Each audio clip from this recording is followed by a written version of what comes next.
strongly against him in the everlasting struggle of conscious, unproved power in the young against dogmatic pride in having done it of the old ones. This father was proud of his children and yet too very reproachful in his feeling toward them. His wife, from perhaps more than equal living with him, never much regarded such a feeling in him, but to the young ones it was new for them, however often it came to them, for it always meant a new fighting for the right to their kind of power that they felt strongly inside them. But always there was a little of the dread in them that comes to even grown young men and women from an old man's sharp looking. For deep down is the fear, perhaps he really knows. His look is so outward from him. He certainly has used it all up, the things inside him at which young ones are still always looking.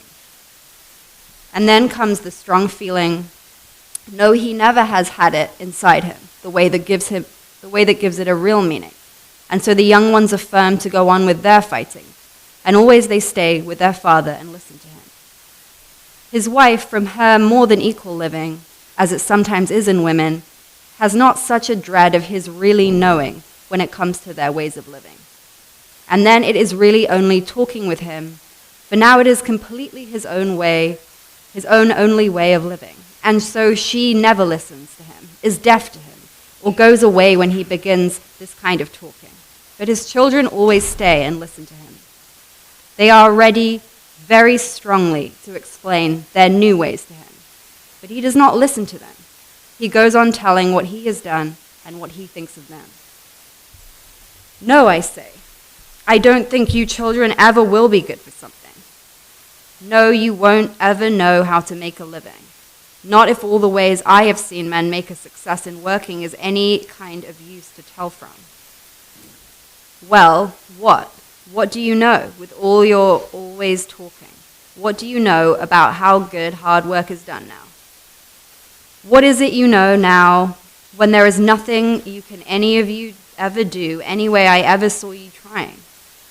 No, there is too much education, business, and literary effects in you, all for you ever to amount to something. And then you will always be wanting more, and so you never will do anything when you have nobody there to always help you. I always tell your mother she always spoils you, wanting you should have all kinds of things that you're never really needing. Not that I have anything to say against your mother's ways of doing. Little Miss Jenny is the best girl I know. She is too good to you, that's all. She spoils all you children, the way it always is, with a woman giving you all what will never help to make you good for something in any kind of way to even earn a living. What, all right, I say to you, children have an easy time of it, now always doing nothing. Well, what? You think you can do it better with all your literary effects you're so proud of? Well, all right. In a few years now we shall see. Who knows best about you then? I say, you can show me what these newfangled notions and all your modern kinds of improvement and all your education, business, you and your mama are now so fond of can do for you. Yes, I say. It is only a few years now, and then we all can see how you can do it. No, I never had it easy like you children, and I had to make it all myself, so you could have it different. Yes, I am always saying it to you, but you think you know it all by yourselves and you never listen to me. Yes, it was very different once with me. Yes, when I was younger than George here and my brother Adolphe was no bigger than my little Hortense, we came home to come and make our way here. We did not have much money, so all the family could not come over on the same ship together, and I remember how lonesome Adolphe and I were when we went away from home alone together. I remember, too, while we were waiting in a big bare room for them to give us tickets, I remember we heard someone say our father's name, some man in the same room with us. We did not dare speak to the men near us, and we did not know which man it was that knew us, but it made us feel a little better. Yes, I say you youngsters have an easy time of it nowadays, doing nothing.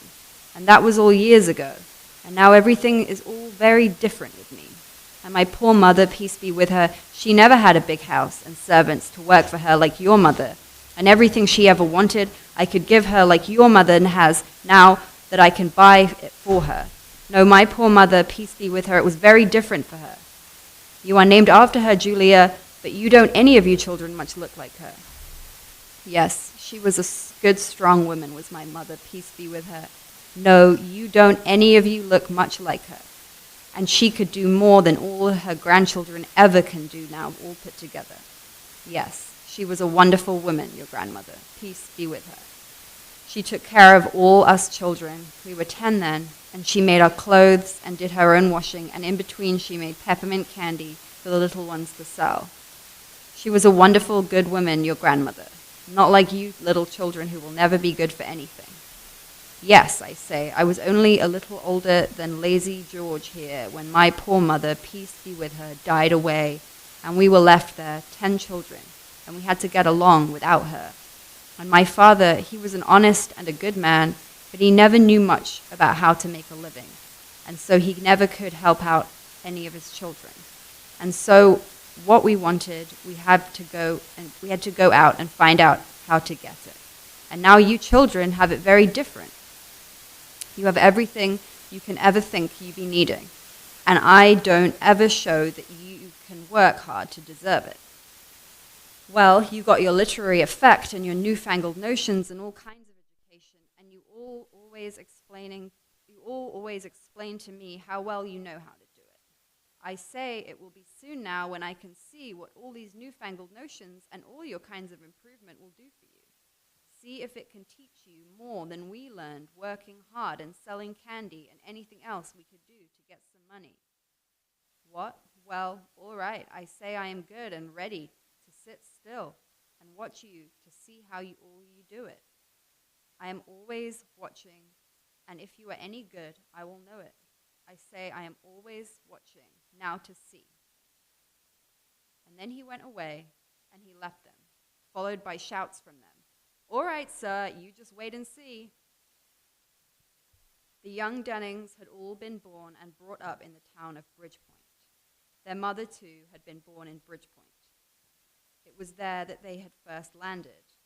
Her father, a harsh man, hard to his wife and to his children, but not very good with all his fierceness at knowing how to make a living, and her mother, a good, gentle wife who never left him, though surely he was not worthy to have her so faithful to him. And she was a good woman who, with all her woe, was strong to bear many children, and always, after she was strong, to do her best for them, and always strong to suffer with them. And this harsh, hard man and his good, gentle little wife had many children, and one daughter had long ago married Henry Denning. It was a happy marriage enough for both of them. Their faults and the good things they had in them made of them a man and wife to very well content all who had to do with them. All the Dennings were very fond of Bridgeport.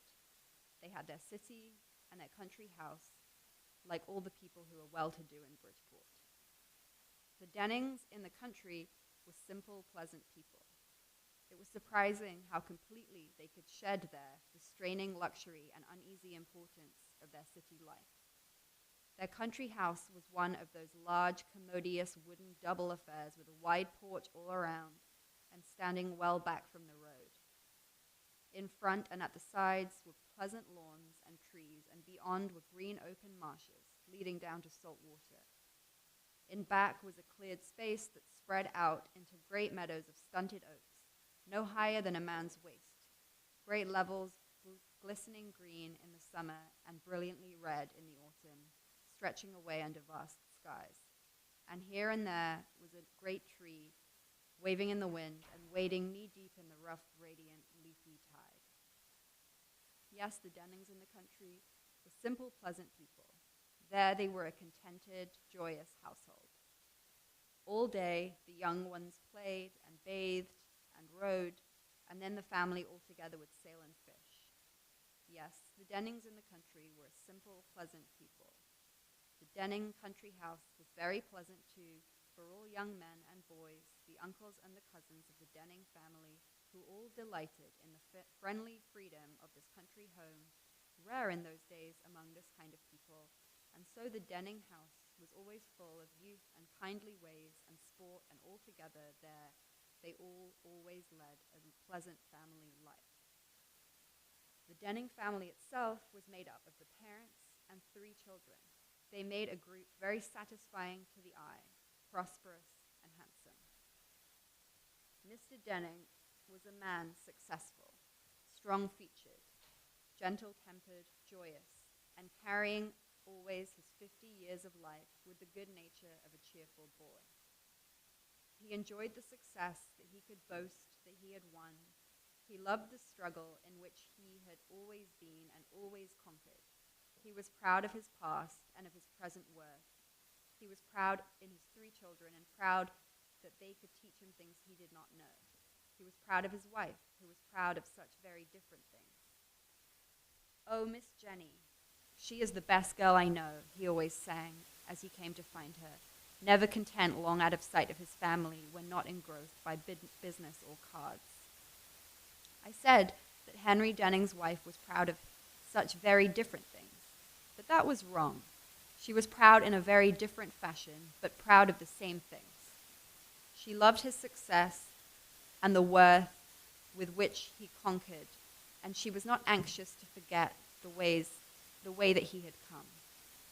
No, she was in her way proud that he himself had done it. She liked his power, and when she had ever thought about it, she liked the honest way that she knew that he had done it. And like him too, she was very proud in their 3 educated children, but to her thinking, there was very little they could teach her.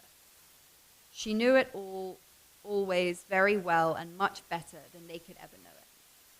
But she was very proud of these educated children, and she was very proud of her husband, Henry Denning, though she knew he always did little things so badly and that he would still always play like a poor man with his fingers, and he never would learn not to do it. Yes, she was very proud of her husband, though he always did little things so badly, and she had always to be telling him how a man in his position should know how to do it. She came towards him now when he was through with his talking, and she had one rebuke to him for his always calling her his girl Miss Jenny, and another for the way he had of fidgeting always with his fingers. "Don't do that, Henry," she said to him loudly. Mrs. Denning was the quintessence of loud-voiced, good-looking prosperity. She was a fair, heavy woman, well-looking and firmly compacted, and hitting the ground as she walked with the same hard jerk with which she rebuked her husband for his sins. Yes, Mrs. Denning was a woman whose rasping insensibility to gentle courtesy deserved the prejudice once cherished against her. But she was a woman, to do her justice, generous and honest, one whom one might like better the more one saw her less. Yes, it was now all very different for them. It was very pleasant always for Henry Denning then to stand and to look about him. Yes, truly, it was now all very different with him. He had his family there about him, a family certain to be a satisfaction to him. They were a group to gratify the feeling of pride in him. They were so prosperous and vigorous, good-looking, honest, and always respectful to him. And surely they would have later good hope of winning for themselves all that he could ever wish to them. Yes, it certainly was very different now with him. Could one ever have it real to him that in one lifetime a man could have it all so different for him, that a man all alone in his single lifetime could make it so that he could have it to truly all so different in him? Nay, for a man to have it in a single lifetime all so different for him is more strange than being born, and being then a baby, and then a child, and then a young grown man, and then old like a man grown old, and then dead, and so no more of living. It is more strange because it makes so many lives in this one living. Each one of these lives that he forgets or remembers only as a dim beginning is a whole life to us in our thinking. And so Henry Denning has had many lives in him to our feeling.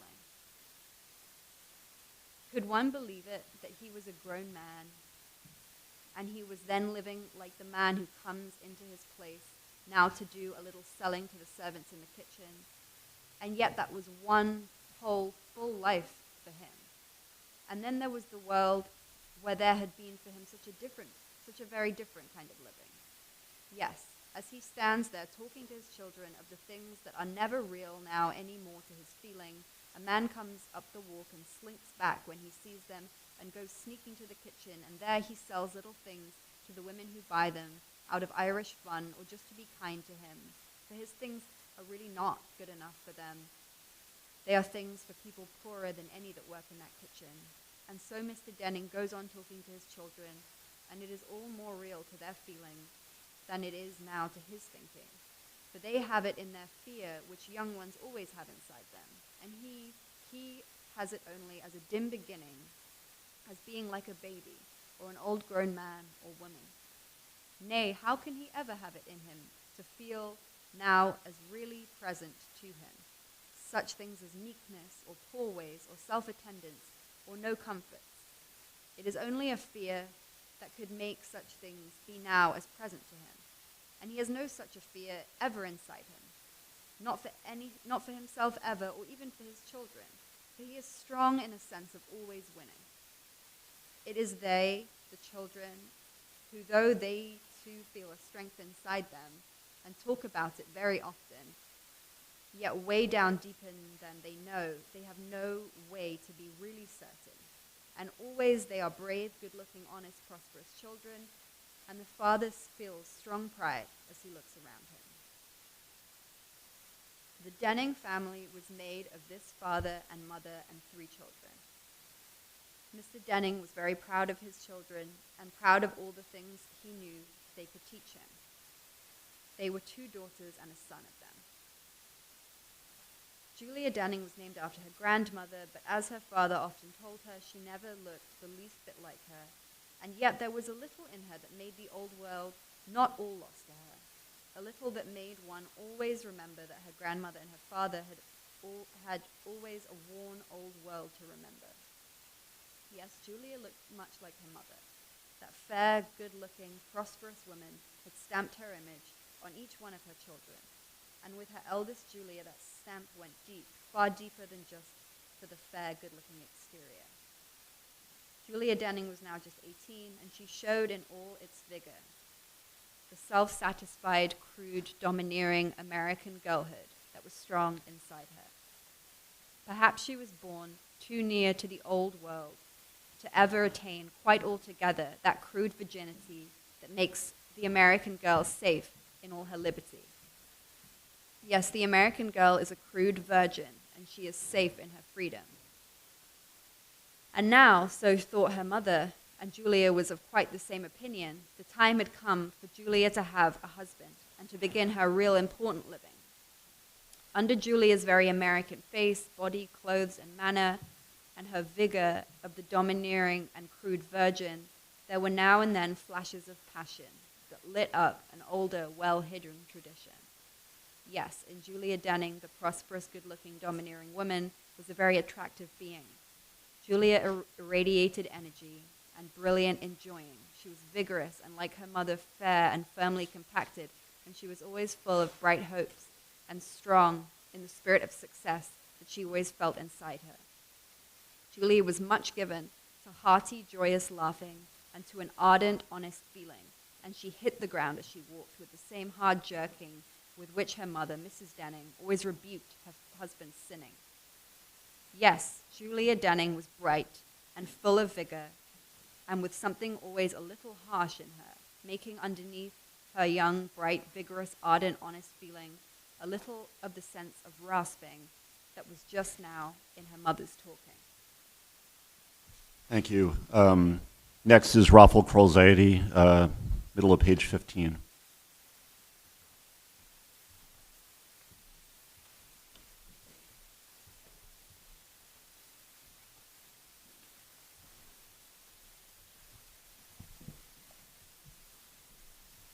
And so those who read much in storybooks surely now can tell what not to expect of her. And yet, please, reader, remember that this is perhaps not the whole of our story either. Neither her father for her, nor the living down her mother who is in her. For I am not ready yet to take away the character from our Julia. For truly she may work out as the storybooks would have her, or we may find all different kinds of things for her. And so, reader, please remember, the future is not yet certain for her. And be you well warned, reader, from the vainglory of being sudden in your judgment of her. After Julia came the boy George, and he was not named after his grandfather. And so it was right that in his name he should not sound as if he were the son of his father. So at least his mother decided for him, and the father. He laughed and let her do the way she liked it. And so the boy was named George, and the other was there, but hidden as an initial to be only used for signing. The boy George bade fair to do credit to his christening. George Denning, now about 14, was strong in sport and washing. He was not foreign in his washing. Oh, no. He was really an American. It's a great question, this question of washing. One never can find anyone who can be satisfied with anybody else's washing.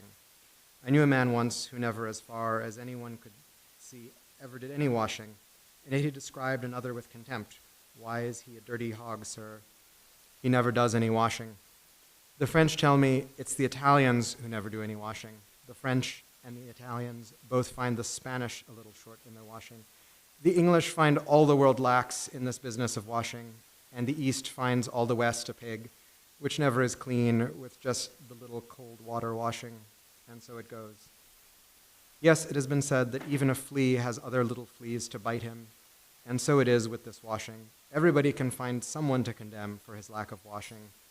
Even the man who, when he wants to take a little hut in the country to live in, and they said to him, "But there is no water to have there," and he said, "What does that matter? In this country, one can always have wine for his drinking." He too has others who, for him, don't think enough about their washing. And then there is the man who takes the bathtub out of his house because he don't believe in promiscuous bathing. And there's the plumber who says, "Yes, I have always got to be fixing bathtubs for other people to get clean in, and I haven't got time enough to wash my hands even." And then there are the French Bohemians. Now, one never would think of them as extravagantly cleanly beings, and yet in a village in Spain, they were an astonishment to all the natives. "Why do you do so much washing?" they all demanded of them, "when your skin is so white and clean even when you first begin to clean them?" And then there's the dubiously smelly Negro woman who tells you about another woman who is as dirty as a dog and as ragged as a spring chicken. And yet some dogs certainly do sometimes do some washing, and this woman had certainly not much sign of ever having had such a thing happening. And then there is the virtuous poor woman who brings her child to the dispensary for a treatment, and the doctor says to her, "No, I won't touch her now anymore until you clean her." And the woman cries out in her indignation, "What, you think I am poor like a beggar? I got money enough to pay for a doctor. I show you I can hire a real doctor," and she slams the door and rushes out with her daughter. Yes, it certainly is very clear in her. All this washing business is certainly most peculiar. Surely it is true that even little fleas have always littler ones to bite them. And then when we are all through with the pleasant summer and its gorgeous washing, then comes the dreadful question of the winter washing. It's easy enough to wash often when the sun is hot and they are sticky and perspiring and the water in a natural kind of way is always flowing. But when it comes to be nasty cold, as it always is in winter, then it is not anymore a pleasure. It is a harsh duty then and hard to follow. Yes, it certainly is all very funny.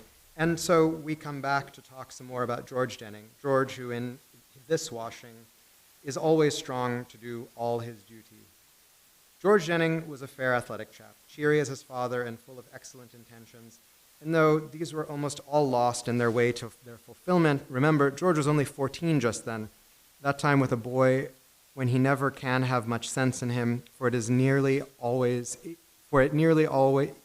is then with boys that the meekest of them are reckless, daredevil, heedless, unreflecting fellows, and so, reader, do not make too much for him of any present weakness in him. Yes, George Denning was not at all foreign in his washing, but for him, too, the old world was not altogether lost behind him. Sometimes the boy had a way with him, and it would show clear in spite of the fair, cheery, sporty nature he had in him, a way of looking sleepy and reflecting, and his lids would never be really ever very open, and he would be always only half showing his gray eyes that very often were bright alive and laughing.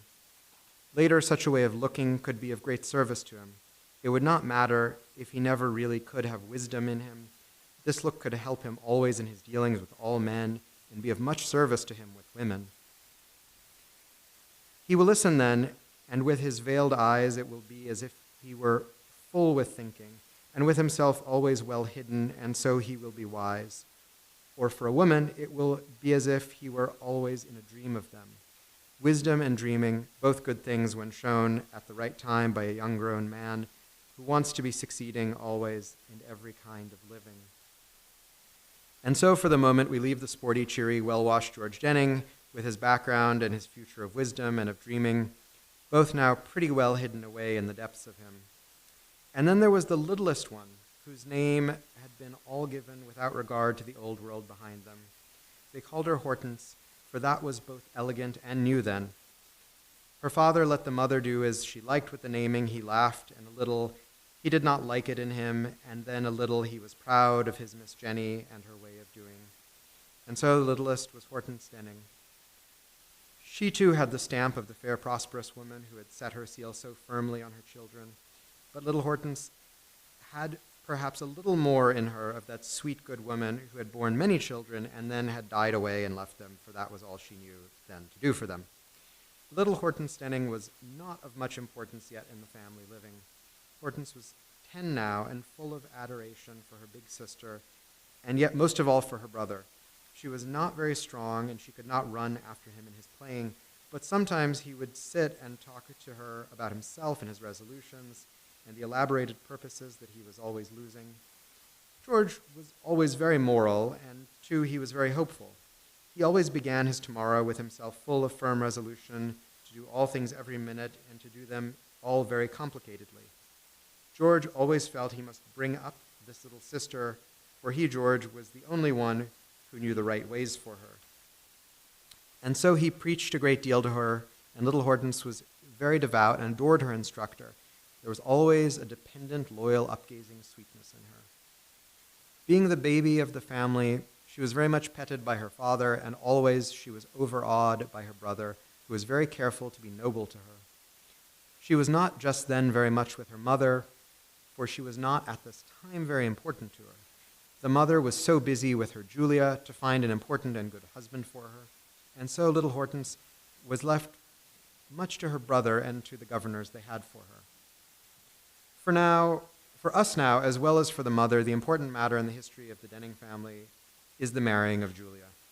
I have said that a strong family likeness bound all three children firmly to their mother, that fair, good-looking, prosperous woman who had stamped her image on each one of her children, but with only the eldest Julia was the stamp deeper than for the fair, good-looking exterior. All the family had always looked up to Julia. They delighted in her daring and in a kind of heroical sweetness there was in her. They respected in her her educated ways and her knowing always what was the right way she and all of them should be doing. It was not for nothing she was a crude, domineering virgin. And she was strong in the success she knew always that she had inside her, and the family always admired and followed after. Her father loved her energy and vigor. He loved her happiness and the ardent, honest feeling in her. He was always very ready to yield to her.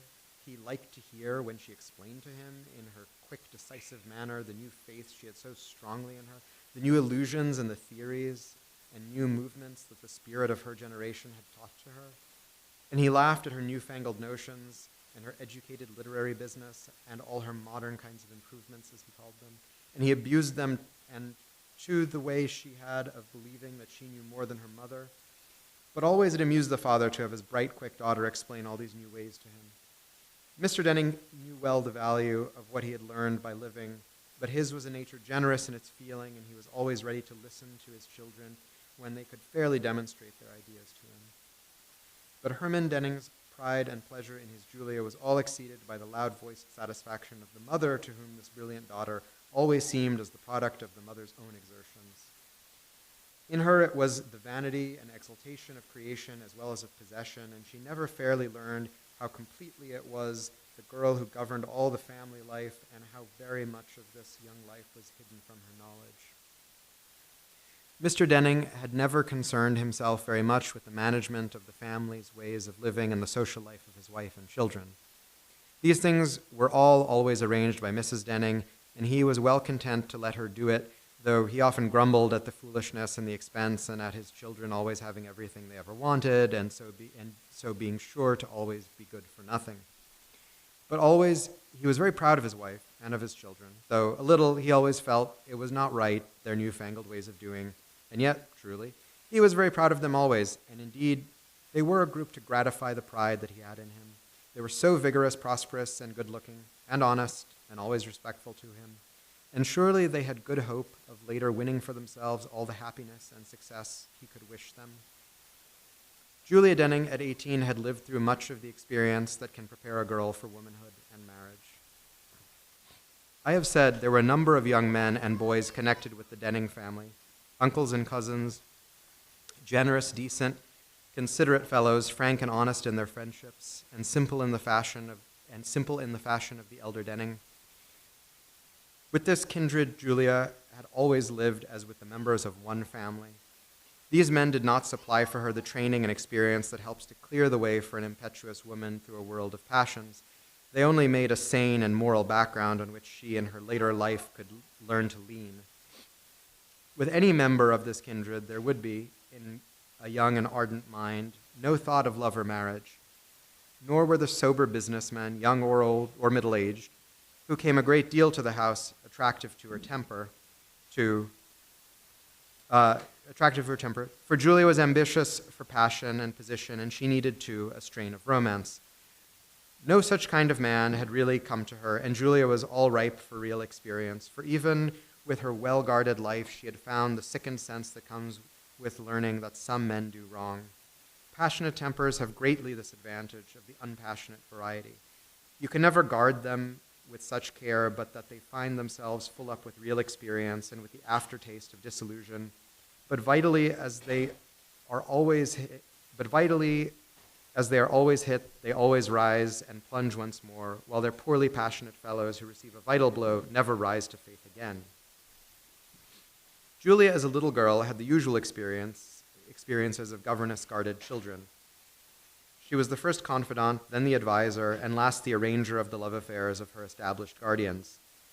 Then, at her finishing school, she became acquainted with that dubious character, the adventuress, the type to be found always in all kinds of places, a character eternally attractive in its mystery and daring, and always able to attach unto itself the most intelligent and honest of its comrades and introduce them to queer vices. And so Julia Denning, like all other young girls, learned many kinds of lessons, and she saw many of the kinds of ways that lead to wisdom, and always her life was healthy, vigorous, and active. She learned very well all the things that young girls of her class were taught then, and she learned too, in all kinds of ways, all the things girls always can learn somehow to be wise in. And so Julia was well prepared now to be a woman. She had singing and piano playing and sport and all regular school learning. She had good looks, honesty, and brilliant courage, and in her young way, a certain kind of wisdom. Always Julia was a passionate young woman, and she had too a heroical kind of sweetness in her way of winning. She was a passionate young woman in the sense that always she was all alive, and always all the emotions she had in her being were as intense and present to her feeling as a sensation like a pain is to others who are less alive in their living. And all this time, too, Julia Denning was busily arranging and directing the life and aspirations of her family, for she was strong always in her good right to lead them. And so Julia Denning, when she was 17, came out upon the world, and she was filled full with courage and experience and wisdom, and she was well ready now with this energy and wisdom to cope with and conquer all the world and all men and women. There is nothing more joyous than being healthful, young, and energetic, and loving movement, sunshine, and clean air. Combine all this with owning of a horse and courage enough to ride him wildly, and God is good to overflowing to his children. It is pleasant, too, to have occasionally a sympathetic comrade on such rides. Jameson was a pleasant man of 35 or thereabouts, a good free rider, and while riding to the station to meet her father in the city train. Good free rider and an easy talker. Julia knew him first at home and met him usually while riding to the station to meet her father in the city train. They would then either gallop home together or go about riding through the glowing meadows of low oaks, racing cheerily along the country roads and dipping here and there into a pleasant wood that broke the open country into shadow. They met, too, occasionally in riding parties that went in search of new country to discover and explore. It was all very pleasant and unaggressive, but Julia began to notice that Mrs. Jameson frowned on her in anger now whenever they all met together. Then, too, Jameson grew gradually less comradely, more intimate and gross. Julia understood at last and did not ride with him again. Such incidents as these are common in the lives of all young women and only are important in those intenser natures that, by their understanding, make each incident into a situation. Such natures suck a full experience from every act and live so much in what to others means so little, for it is not all common and to be expected. In Julia Denning, all experience had gone to make her wise now in a desire for a master in the art of life, and it came to pass that in Alfred Hland, brought by a cousin to visit at the house, she found a man who embodied her ideal in a way to make her heart beat with surprise. To a bourgeois mind that has within it a little of the fervor for diversity, there can be nothing more attractive than a strain of singularity that yet keeps well within the limits of conventional respectability. A singularity that is, so to speak, well-dressed and well set up. This is the nearest approach the middle-class young woman can ever hope to make to the indifference and distinction of the really noble. When singularity goes further and so gets to be always stronger, there comes to be in it too much real danger for any middle-class young woman to follow it farther. Then comes the danger of being mixed by it so that no one just seeing you can know it, and they will take you for the lowest, those who are simply poor or because they have no other way to do it. Surely no young person with any kind of middle-class tradition will ever do so, will ever put themselves in the way of such danger, of getting so that no one can tell just by looking that they are not like them, who by their nature are always in an ordinary, undistinguished degradation. No. Such kind of danger can never have to a young one of any middle-class tradition any kind of an attraction. Now, singularity that is neither crazy, sporty, faddish, or a fashion, or low class with distinction, such a singularity, I say, we have not made enough of yet so that any other one can really know it. It is as yet an unknown product with us. It takes time to make queer people, and to have others who can know it, time and a certainty of place and means. Custom, passion, and a feel for Mother Earth are needed to breed vital singularity in any man, and alas, how poor we are in all these three. Brother singulars, we are misplaced in a generation that knows not Joseph. We flee before the disapproval of our cousins, the courageous condescension of our friends who gallantly sometimes agree to walk the streets with us, from all them who never any way can understand why such ways and not the others are so dear to us. We fly to the kindly comfort of an older world accustomed to take all manner of strange forms into its bosom, and we leave our noble order to be known under such forms as Alfred Hland, a poor thing, and even hardly then our own. The Hrslands were a Western family. David Hland, the father, had gone out to a Western state to make his money. His wife had been born and brought up in the town of Bridgepoint. Later, Mr. Hland had sent his son Alfred back there to go to college and then to stay on and to study to become a lawyer.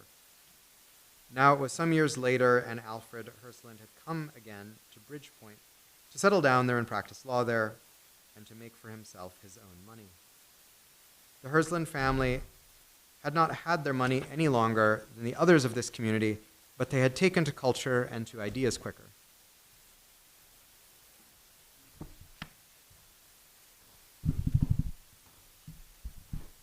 Claire Donato.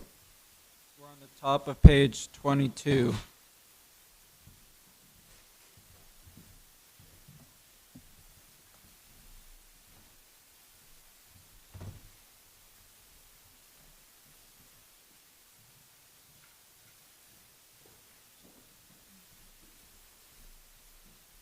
Alfred Hland was well put together to impress a courageous, crude young woman who had an ambition for both passion and position, and who needed, too, to have a strain of romance with them. Hland was tall and well-dressed and sufficiently good-looking, and he carried himself always with a certain easy dignity and grace. His blonde hair, which he wore parted in the middle, a way of doing which at that time showed both courage and conviction, covered a well-shaped head. His features were strongly marked, regular and attractive, his expression was pleasing, his talk was always interesting, and his manners were dignified and friendly. His eyes and voice meant knowledge, feeling, and a pleasant mystery. Julia Denning threw herself eagerly into this new acquaintance. She no longer wanted men should bring with them the feel of out of doors, for out of doors with men now was soiled to her by the sense of grossness of the Jamesons. Alfred Hland brought with him the world of art and things, a world to her but vaguely known. He knew that some things made by men are things of beauty, and he spoke this knowledge with interest and conviction. The time passed quickly by with all this joy of fresh experience and new faith. Not many months from this first meeting, Julia gave her answer. "Yes, I do care for you," she said, "and you and I will live our lives together, always learning things and doing things, good things. They will be for us whatever other people may think or say." It had been a wonderful time for Julia Denning these few months of knowing Hland. She had had always stirring within her a longing for the knowledge of made things, of works of art, of all the wonders that make, she knew, a world for certain other people. 20 years ago, it was still the Dark Ages in America, and lectures on art did not grow on every tongue that had tasted the salt air of the mid-Atlantic. It was a feat, then, to know about hill towns in Italy. One might have heard of Titanian and of Rembrandt, but Giorgione and Botticelli were still sacred to the few. One did not then yet have to seek, to find for oneself new painters and new places. It was a very real desire, this longing for the wisdom of all culture, this that had been always strong in Julia. Of course, mostly such longing in Julia took the form of moral idealism, the only form of culture the spare American imagination takes natural refuge in. Julia Denning, like all of her kind of people, needed everything, for anything could feed her. It was not strong meat that Hland offered to her, but her palate was eager. This had the flavor of the dishes she longed to have eaten and to have inside her. To her young, crude, virgin desire, the food he offered to her was plenty real enough to deeply content her. Of the family about her, it was only Julia who found him worthy to be so important to her. The cousins and the uncles, the men who could make for her the sane and moral background that would give a wholesome middle-class condition always to her, they did not like it much that Hland was now so important to her. They said nothing to her, but they did not like to have him always about with her. He was not their kind, and every minute they could know it, and they did not need him, either out in the world, in business, or at home, where they were happy in the rich and solid family comfort they always had had with the Dennings. And these men could not find Hland's knowledge worth much for them, and they did not have it in them that it had a meaning for them that he and Hland had in him, knowledge and a certain kind of feeling that they never could have inside them. What could a pleasant mystery in a man mean to them except only that any man with any sense in him would not ever trust anything real to him? But they said nothing, any of them. They knew nothing real against him, and anyhow, it was not business for them to interfere with other people's matters. For after all, it was to the Dennings for them, and it did not in any way really concern any of the others of them. As men, they could not feel it in them, the right to interfere with a woman who did not, as a child or a wife, really belong to them. The boy George and the little sister were too young to think very much about him. The young brother did not feel it in himself much to like him, for young George, you may remember, was young and heroic. Out of doors was not yet in any way soiled for him, and he needed that kind of a thing in a man to attract him. But anyhow, Julia liked him, and it would be hard for George not to think Julia could judge better about him than any of the other members of the family could have it in them, could have it to know in them.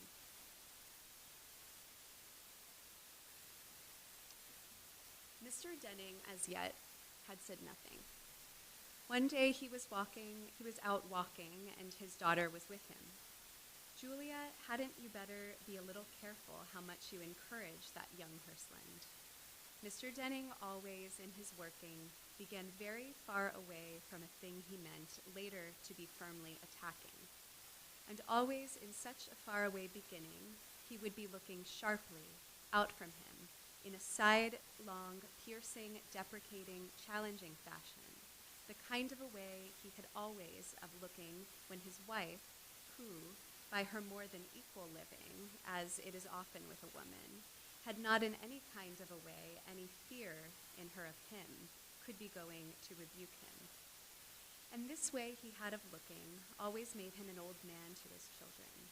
And mostly there was a fear then in them, only now Julia was strong, other things were bright and glowing, and she could not now feel it in him, the old, grown man's sharp outward looking that, closing him, went always so straight into them. And so, now, filled full with her new warm imagining, Julia Denning had not any kind of a fear from him, the kind of a fear a young grown woman has, almost always, from an old man's looking. Why, Papa, she had eagerly, quickly demanded of him. I say, Julia, I don't know anything against him. Yes, I say to you, Julia, I don't know of anything there is against him. I have looked up all the record there is yet of him, and I haven't heard anything against him, but Julia, I say, somehow I don't quite like him.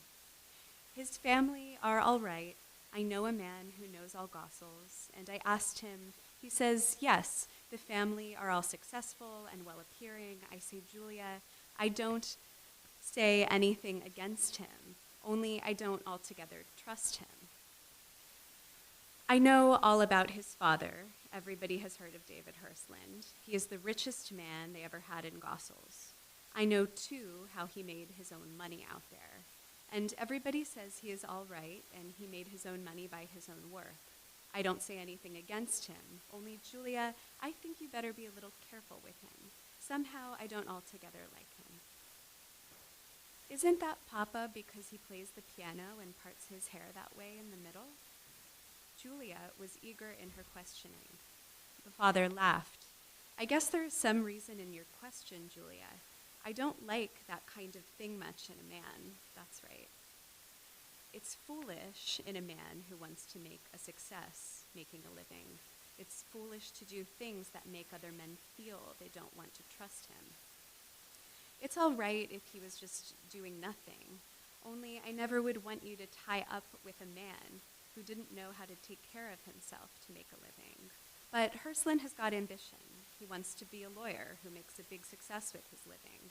I know him. And that don't seem to me the kind of way to make a good beginning. But maybe I am wrong. You young ones always think you know everything. Anyhow, Julia, I think you better be a little careful with him. Mr. Denning paused, and they walked on a little while, and she said nothing. Henry Denning had had a long time to learn how to judge the value in a man, the values in them that, in their lives, concerned him. The more one looked into the quality of him, the more one learned respect for the power he had in him, and the more wonder one had in them at the gentleness that almost never left him. Mr. Denning had a massive face made with a firm, unaggressive chin, loose masses in the cheeks, and a strong, curved nose. His eyes were blue and always clear, and set between loose pouches underneath and coarse, rough, overhanging brows. His strong, skulled, rounded head was covered with thinning grayish hair. He was a man of medium height, stocky build, and sharply squared shoulders, a man quick in his movements, slow in his judgments, and cheerful in his temper, a man to understand and to make use of men, slow to anger, and tenacious, without heat or bitterness. His children knew the value of his judgments and the generous quality of his understanding. Still, he was of the old generation, they of the new. With all his wisdom, surely, he must fail to see the meanings in the unaccustomed. You know, Julia, Mr. Denning went on after a silent interval of walking, when they had each been pretty busy with their own thinking. You know, Julia, your mother doesn't like him. Oh, Mama, Julia broke out. You know how Mama is. He talks about love and beauty, and Mama thinks it ought to be all wedding dresses and a fine house when it isn't money and business. She would be the same about anybody that I would want. Yes, Julia. Those are your literary notions, but a lawyer has got to be a businessman now, and you like success and money as well as anyone. You have always had everything you wanted, and you don't want to get along without it. Literary effects and modern improvements are all right for women, but with Hland, it ought to be different. It ought to be that he has the kind of sense he needs in his business. I don't say he hasn't got good sense in him to make a success in him, and you want to be careful, I say, Julia, how far you go with him. I know, Papa, just what you mean, and that's all right, Papa, I know it, but you know yourself, Papa, it isn't everything now, is it? I know, Papa, how you feel about it. You think we young ones are all wrong with the way we look at it. But you say yourself, Papa, how different things are nowadays from the way they used to be when you began with it. And surely, Papa, it can't hurt a man to be interesting, even if he wants to make a success in his business. Mr. Denning shook his head, but he did not carry so much conviction to his daughter, and on this day they said no more about the matter. And so Julia began, and surely she would win in the struggle. She worked every day and very hard, and slowly she began to bring her father to it. Mrs. Denning would have to agree if he said she could have it, and no one else's opinion in the matter was important. Time and again, Julia would be sure she had succeeded, for her father always listened to her. Yes, Papa, I know it. I know what you mean, and it's all right. Only you know yourself. Everything nowadays is very different. You know that yourself, Papa. You know you always say it. And he liked to hear her say it, and he listened with amusement. And he approved when she knew how to do it, when she brought out, with great fervor and with much repeating, great arguments against all his objections. He always openly admired the bright way she had then to make clear to him all her theories and convictions, the new faith in her, the new ideas she had of life and business. And then Julia would be sure she had convinced him, for how could a reasonable man ever resist it? She knew she had good reasons in her. And each day, when their talk was ending, and she was saying to him, you know, Papa, you say yourself now that it's all different. I know what you mean, Papa, always. I know how you want me to do it. But Papa, really, I am not talking without thinking hard about it. You know I listen to you and want to understand it, but you know, Papa, now don't you, that it will be all right, and that I am all right, just the way you like to have me do it. And then he would have stopped listening to her, and his mind would have sort of shut up away from her. And she still held his arm, for they had been walking all this time up and down, as was their custom, every afternoon together. And yet he then himself had quite slipped away from her, and now he would be looking at her with that sharp, completed look that always, so full of his own understanding, could not leave it open any way to her to reach inside to him, to let in any other kind of a meaning. And then he would, before that time, altogether, leave her, and the last thing he would always say to her, with the quick movement he had when he felt no more time in him than for her. All right, yes, well, tomorrow is another day, Julia. I say tomorrow is another day, Julia. And you think it all over, and we will talk about it further, perhaps tomorrow. I say tomorrow is another day, Julia. There is your mother. There now, Julia. You better go in now to her. It was hard for Julia to have such a kind of resistance fighting against her. It was hard for an impatient and eager temper to endure the kind of a way her father always finished off his long talks with her. It was hard for Julia to have to always begin over every time she started to talk about it with her father. But he was very proud of her. She knew very well his feeling for her. She knew very well, too, how to win him to agree in the end with her. She loved it, in a way, the struggle he made each day, a new one for her. They loved and admired and respected each other very much, this daughter and her father. They understood very well, both of them, how to please while they were combating with each other. And so each tomorrow they met, and Julia was sturdy and had strong faith in her, and always her father, a long time each day, listened to her. Hland could do nothing all this time but wait for Julia to persuade her father. They were both agreed, Hland and Julia, that any effort on his part to change Mr. Denning's opinion would only make the fight for Julia so much harder. It was always there that Mr. Denning did not like young Hland, and the noblest words and the best act never, in any kind of a distrusted person, give any evidence against his condemnation. It is never facts that tell. They are the same when they mean very different things. It is never facts that can make a man feel anything to be made different to him when he has any kind of judgment in him. Facts can never tell him anything truly about another man in his opinion. It was always there. Mr. Denning somehow did not trust this man. And so it was only Julia who, by always repeating, perhaps could find a way to change him. So Julia struggled each day to have him, arguing, discoursing, explaining, and appealing. She was always winning, but it was slow progress, like in that very steep and slippery climbing.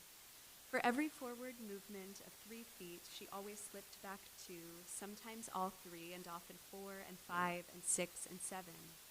It was a long, eager, steady fighting, but the father was slowly understanding that his daughter wanted this thing enough to stand hard by it. And with such a feeling and no real fact against the man, such a father was bound to let her some time get married to him. I tell you what, Julia, what I've been thinking. When we all get back to town, you can tell better whether you do really want him. I say we better leave off all this talking and just wait till we get home now again. I don't say no, Julia, and I don't say yes to you. When everybody gets back to town and you are busy and running around with your girls and talking and meeting all the other people and the other kinds of young men, you can tell much better than whether all this business is not all just talking with you. I say now, Julia, we will wait and just see how you feel about it later. I say we will talk it all over when we get home and you are all together with all your friends there. I say, Julia, I don't say no to you, and I don't say yes to you, yes yet to you. I say when we get home, we will talk it over again, all together, and then if nothing turns up new against him, and you still want him, I say if then you still want him enough to trust to him, and to trust to your own judgment about him, we will see what we can do about him. All right, Papa, Julia said to him. All right, I won't even see Alfie anymore till we get back to town then. And Papa, I won't say another word to you about it. I'll just go and ride around the country and think hard the way you like to have me do it about what we both have said about it.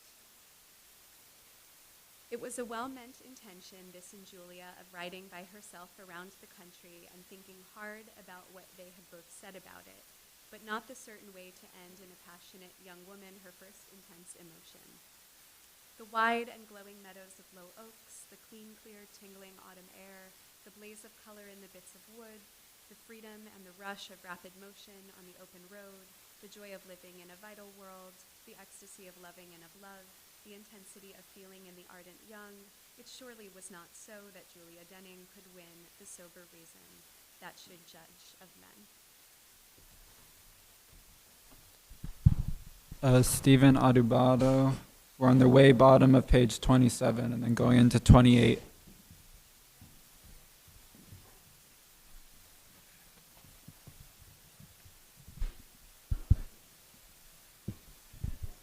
And always every day, it came and always every day, when it was ending, it would be the same.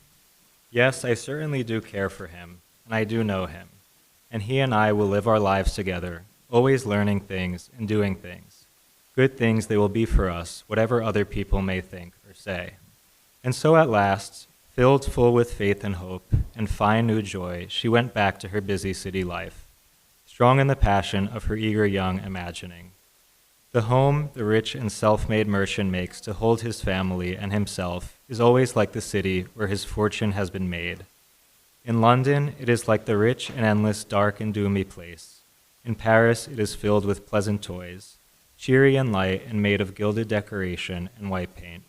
And in Bridgepoint, it was neither gloomy nor yet joyous, but like a large and splendid canvas, completely painted over, but painted full of empty space. The Denning city house was of this sort. A nervous restlessness of luxury was through it all. Often the father would complain of the unreasoning extravagance to which his family was addicted, but these upbraidings had not much result, for the rebuke came from conviction, and not from any habit of his own.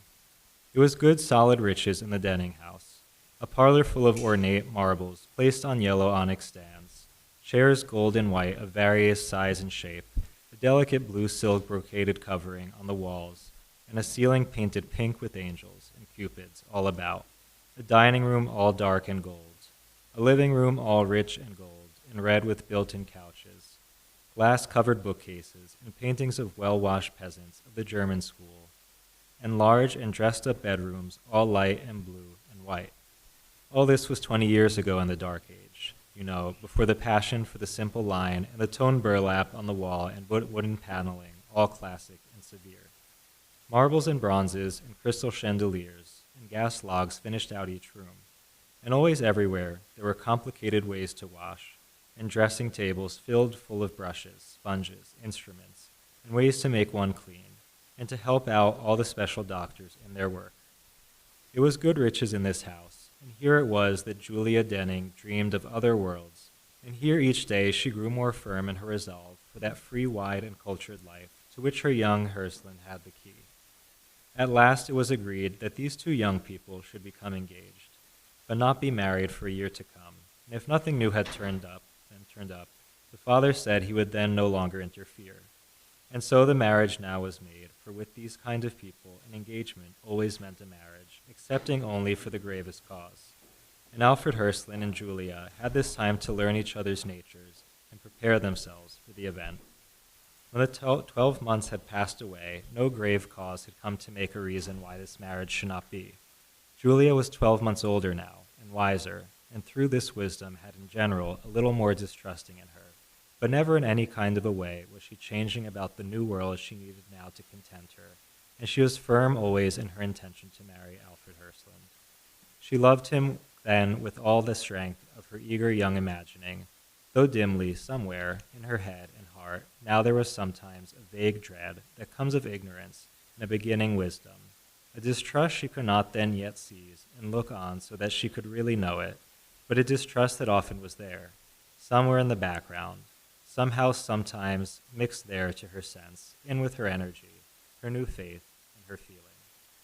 For a girl like Julia Denning, all men, excepting those of an outside, unknown world, these one read about in books and never really could believe in. For it is a strange feeling one has in one's later living, when one finds the storybooks really have truth in them. For one loved the storybooks earlier, one loved to read them, but one never really believed there was truth in them. And later, when one by living has gained a new illusion and a kind of wisdom, and one reads again in them, there it is, the things we have learned since to believing. There it is, and we know then that the man or the woman who wrote them had just the same kind of wisdom in them we have been spending our lives learning. And this shows to anyone wise in learning that no young people can learn wisdom from the talking of the older ones around them. If they cannot believe the things they read in the storybooks where it is all made lifelike, real and interesting for them, how should they ever learn things from older people's talking? It's foolish to expect such things of them. No, let them read the storybooks we write for them. They don't learn much, to be sure, but more than they can from their fathers, mothers, aunts, and uncles talking. Yes, from their fathers and their mothers. Living, they can get some wisdom. Yes, supply with them a tradition by your lives, you grown men and women, and for the rest, let them come to us for their teaching. But now to come back to Julia Denning. As I was saying, to a girl like Julia Denning, all men, excepting those of an outside, unknown world, those one reads about in books and never really can believe in, or men like Jameson, to whom one never could belong and whom one always knows, now after having once begun with one's living, for what they are whenever one met with them. I say for a girl like Julia Denning, with the family with which she had all her life been living, to her all men that could be counted as men, by her and could be thought of as belonging ever to her, they must be all good, strong, gentle creatures, honest and honorable and honoring. For her to doubt this of all men, of decent men, of men whom she could ever know well or belong to doubt this would be for her to recreate the world and make one all from her own head. Surely, of course, she knew it. There were the men one could read of in the books and hear of in the scandal of the daily news, but never could such things be true of men of her own world. For her to think it in herself as real any such a thing would be for her to imagine a vain thing, to recreate the world and make a new one all out of her own head. No, this was a thought that could not come to her to really think, and so for her, the warnings of her father carried no real truth. Of course, Alfred Hland was a good and honest man. All decent men, all men who belonged to her own kind and to whom she could by any chance belong, were good and straight. They had this as they had all simple rights in a sane and simple world. Hland had besides that, he was brilliant, that he knew that there were things of beauty in the world, and that he was in this his bearing and appearance a distinguished man. And then over and above all this, he was so freely passionate in his fervent love. And so the marriage was really to be made. Mrs. Denning, now all reconciled and eager, began to trousseau and the preparation of the house that the young couple were to have as a wedding portion from the elder Dennings. In dresses, hats and shoes and gloves and underwear, and jewel ornaments, Julia was very ready to follow her mother in her choice and to agree with her in all variety and richness of trimming and material. But in the furnishing of her own house, it must be as she wished, taught as she now had been that there were things of beauty in the world, and that decoration should be strange and like old fashions, not be in the new.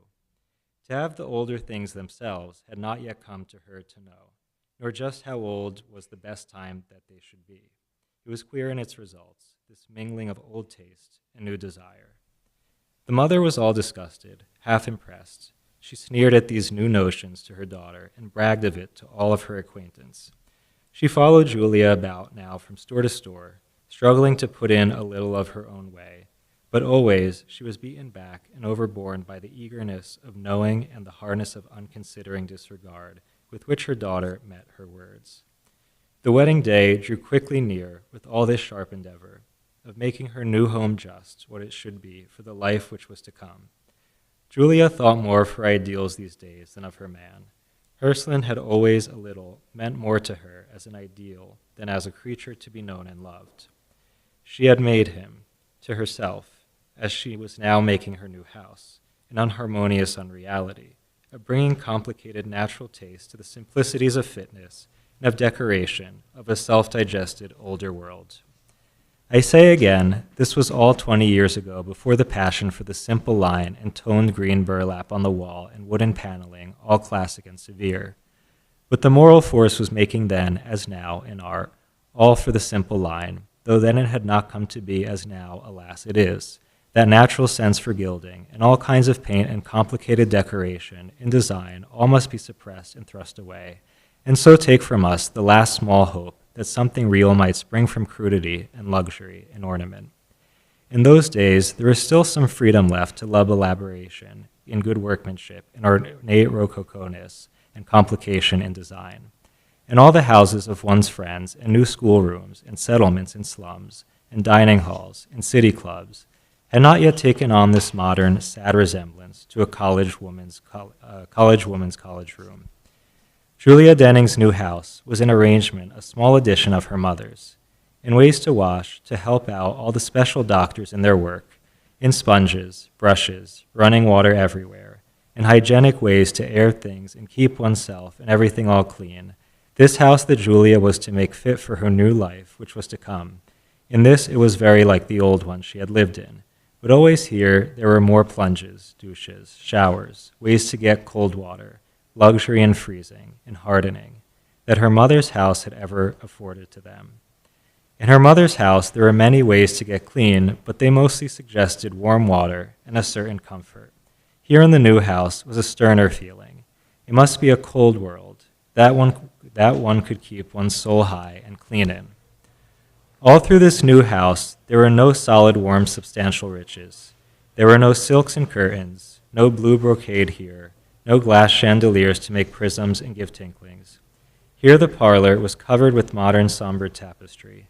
The ceiling all in tone, the chairs as near to good colonial as modern imitation can effect, and all about dark aesthetic ornaments from China and Japan.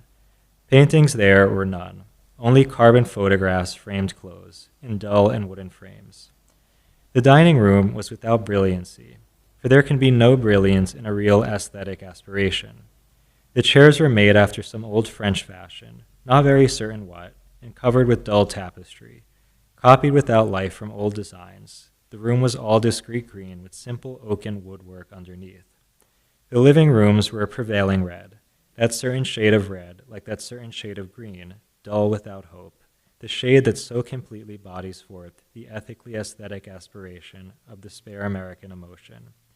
Everywhere were carbon photographs upon the walls, sadly framed in painted wooden frames. Free couches, open bookcases, and fireplaces with really burning logs finished out each room. These were triumphant days for Julia. Every day she led her family a new flight, and they followed after agape with wonder, disapproval, and with pride. The mother almost lost all sense of her creation of this original and brilliant daughter. She was almost ready to admit the obedience and defeat she now had in her. Sometimes she still had a little resistance to her, but mostly she was swelling inside, and to all around her with her admiration and her pride in this new, wonderful kind of a daughter.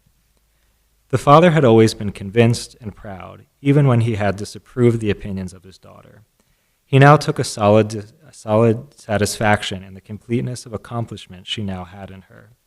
To her father, to know well what one wanted, and to win it by patient, steady fighting for it, was the best act a man or woman could accomplish, and well had his daughter done it. She had won it. She knew very well what she wanted, and she had it. He still shook his head at her new-fangled notions, her literary effects, the artistic kind of new improvement, as he called it, that she put into her new house to make it perfect. He did not understand it, and he always said it, but he was very proud to see her do it. And he bragged to everybody and made them listen to it, of his daughter and the wonderful new kind of a house she had, and the bright way she knew how to do it. The little Hortons had always worshipped this wonderful big sister, and the boy George admired too and followed after. Altogether, these last weeks were brilliant days for Julia, but always a little, through all this pride and domination, and in the admiration of her family, there was there, somewhere in the background, to her sense, a vague, uncertain kind of feeling as to her understanding and her right. Mostly she had a firm, strong feeling in her, but always a little, there was there, a kind of a doubting somewhere in her.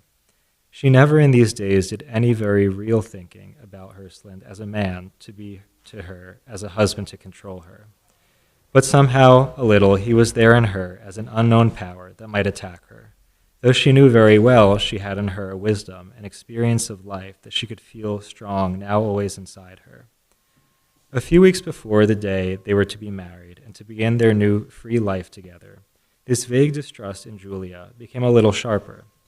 Alfie was talking to her one night about the good life they were to have soon together, about their prospects and his hopes for the future. "I have some good schemes, Julia, in my head," he said to her, "and I mean to do big things. And with a safe man like your father to back me through, now I think I can." Julia somehow was startled, though this kind of saying in him was not new to her. Why, what do you mean, Alfie? Why, he went on.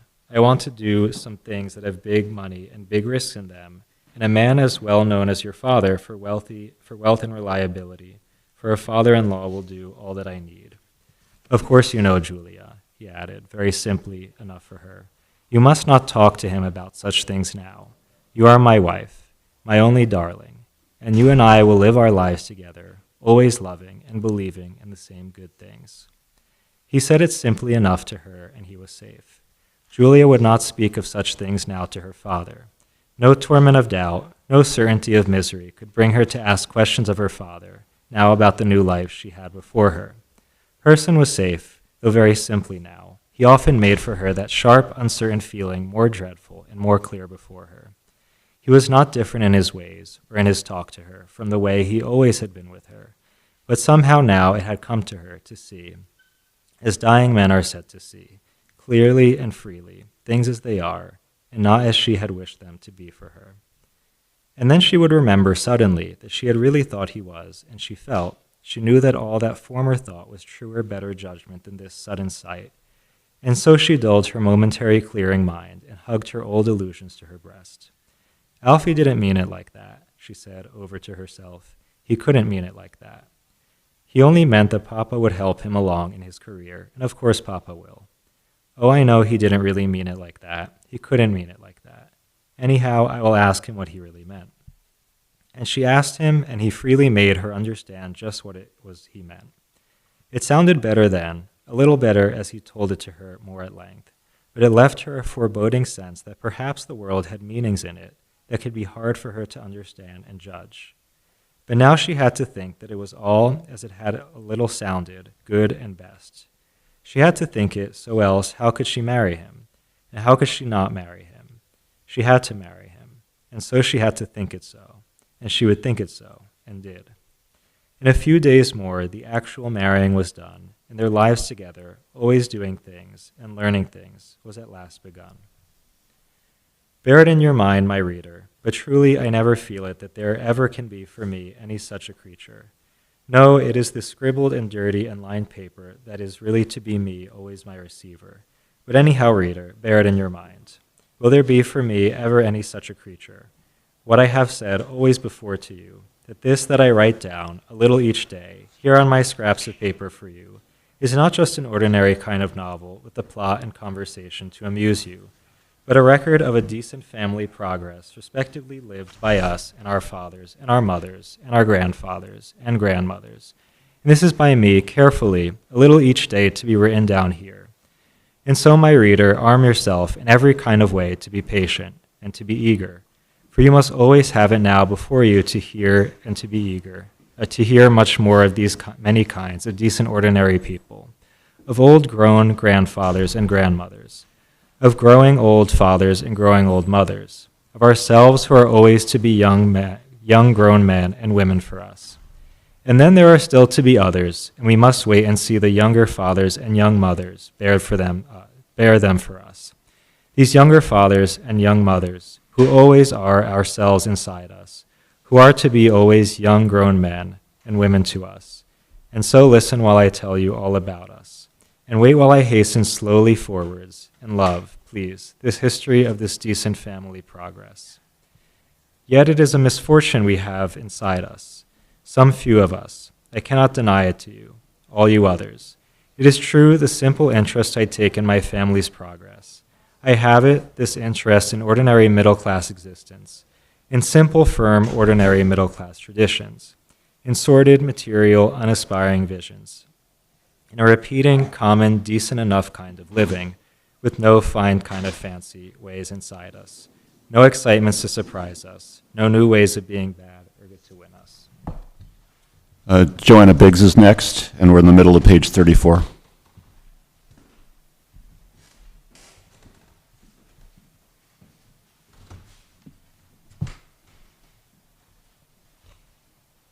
You see, it's just an ordinary middle-class tradition we must use to understand this family's progress. There must be no aspiring thoughts inside us. There must be a feeling always in us of being in a kind of way in business always honest. There must be, in a kind of ordinary way, always there inside us the sense of decent enough ways of living for us. Yes, I am strong to declare that I have it. Here in the heart of this high, aspiring, excitement-loving people who despise it, I throw myself open to the public. I take a simple interest in the ordinary kind of families, histories. I believe in simple, middle-class, monotonous tradition, in a way in honest enough business methods. Middle class, I know no one of my friends who will admit it. One can find no one among you to belong to it. I know that here we are to be democratic and aristocratic and not have it. For middle class is sordid, material, unillusioned, unaspiring, and always monotonous. For it is always there and to be always repeated. And yet I am strong and I am right and I know it and I say it to you and you are to listen to it. Yes, here in the heart of a people who despise it, that a material middle class who know they are it, with a straightened bond of family to control it.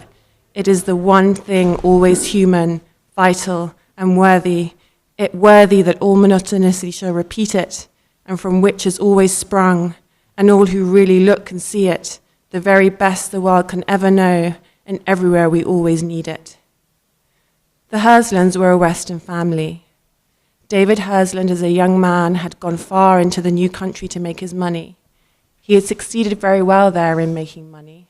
He had settled down in Gossel and had lived there for 20 years and more now. He had made a big fortune. David Hland was in some ways a splendid kind of person. Mr. Hland had brought his wife to Gossel with him. He had married her in Bridgepoint when his fortune was just beginning. His children had all been born in Gossel to him. They were really Western, all of them, all through them. There were 3 of them, Martha, Alfred, David. There had been 2 others, but they had died as little children. Now Martha, after many changes, was home again with him. Alfred, who had never yet been any trouble to him, was gone to Bridgepoint to marry Julia Denning, and then there was a lawyer to win for himself his own way of living. And the youngest, David, was soon to follow Alfred to Bridgepoint, to go to college there and to decide in him, as his way always had been, and no one could ever understand him, from day to day what life meant to him to make it worth his living. And so when Alfred Hland first met Julia Denning, his family, father, mother, Martha, and David were still living there in Gossel. The mother was already now a little ailing.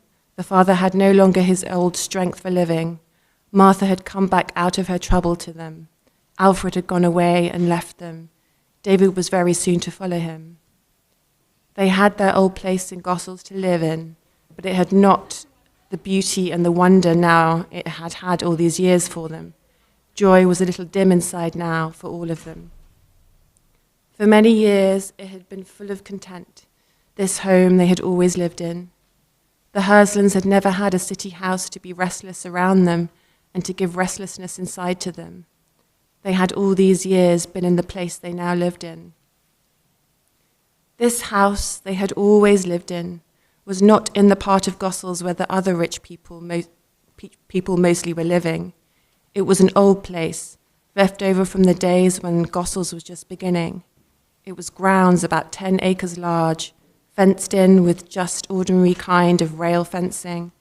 It had not a very large wooden house standing on the rising ground in the center with a winding avenue of eucalyptus, blue gum, leading from it to the gateway. There was, just around the house, a pleasant garden. In front there were green lawns, not very carefully attended, and with large trees in the center, whose roots always sucked up for themselves almost all the moisture. Water in this dry western country could not be used just to keep things green and pretty, and so often the grass was very dry in summer. But it was very pleasant then lying there watching the birds, black in the bright sunlight and sailing, and the firm white summer clouds breaking away from the horizon and slowly moving. It was very wonderful there in the summer with the dry heat, and the sun burning, and the hot earth for sleeping. And then in the winter, with the rain, and the north wind blowing that would bend the trees and often break them, and the owls in the walls scaring you with their tumbling. All the rest of the 10 acres was for hay, and a little vegetable gardening, and an orchard with all the kinds of fruit trees that could be got there to do any growing. In the summer it was good for generous sweating to help the men make the hay into bales for its preserving, and it was well for one's growing to eat radishes pulled with the black earth sticking to them, and to chew the mustard, and find roots with all kinds of funny flavours in them, and to fill one's hat with fruit, and sit on the dry ploughed ground, and eat and think and sleep and read and dream, and never hear them when they would all be calling. And then the quail came, it was fun to go shooting, and then when the wind and the rain and the ground were ready to help seeds in their growing, it was good fun to help plant them, and the wind would be so strong it would blow the leaves and branches of the trees down around them, and you could shout and work and get wet and be all soaking and run out full into the strong wind and let it dry you in between the gusts of rain that left you soaking. It was fun, all the things that happened all the year there then. And all around the whole fence that shut these joys in was a hedge of roses, not wild. They had been planted, but now they were very sweet and small and abundant, and all the people from that part of Gossel's came to pick the leaves to make sweet scented jars and pillows, and always all the Hlands were indignant, and they would let loose the dogs to bark and scare them, but still the roses grew, and always all the people came and took them. And altogether the Hlands always loved it, there in their old home in Gossel's. David Hlands' mother was that good foreign woman who was strong to bear many children, and always after was very strong to lead them. The old woman was a great mountain. Her back, even in her older age, was straight, flat, and firmly supporting. She had it in her to uphold around her, her man, her family, and everybody else whom she saw needing directing. She was a powerful woman, and strong to bear many children, and always after she would be strong to lead them. She had a few weak ways in her toward some of them, mostly toward one of them, who had a bad way of eating too much and being weak and loving. And his mother never could be strong to correct him. No, she could not be strong to let his brothers try and save him. And so he died a glutton, but the old mother was dead too by then, and she did not have the sorrow of seeing what came to him. Always this strong foreign woman was great and good in directing. She led her family out of the old world into the new one, and there they learned through her and by themselves, almost every one of them, how to make for themselves, each one, a sufficient fortune. Yes, it was she who led them all out of the old world into the new one. Her father was not a man ever to do any such leading. He was a butcher by trade. He was a very gentle creature in his nature. He loved to sit and think, and he loved to be important in religion.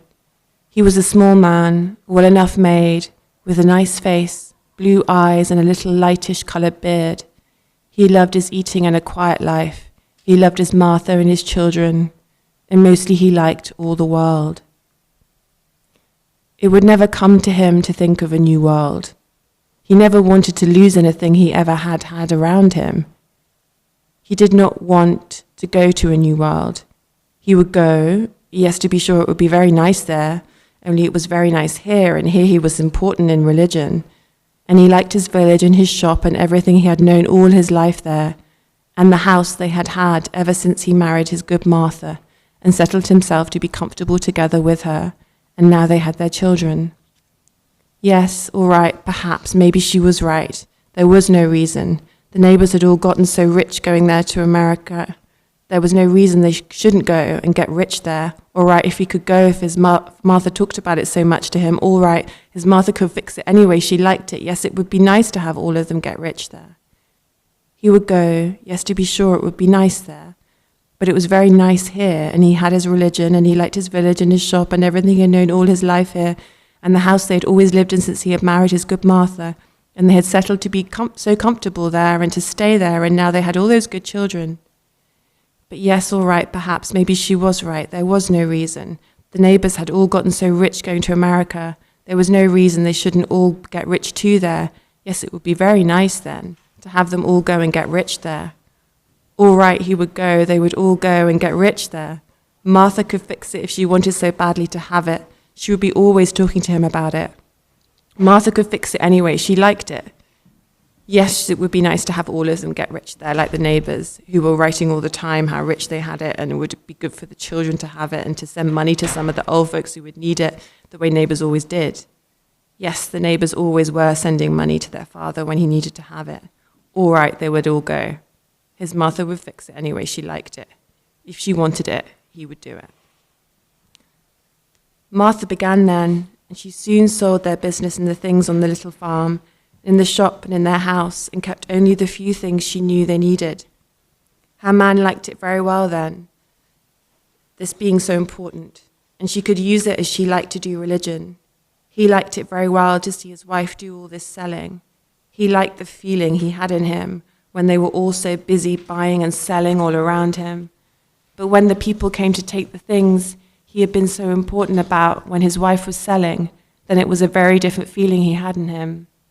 It was hard for him then, the ending. He had liked it very well while they were selling. He had liked the feeling of all the doing and the moving and the being important to all of them and everybody always talking. It had been very pleasant to him. He never really had to do any deciding, and he had all the emotion and the important feeling. It was just like in religion. But it was not so pleasant for him when the people came and took the things it had been so pleasant selling. It hurt him to have the things he loved go away from him, and he wanted to give back the money to all of them so that he could keep them. But he knew that that could not be done, and he still keep his important feeling that was so pleasant to him, and then too Martha would not let him. He said nothing to the people when they came to take the things it had been so pleasant selling to them.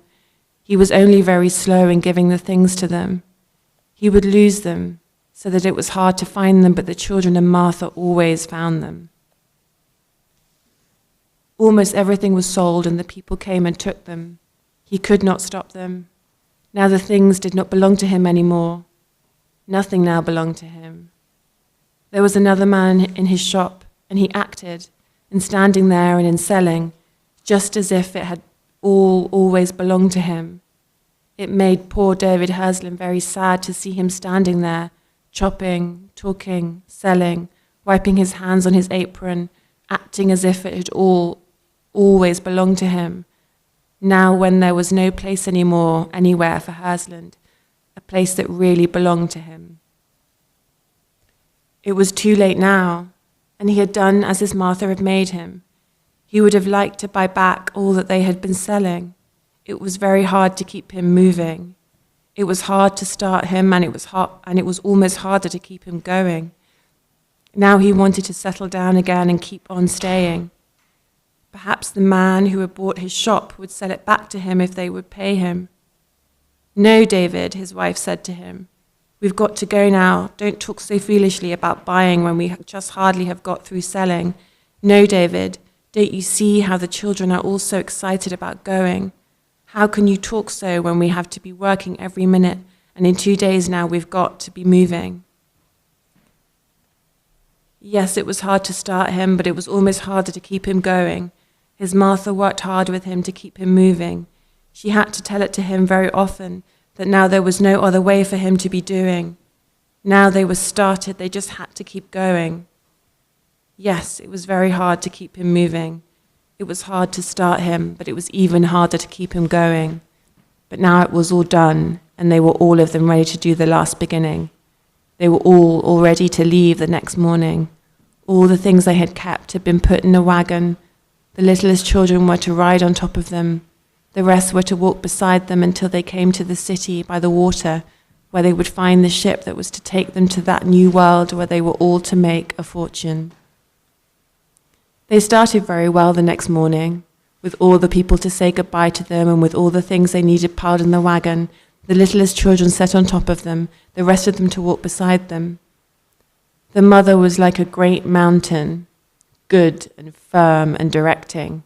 and as always able to uphold around her, her man, her children, and everybody who needed directing, and he was feeling at once more the good inside him to be important, as if it were in religion, and all the talking and moving and everybody so excited about him. It was very pleasant just then for him, and then the wagon began moving, and some went a little way with them, and then they all left them, and then it was only the family and the driver of the wagon who were with him, and all the pleasant feeling left him. They went on, and then suddenly they missed him.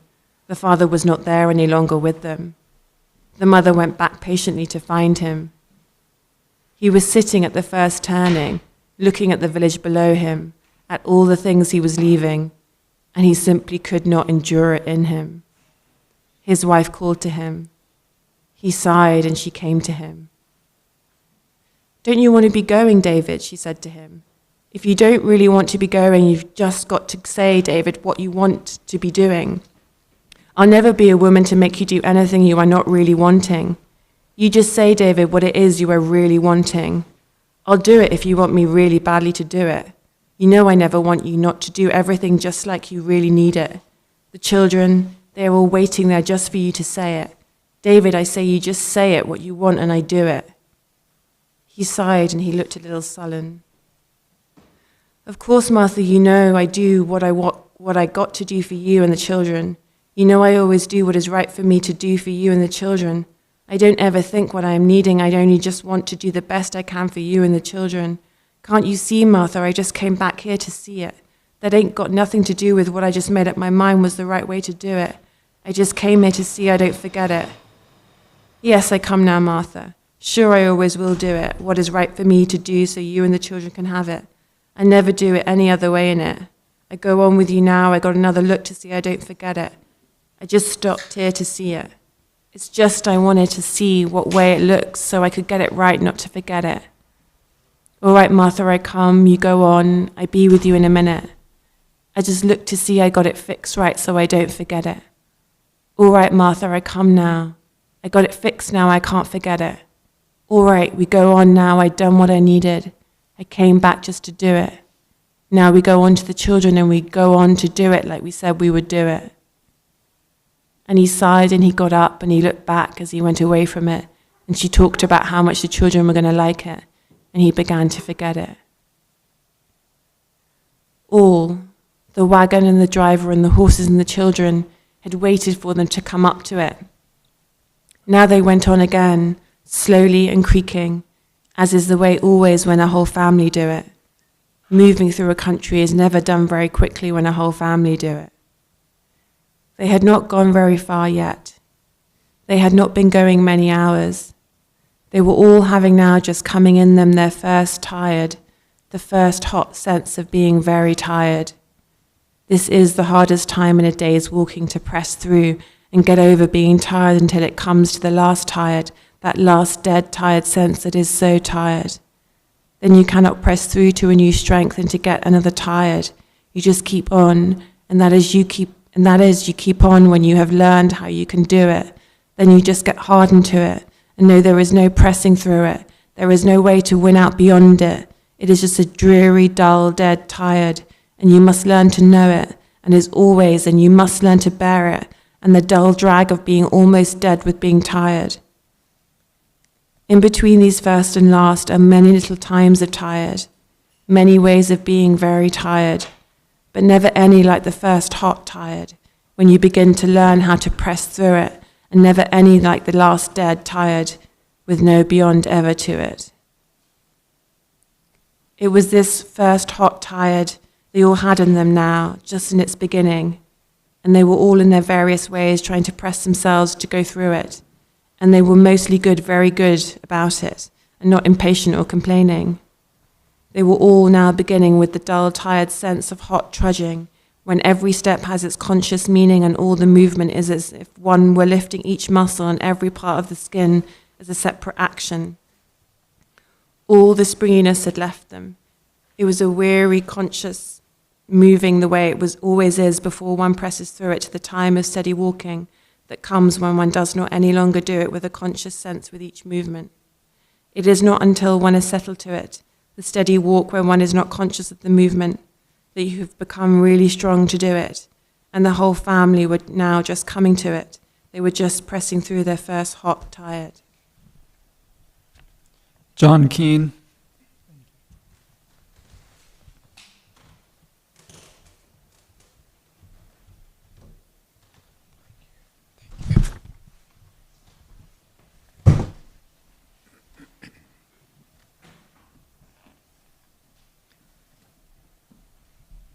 And now, once more, the father had done it. The father was no longer with him. Once more, he had flipped back, and they had lost him. The mother said to the children, "Well, you go on. I go back to get him." She felt no anger in her toward him. She just went patiently back to find him. She told the children to keep on slowly as they were going, and she would go back and find him. She walked back looking patiently everywhere for him. She found him before she had gotten back to where she had the last time found him. He had not gotten back yet to where he could see all he was going to leave behind him. She had walked faster than he and had caught him.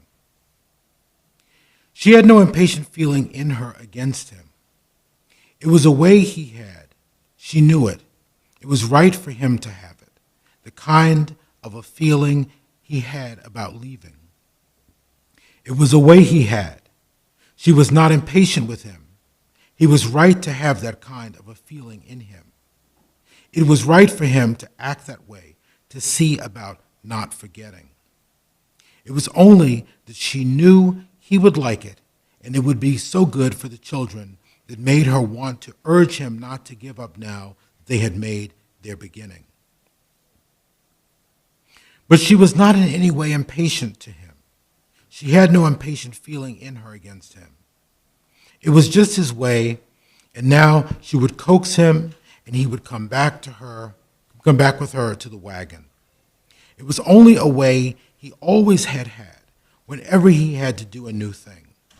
And so she walked a little with him and began to talk about the children and how nice it would be when they would all get rich and how the children would like it to work and help him. And they sat down, and after they had been resting, when they got up again, she did not do any discussing. She had just started him back toward the wagon, and always she was telling about how good he was to do what was best for her and the children. Soon they came up with the wagon, which was still very slowly moving. "It was so hot doing so much walking," she said then to him. He looked a little sick. She thought he ought not to do any more walking. Perhaps it would be better if he would get into the wagon and ride a little with the little children. It would be awful if he got sick and nobody to take care of them, for he was the only one that could do their talking. And so she coaxed him into the wagon with the children. They went on, and soon it was too far. There was not now any more going back for him. And then he was content. And he had the new city and the ship, and then he was content with the new world around him. They had, for a little while, a hard time beginning, but on the whole, things went very well with them. The sons made money for them. The daughters worked and then got married to men whom they found making money around them. Some did very well then, and some not so well, and they all had their troubles, as all people have them. And some died, and some lived, and some were prosperous and had children. One, as I was saying, died a glutton, and spoiling him was the one weak thing the strong mother did to harm any of them. The old man never made much of a fortune, but with the help his children gave him, he lived very well, and when he died, he left his wife a nice little fortune. She lived long and was strong to the last, and firmly supporting, and her back was straight and firm, and always she was like a great mountain, and always she was directing and leading all whom she found needing directing. She was then very old, and always well, and always working, and then she had a stroke and then another, and then she died, and that was the end of that generation.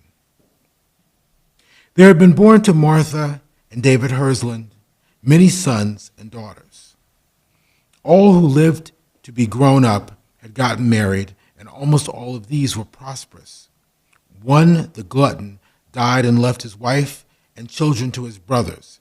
He had not made enough money to leave them provided, and his brothers, each one in their turn, gave the money to support them. One of the daughters, two of them were well married. Of the daughters, two of them were well married. The third one always lived with her husband, but it was her brothers who kept her dressed and gave her children education, and then later in their life started them out in their working. On the whole, it was a substantial progress the family had made in wealth and opportunity, in education, in following out the mothers leading to come to the new world to find for themselves each one a sufficient fortune. In all of them, the father and the mother were variously mixed to make them, but mostly it was the mother who was strongest in them. Some, like the glutton, had in certain ways the important feeling in them that the father had had in religion. Some, like the daughter, who had not made much of a success in marrying, had his way of not being very good at keeping on even after they had made the beginning. But mostly all of them had the strength and solid power in them that the mother had it in her to give to all of them. Some of them began and kept on well after they had made a beginning. And so they were mostly very successful in the business of living. In every one of them, the father and the mother were very variously mixed up in them. The fourth son, David Hland, was one of the fathers we must soon be realizing so that we can understand our own being, was the only one of all of them who had just gone to the far west to make his fortune. It is a little hard to see just how the mixture of this father and this mother came to make him. He was, in some ways, as I was saying, a very splendid kind of person. He was big and abundant and full of new ways of thinking, and this was all his mother in him. But he had not her patient, steadfast working. He was irritable and impatient and uncertain and not always very strong at keeping going, though always he was abundant and forceful and joyous and determined and always powerful in starting. And then, too, he was in his way important inside to him as his father had been when he felt his religion in him. But all this will show more and more in him as I tell you slowly the history of him. He had gone as a young man to Gossel's to make his fortune. This was a new world in a new world, and it took this newest part of this new world to content him. He alone of all the brothers had this restless feeling in him. All the others did very well where the mother had brought them. He alone had needed to go farther to find for himself his life and a sufficient fortune. As I was saying, he had brought his wife to Gossel's with him. He had married her in Bridgepoint, where one of his sisters had settled, with her man, who made there a very good living. At this time, David, though he was quite a young man, had already made enough money to support him and a wife and children. He had done this before. He had thought to go to Gossel's, where he was to make his great fortune. And so it was right for his sister at this time to be anxious to arrange a marriage for him. Now the idea of going to the far west was just beginning to work in him. Perhaps marrying might keep him with them. Anyway, it would be good for him to have a good wife to go to Gossel's with him, and so he met little Fanny Hland. It was arranged by his sister that this young woman should be married to him. Fanny Hland all her life was a sweet, gentle little woman. Not that she did not have a fierce little temper sometimes in her, and one that could be very stubborn, but mostly she was a sweet little gentle mother woman, and only would be hurt, not angry, when any bad thing happened to them. Her mother was one of those 4 good foreign women, the grandmothers, always old women, or as little children to us, the generation of grandchildren. These 4 good foreign women, the grandmothers, we need only to be just remembering, had each one a different kind of a foreign man to be a master to them. These 4 foreign women, the one strong to bear many children, and then always after strong to lead them, the steady good one who was patient to bear her many children, and then always was patient to suffer with them, the sweet pure one who died as soon as she had borne all of them, for that was all she knew to do for them, and the little gentle weeping hopeless one who had sorrowed in her, having them, and always after sorrowed in them. All these 4 foreign women had very many and very different kinds of children. The gentle little hopeless one who wept out all the sorrow for her children had many and very little children. She was the mother of the pretty, gentle little woman that David Hland married in Bridgepoint and took out to Gossel's with him. The little weary, weeping mother of all these gentle, cheery little children had a foreign husband who was not very pleasant to his children. He too was little like his wife, and like all his children, but there was a great deal in him to cause terror to his wife and children. He was like old David Hland, important in religion. He was very deep inside him. It was very deep inside him, and with him it was much harder on his children. His wife, too, had sorrow in religion. She had sorrow from his being so important in religion, and she had sorrow, too, from her own self in her own religion. But then it was all sorrow and sadness, and always a trickling kind of weeping that she had every moment in her living, and it really was not much worse in religion. It was just a way she had, this trickling weeping, even as when it sometimes did happen, she was laughing. She never ever really stopped her sad trickling. To her joy was as it has been said of laughing, it is madness, and of mirth who doeth it. For even in laughter the heart is sorrowful, and the end of that mirth is heaviness. It was in her as it was said by the Quaker woman. I often think if I could be so fixed as never to laugh or to smile, I should be one step better. It fills me with sorrow when I see people so full of laugh. It was a hard father and a dreary mother that gave the world so many and such pleasant little children. Mostly they were cheerful little children. Perhaps it was that the mother had wept out all the sorrow for them. There was no weeping that she had left over to them. They were mostly all in their later living cheerful, hopeful, gentle little men and women. They lived without ambition or excitement, but they were each in their little circle joyful in the present. They lived and died in mildness and contentment. It was one of these gentle little Hisson people that David Hland married there in Bridgepoint and then took to Gossel's with him. And now he, with all the mixed up father and strong mother in him, and this little gentle, cheerful, pretty little woman, who had yet had a fierce little temper that could be very stubborn, were to come together and make a life together and to mix up well and then to have many different kinds of children through her. They had mixed up very well. They had a good enough success with their living. They had had 5 children through her. 2 of these had died as little children. 3 of them had grown up and now were grown young men and women. And these 3 are of them who are to be always in this history of us young grown men and women to us. for it is only thus that we can ever feel them to be real inside, in us, them who are of the same generation with us. The mother, little gentle Mrs. Hland, was very loving in her feeling to all her children, but they had been always all three after they had stopped being very little children, too big for her ever to control them. She could not lead them, nor could she know what they needed inside them. She could not help them. She could only be hurt, not angry, when any bad thing happened to them.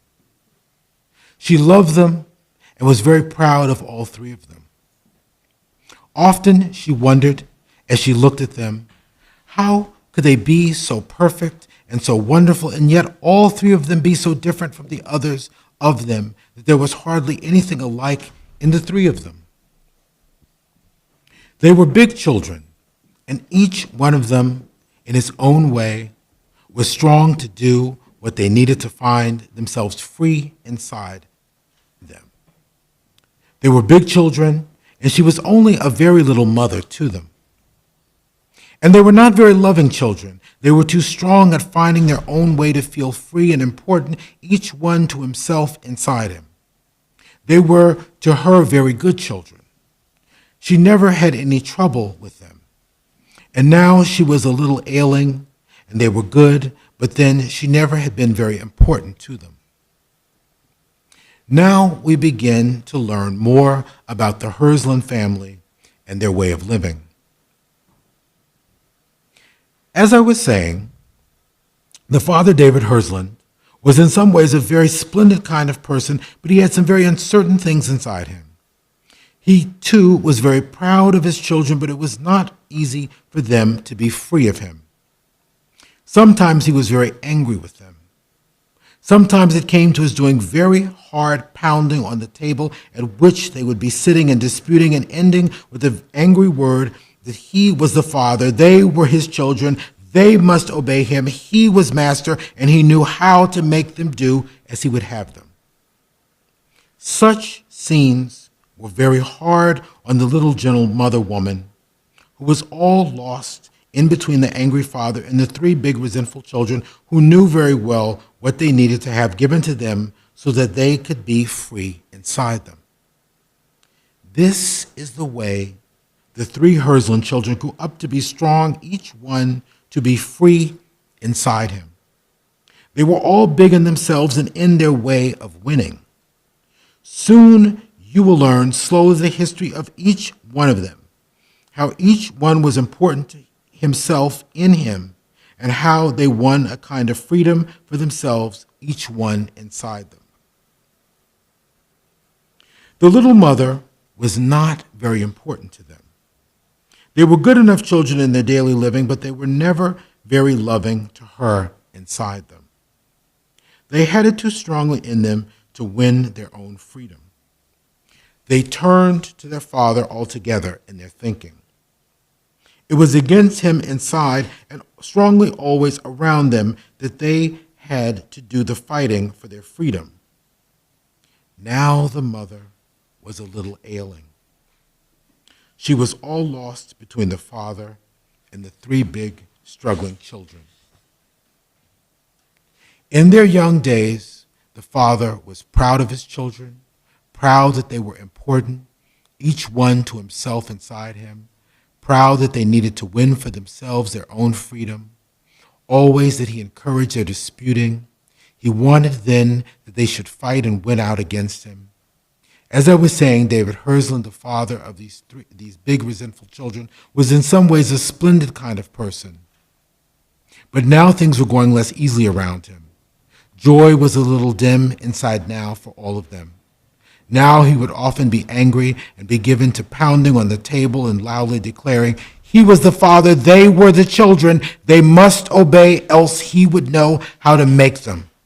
And the gentle little mother, who every day was giving signs of weakening, would sit scared, and afterwards she would be weeping, lost between the father and the three big resentful children.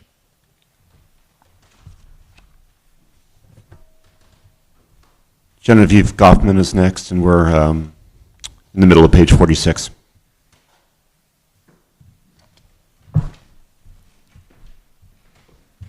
But this was all when they had become grown young men and women, and joy was a little dim inside for all of them. Now listen to their lives as children, their early struggles, each one to find for themselves freedom, the abundant father in them, in those days full of joyous beginnings, proud of himself and of his children, glad to feel that they were strong, all of them, to make for themselves their own beginning. Now I will tell you more of the Hlands' way of living in the old home with the wind and the sun and the rain beating and the dogs and chickens and the open life and the hay and the men working and the father's way of educating the 3 children so that they could be strong to make for themselves their own beginning, and the gentle little mother who was not very important to them, who had sometimes a fierce little temper that could be very stubborn, but mostly she was only sad, not angry when any bad thing happened to them, and the 3 children with the mixed-up father and the little unimportant mother in them. As I was saying, Mr. Hland was big and abundant, and always was very full of new ways of thinking. Always he was abundant and joyous and determined, and always powerful in starting. Also, sometimes he would be irritable and impatient and uncertain. Also, he was in his way important inside to him.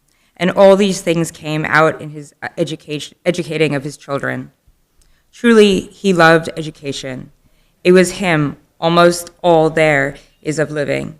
He did not do it with the steadfast, steady working. Things always were a little uncertain with him.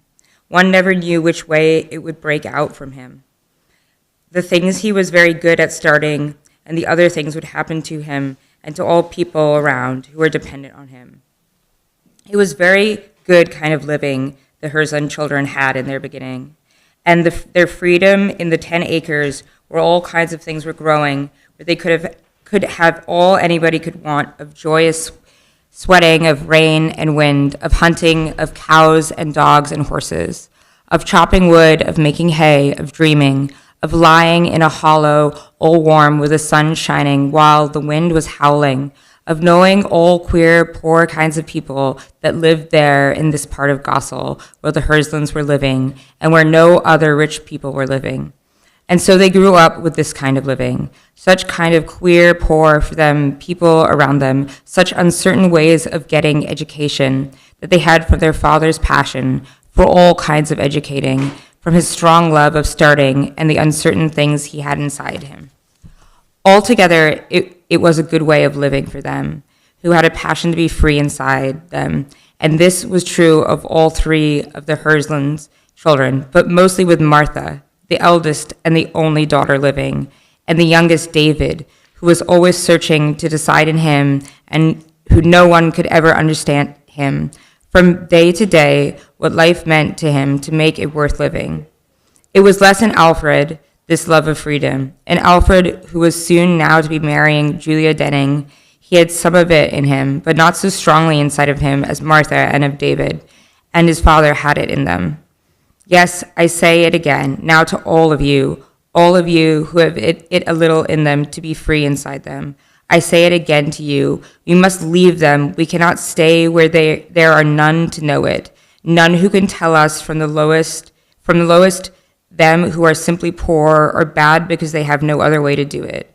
No, here there are none who can know it. We must leave ourselves to a poor thing like Alfred Hland to show it, one who is a little different with it, not with real singularity to be free in it, but it is better with him than to have no one to do it.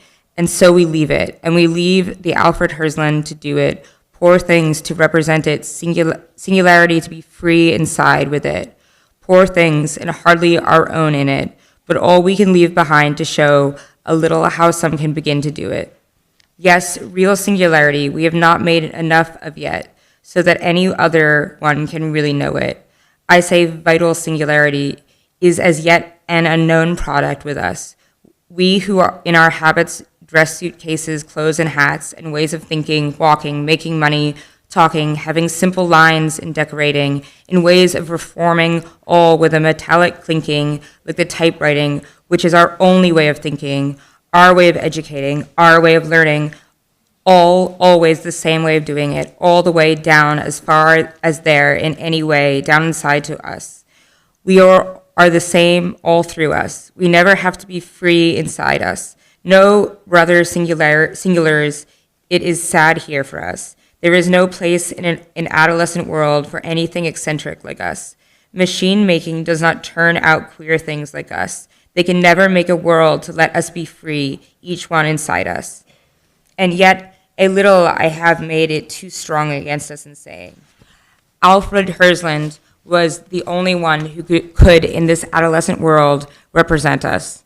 The father, David Hland, we cannot count for us. It was an old world that gave him the stamp to be different from the adolescent world around us. But there is still hope for us in the younger David, who is different from the people all around him. In him who always was seeking to be free inside him, to know it in him, and no one could ever understand him, what it was inside him that made it right that he should go on living. He, as you shall hear in the history of him, does not really belong to the adolescent metallic world around him, and yet there was not that vital, steadfast singularity inside him, that custom passion and a feel for Mother Earth can breed in men. He did not have it really for him, custom, passion, certainty of place, and means of living stability within himself and around him. A feeling to be really free inside him and strong to be singular in his clothes and in his way of living. But now to make again a beginning, to tell of the father David Hland and the way he had in him to make himself strong and important inside to him and to prove the right way to educate his children and the singularities the old world had stamped on him. David Hland believed in hardening his children. He believed that everyone should make for himself his own beginning, that everyone should win for himself his own freedom. This was always strong inside him, and with all uncertain ways that he had in him, with all the strong starts and sudden changes in his way of educating, the three children who had such different ways in them from the things he meant to give them. Mostly at first, they, the children, felt this in him, in the ways they were ashamed of him, in just the simple ways he had of doing in the ordinary day of living. It is hard on children when their father has a queer way in him. Even when they love him, they can never keep themselves from having shame inside them. When all people are looking and wondering and laughing and giving him a name for the queer way of him. Mr. Hland and I have been often saying was in some ways a splendid kind of person, and that was one way you could look at him. In other ways, he was an uncertain, changeful, angry, irritable kind of person with a strong feeling of being important to himself inside him and not always certain to make other men see why he had so much important feelings in him. And then one could think of him as children when they were young girls and boys felt him queer in the ways he had of doing things that made them feel a little ashamed to say that he was their father to them. He was father to them when other children spoke about him. These are some of the queer ways he had him, the ways that made his children feel uncomfortable beside him. They were mostly just simple things in their ordinary living that gave his children this uncomfortable feeling for him. David Hland was a big man. He was big in the size of him and in his way of thinking. His eyes were brown and little and sharp and piercing and sometimes dancing with laughing and often angry with irritation. His hands would be quiet a long time and then impatient in their moving. His hair was gray now. His eyebrows were long and rough, and they could give his eyes a very angry way of looking. And yet one could love him in a way one was not afraid of him. He never would go so far as his irritation seemed to drive him, and somehow one always knew that of him. He was not so much terror for his children as father with more kindness and more steadfast ways of doing. One always had a kind of feeling that one needed to protect one from him and was to stand up strongly against him. He would stop short of where he seemed to be going. Anger was there, but it would not force him on to the final end of angry acting. All one had to do was to say then to him, all right, but I've got a good right to my opinion. You started us in this way of doing. You have no right to change now and say that it's no way for us to be acting.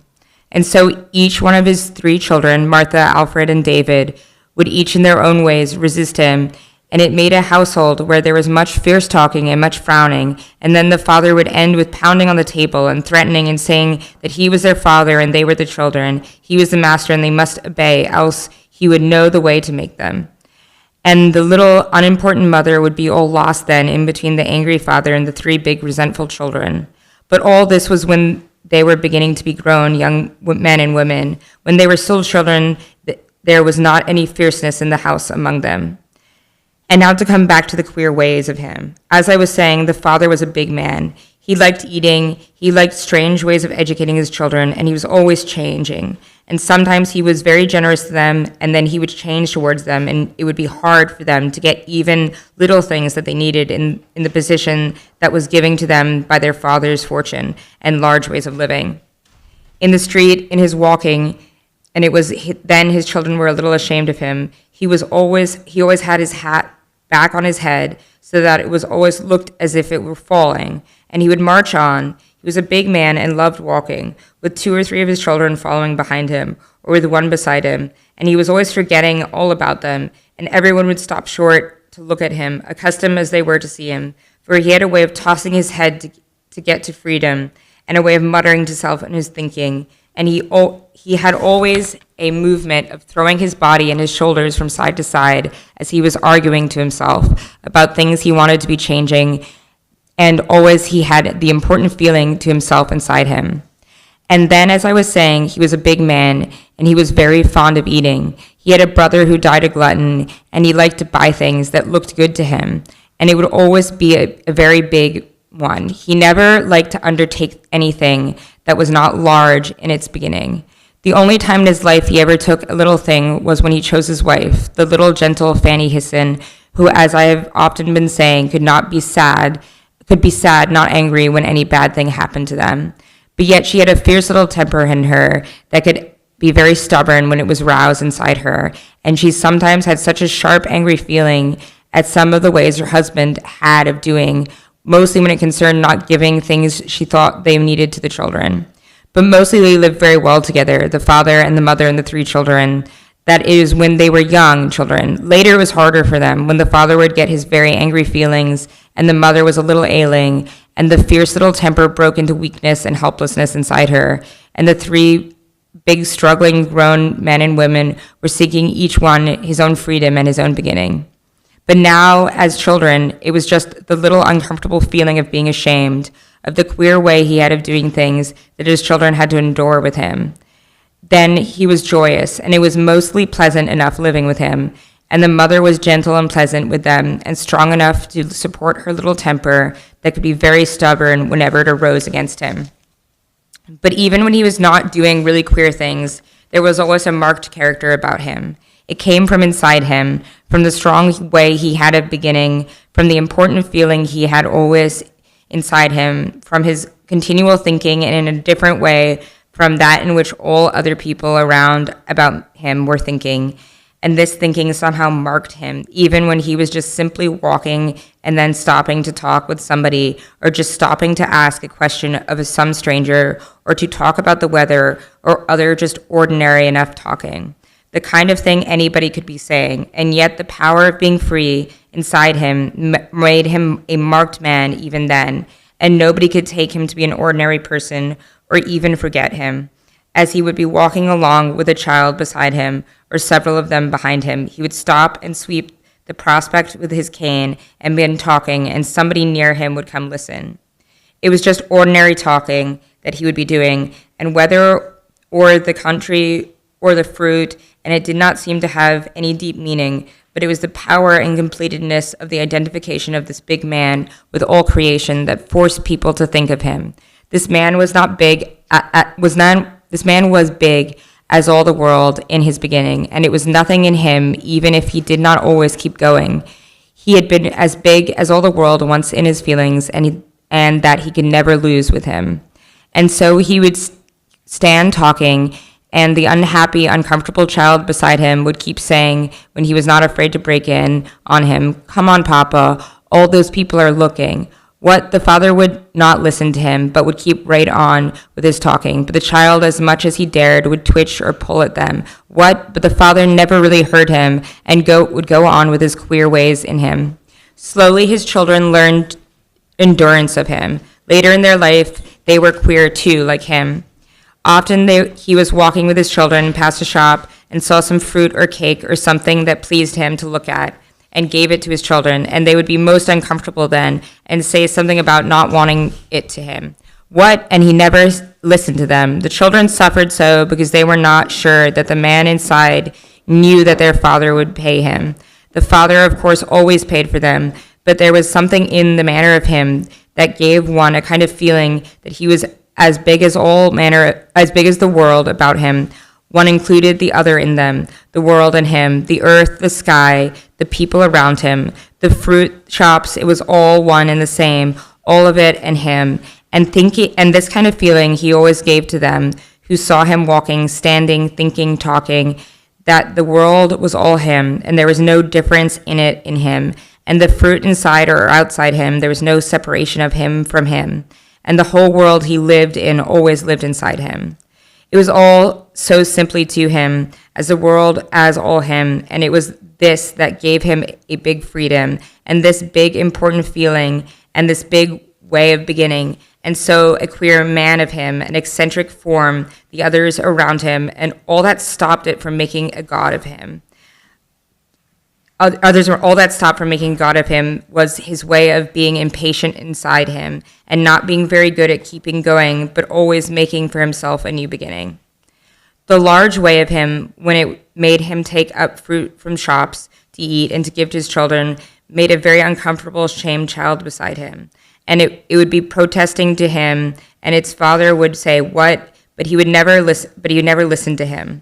The child never did learn that the fruit man would not be worried with him, that they all knew his father, and that the queer way of him, and that their father always paid them. The fruit man all knew him and liked the abundant world embracing feeling of him, and they liked to see him, but his children could never could lose until they grew up to be queer themselves, each one inside him, the uncomfortable feeling that his queerness was queer ways gave them. To him, David Hland, education was almost the whole of living. It was always the making of a new beginning, the having ideas, and the often changing. And then there were so many ways of considering the question.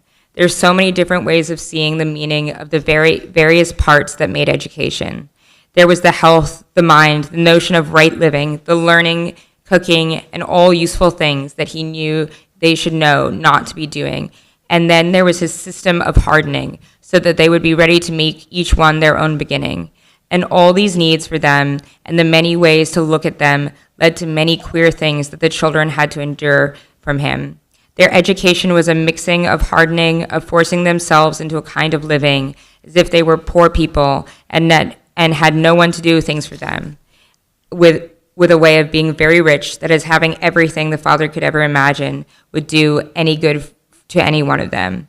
This made a queer mixture in them. They found it a great trouble to them, this past education, when they first began to be young grown men and women. Later in their living, they liked it that they had such a mixing of being rich and poor together in them. As children, they all three had loved very well this kind of living. As I was saying, they had their 10 acres with rose hedges to fence their joys in, that part of Gossel where no other rich people were living. They had all around them for them poor people to know in their daily living, and from them they learned the ways in which queer ways for them who had from their father's fortune a very different kind of position to be natural to them. In Gossel, the Hland's could be freer inside them than if father had remained with his brother where their mother had brought them, and this freedom he used in education of his children. They never knew any one of them, nor their father who was directing it for them, just where their learning was coming from or how it would touch them. Mr. Hland had all kinds of ways of seeing education. He was the fondest of all of the ideas of hardening, but this was difficult for him to keep steadfast in him. With his great interest in every kind of new invention, in wanting that his children should always have anything that could do any good to them. There was joy in them, all their later living that had been that had been Gossel, where they had their youthful feeling, and later when they learned to know other young grown men and women, they loved the freedom that they had inside them, that their father had in his queer ways won for them. Jordan Castro, Nicolette Polak. We're on the way bottom of page 52.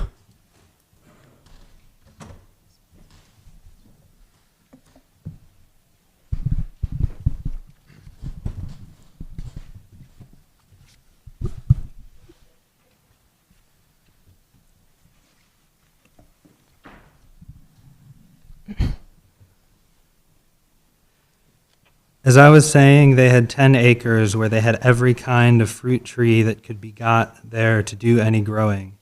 And they had cows and dogs and horses and haymaking, and the sun in the summer dry and baking, and the wind in the autumn, and in the winter the rain beating, and then in the springtime the hedge of roses to fence all these joys in. The mother had always been accustomed to a well-to-do middle-class living, to keeping a good table for her husband and the children, to dressing herself and her children in simple, expensive clothing, to have the children get as presents whatever any one of them wanted to have at that time to amuse them. She was a sweet, contented little woman who lived in her husband and in her children, who could only know well to do middle-class living, who never knew what it was her husband and her children were working out inside them and around them. She had strongly inside her the sense of being mistress of the household, the wife of a wealthy and good man and the mother of nice children. When they were very little children, they liked to cuddle to her when she took them to visit the rich people who lived in the other part of Gossel. They were all bashful children, living as they did in the part of town where no rich people were living, and so being used to poor, queer kind of people, and only feeling really at home with them, who were not people in the position that her father's fortune and large way of living would naturally make companions for them. And so as little children, when they went to visit with their mother in the part of Gossel where other rich people were living, they clung to her, or on the sofa where she'd be sitting and talking. They climbed behind her, and then too she wore seal skins and pleasant stuffs for children to rub against and feel as rich things to touch and have near them, and so they liked to go with her. And this and the habit of being children with a mother was mostly all of the feeling that they had for her until later, when she was ailing, and the little stubborn temper in her broke into weakness and helplessness inside her, and they had in a way to be good to her. They always, in a way, were good to her, that is, as much as they could remember to think about her. But it was not important inside to any of them to remember about her, neither when, as children, they were near her, or when later she was ailing and needed them to be good to her.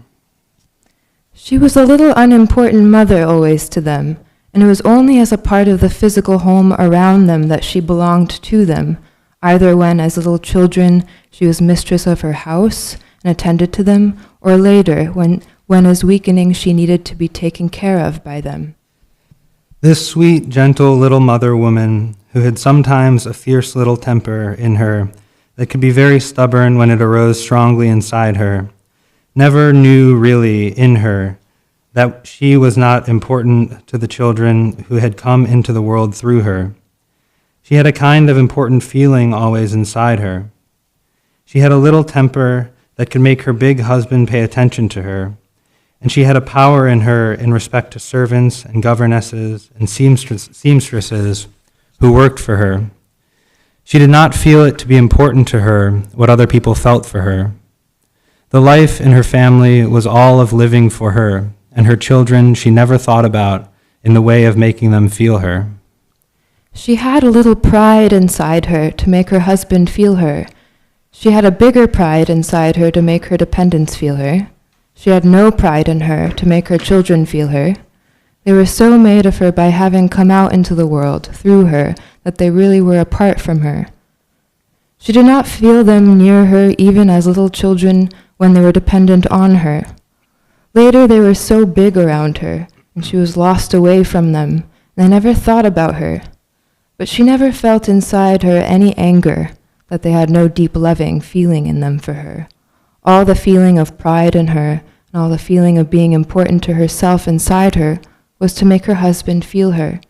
And when she had her little fierce, stubborn temper rise inside her to make him yield to her, or later when the temper broke down into weakness and helplessness inside her to have him then be good to her, all the rest of her, feeling herself important to herself inside her, had to do with her dependence and the struggles she had with them, and they had among themselves, and so to feel her.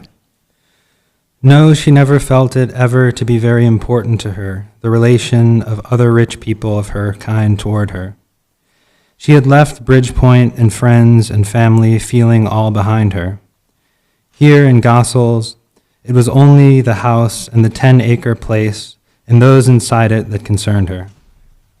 She knew the value of herself and their well-to-do way of living, of her husband and her nice children, and the simple expensive clothing they wore when they went out visiting to that part of Gossel where the other rich people were living. She could know the value of them and the way other people must feel toward them, but these people gave her no strong feeling of being important to them, the other people who did not come close to her in her daily living. With them, it was only a continuing of her well-to-do living, which was the only kind of living that was right to her for anyone to be having. That was there. To have it gave her no important feeling. It was right to have a well-to-do, good husband and nice children, and all in simple and expensive clothing, but in the 10-acre place in that part of Gossel where no other rich people were living, she was cut off from a lively feeling of this right kind of living. Here it was she herself who was important to her feeling.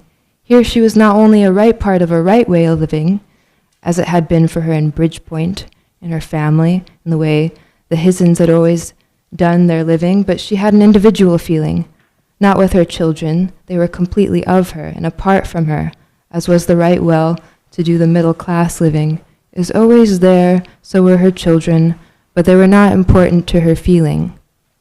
The things that made her important to herself and her feeling was the sometimes controlling her husband by her little temper when it arose to be fierce inside her, and the stubborn way it sometimes gave her in acting, and in being mistress, and deciding that being above them and yet in their daily living, and so interfering with the seamstress and governesses and servants and all the people they had ever been working for them.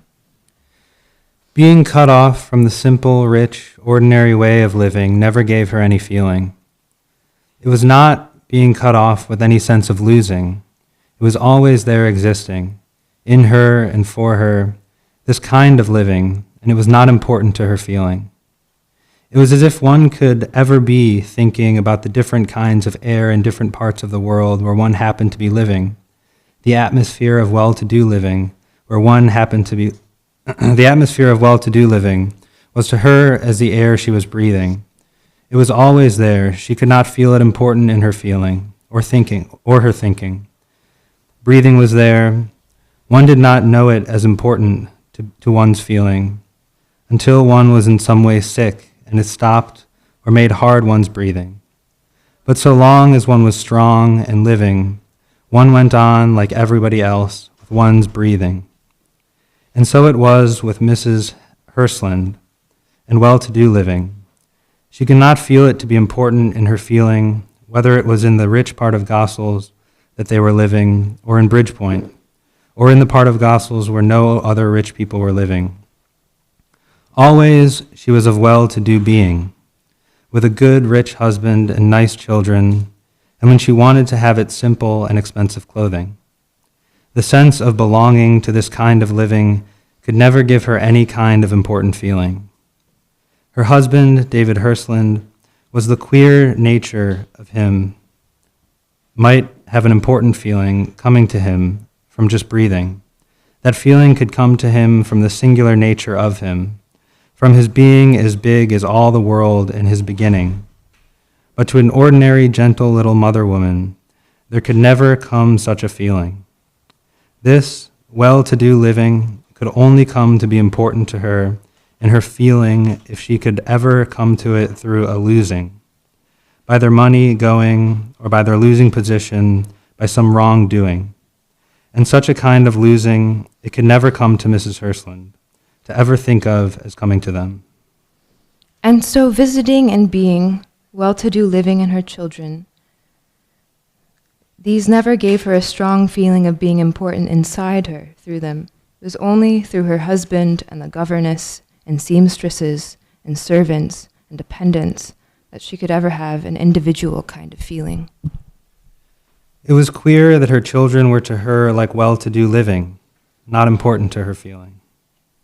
As I was saying, David Hland had made a decent fortune even before he had left Bridgepoint. He had made enough money to give his wife and children a good position.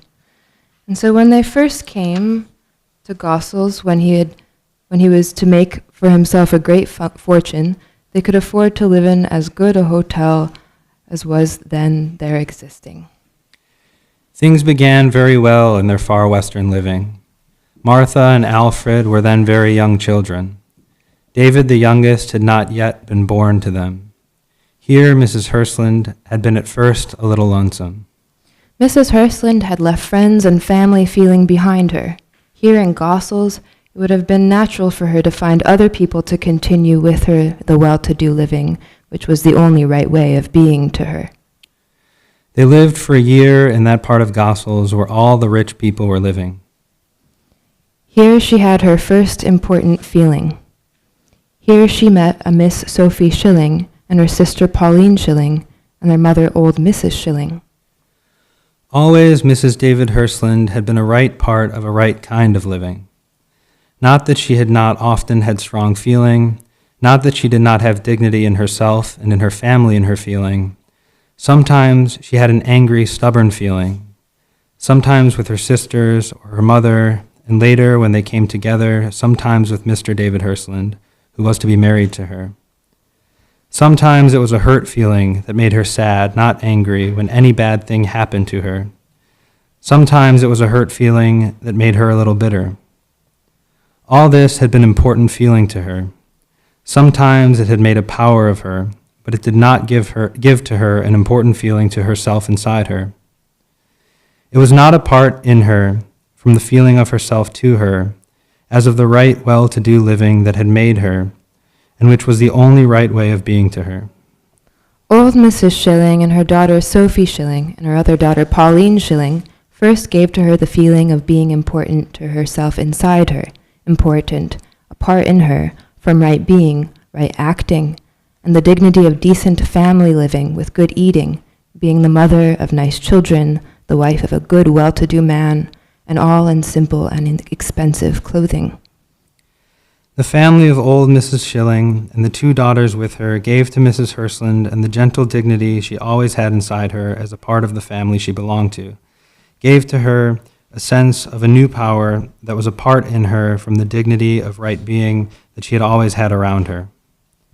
It was a part in her in this sense of a new kind of power that she had with Mrs. Schilling and the fat daughter Sophie Schilling, and the thin, pretty, dull, queer, always getting into trouble Pauline Schilling. It was a part in her from the dignity of right living that she had always had inside her. It was the fat daughter, Sophie Schilling, who was the new kind of friend to her, that gave her the sense of being important to herself inside her. Sophie Schilling made a new kind of friendship for her, and it was a new sense that Mrs. Hland had then inside her, different from all that she had always had inside her, different from the right living that had made her. All the Hland people had it strongly inside him, the family way of good living. They were all in their natural way of family thinking, gentle, cheerful little men and women. They lived in their natural way of being, without any strong ambition. It was enough for them to hold to their tradition, the dignity and beauty of right living and right thinking. They never needed to go out to find ambition or excitement in their living. They had excitement and dignity inside them from their family, and the gentle pride that made them, that sometimes came in sparkling, sometimes in angry flashes from them, but mostly they were hurt, not angry when any bad thing happened to them.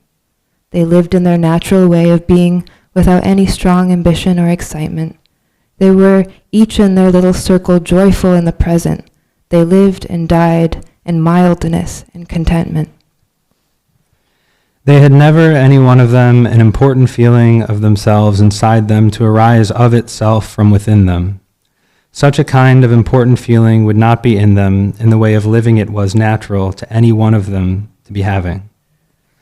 Mrs. Fanny Hland never would have had such a feeling if she had lived on in Bridgepoint, going on always with the right kind of being. She would often have had an angry feeling, sometimes with her family or her husband, or for them when things happened to them to worry about. And sometimes it would be a hurt feeling that would lead to a bitter biting talking. Sometimes it would be a hurt feeling that would make her sad, not angry, when any bad thing happened to them. And it was always it would be she who had the feeling and the dignity and the good well-to-do husband and the simple and expensive clothing and the nice children, and she was the mother of them. But with all this strong feeling, with this being proud or angry or sad or stubborn or happy in her feeling, she would never have that kind of important feeling that she learned to be having in Gossels. First with Sophie Schilling as a beginning, and then in Gossels later in the 10-acre place where they were always staying, cut off from being really a part of the right way of living. She would have been a part if she had gone on with her natural living. She would have been a part of the right way of his and being. She could have been in her feeling angry or sad or stubborn or happy or biting in her talking or hurt when any bad thing happened to them. She could have had all this in her feeling and yet not having that kind of sense of importance to herself inside her that comes with the individual being. The little religious father who had made them all his children, he could not make others not living with him feel him. The little religious father who had made all his children feel him had such an important feeling inside him. It was his religion gave it to him. It did not arise of itself from within him. It was only being as he felt himself. All there was of religion could give him such a feeling of being important to himself inside him. He could make all his children feel him. He could, in a way, make them fearful of him and the religion in him. And all the religion was of him. And he was in himself all there was of religion. And so it was that he, the important feeling inside in him, but this did not make any but his children feel him. It did not arise of itself inside him, and he could not make anyone who did not live with him feel it in him. The little dreary mother with her trickling kind of weeping that she had every moment in her living, even as when it sometimes happened, she was laughing, this dreary little trickling woman had with her sadness and religion, and her trickling weeping that kept on always wetting all the sorrow there could be in living, this trickling, dreary little Mrs. Hisson, who wept out all the sorrow for her children, had in her an important kind of being that was almost an important feeling. And this almost an important feeling did not come to her as in her husband from religion. It arose up inside her with her trickling weeping. Almost it was really an important feeling, and it was the having, too. Such an almost important feeling that made her daughter, Mrs. Hland, have really such a feeling when it came to her there in Gossels to have a, for her, not natural way of living. And it first came as a beginning with the old lady, Mrs. Schilling, and her fat daughter, Sophie Schilling, and the other daughter, Pauline Schilling. With all the other men and women, there mostly was not such an important feeling inside in them, only with the oldest of them who had religion as the father had inside him, and with her it was as with him. The important feeling did not arise of itself inside her, and only her children could feel it in her, the way of being important, that being all there was of religion gave their mother as a power over them in her. Mostly the Hisson men and women, the children of the father and religion, and the trickling, dreary mother who hardly knew her, how she came to make them. In all these Hisson little men and women, there was never very much of such important feeling. It was only way off there in Gossels. shut off from a lively feeling of well-to-do living, shut off from her friends and family feeling that Fanny Hisson, Mrs. Hland, could find in herself a really important feeling. All the little Hisson people had very strong family feeling. Altogether, they were important to themselves in their feeling. Not that they did not each one alone have strong feeling, and each one, of course, had in them a different way from all the others of them of being loving or having an angry feeling. They all, of course, had in them their own individual way of thinking and of doing, only they never had inside them each one for himself the real important feeling. Some of them had often a very angry feeling. Some had fierce tempers and sometimes bitter, biting ways of talking. Some had very stubborn ways inside them, and some had it mostly in them to be only hurt, not angry, when any bad thing happened to them. Yes, they had each one of them in their own way of feeling, thinking, and of doing, but they had not any of them inside in them an important feeling of themselves inside them, as the father had in religion, and as the dreary mother almost had with her continuous way of trickling crying. Some of the children, as I was saying, had it a little in them. The oldest daughter, from her dull, stubborn religion that was for her all there really was of living, had it in herself, and it gave her power over her young children.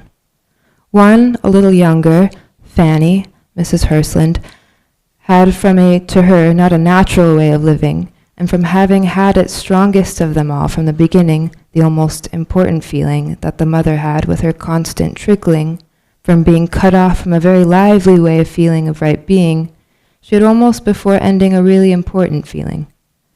And one next to the youngest of them had a little such a feeling from almost an individual way of thinking. It never really came to fruition, but as with the mother and the constant trickling, this one with constant and very nearly an individual kind of thinking had almost a real important feeling. The Hisson family altogether were, and very really, important to themselves inside them in their feeling. Each one of them had always for himself and all the others of them a dignity and a gentle way of making himself important to the others of them, and to everyone who ever came to know them.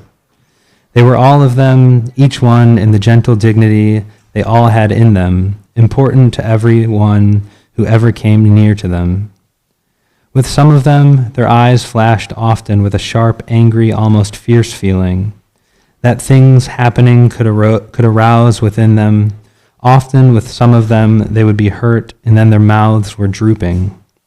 In some of them, it was a very stubborn feeling that was the deepest thing inside them after the family way that made all them. And these were the hardest to live with, and never to be forgiven when they had been hurt or angry by something someone had done to them. But mostly the Hisson men and women were gentle, cheerful little men and women. Mostly they lived without ambition or excitement, and mostly they were each in their little circle cheerful in the present. Mostly they lived and died in mildness and contentment. Until they were all really grown men and women, until the women each one found a husband to control them, and the men went into the business and were independent of him, until they were in this sense grown men and women, until he died, the father always wanted and succeeded in shutting them all up to be always with him. This was not in him from any small feeling inside him, but from the important feeling he had in him, of being all there was for him of religion, and it was his sense of the right way for them to be his children that made him shut them up, so and keep them there close to him. Later, when the daughters were married and the sons working were independent of him and had left him, he never in any way wished to interfere with them, with their feeling, their religion, their way of thinking, or their doing. When they were with him, they belonged there, and he held them shut in with him. When they left him, grown-up men and women, it was no longer for him to act upon them. They no longer were his necessary way of living.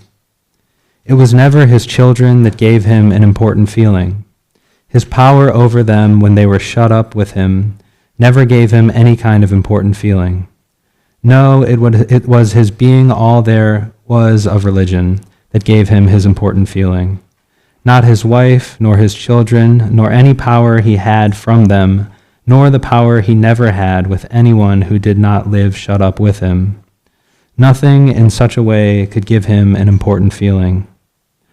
They were his daily living, the necessary right way of doing. They were not important to his feeling, not in themselves, nor in any power in him that came from them either as they were or as he made them. Such things could never come to him as an important feeling of himself inside himself. It was only being all there was of religion that gave him such an important feeling. It was queer unless you really could understand him, could really see how the important feeling came to be in him. It was certainly queer to just ordinary thinking to see a man who had been so rigid with his children, keeping them shut up with him, making them live every minute as he would have them, having no power with anyone who did not live so with him. It was queer that when these children came to be grown men and women, that is independent and living away from him, that he never in any way wanted to keep his hold on them. He had for them then as much affection as he ever had for them. He always went to see them, was open and friendly with them, but not in any way that he had ever any kind of desire in him to interfere with them, or their way of living, or their thinking, or their doing. No, not even with their feeling and religion.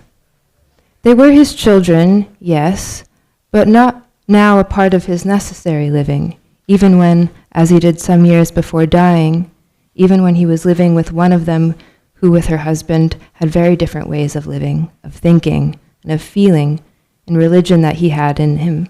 Even then he never interfered with them, who are now independent of him, grown men and women. The only thing that gave him an important feeling was being all there was of religion. When his children were shut in with him, they were a part of him. They had to do with his necessary way of being. They had to live in his important feeling, with his being all there was of religion. But when they had left him, when later he even lived with them, they were then no longer a part of him. He was then all alone, all there was of religion. By that time his wife too had left him, had died away and left him. Always in her living she had never been quite of him. She had always been cut off from him by her having from her constant trickling, crying, and almost important feeling. And so this old man, who was to himself all there was of religion, to whom religion and himself was all there was of living, who had kept his children close shut up with him every minute of their living until they were for him grown-up men and women, this old man who never had any power in him for anyone who was not shut up with him, this old man had a queer way of being almost perfect in his toleration of things that were all different from his way of thinking and feeling and believing, even with religion, even with his children, now when they were independent of him. So strong it was in him, this tolerating spirit toward them when they were grown men and women to him, that even when later in their living they sometimes asked him to guide them, he would refuse it to them. For they were then apart from him. He was all there was of religion.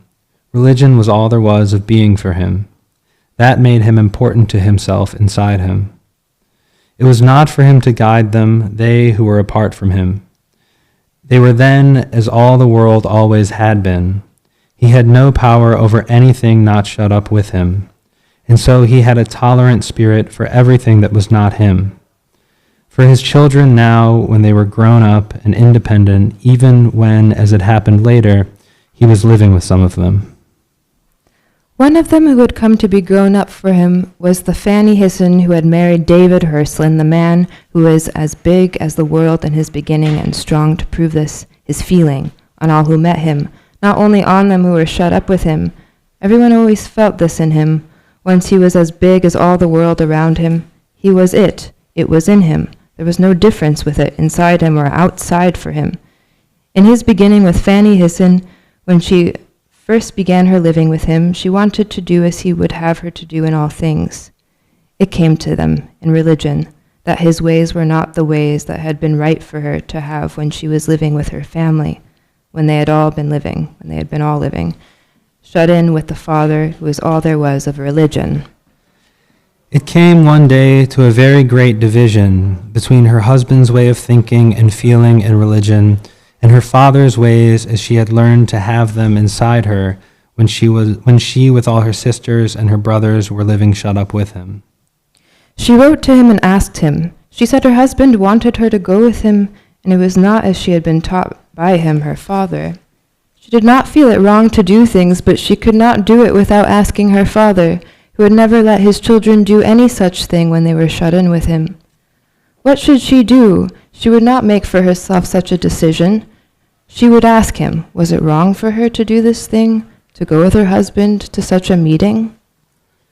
The old man replied, "My dear child, there was once a priest, a good man. Once a member of his church came to him and said, 'I have been thinking, can I do this thing?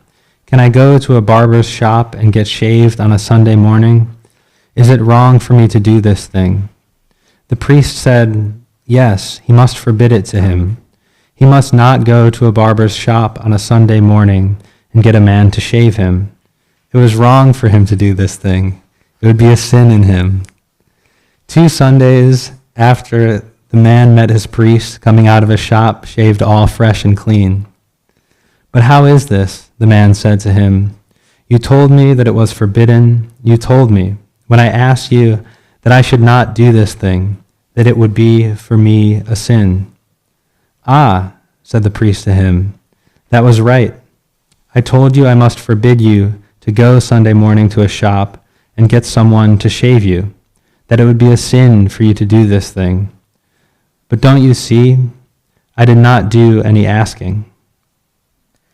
Later in the old man's living, when his wife had died away and left him, he came to live with a daughter who had not any kind of important feeling to herself inside her, neither from a religion, to be all her, from a constant rising up inside her as a dreary mother had it in her, to have an almost important feeling to be inside her from the constant trickling of her. The father later came to live with his daughter, who had a gentle dignity and good ways in her from the sweet nature of her, not from any important feeling in her, and she and the man who had married to her, both, though they had respect in them for the father, and goodness, and a delicate feeling to consider all whoever had to do with them, though they were glad to do for them everything he wanted them to be doing, yet they had together very different ways of thinking, of feeling, and of living than he had known it to be right to have all these in life in necessary living.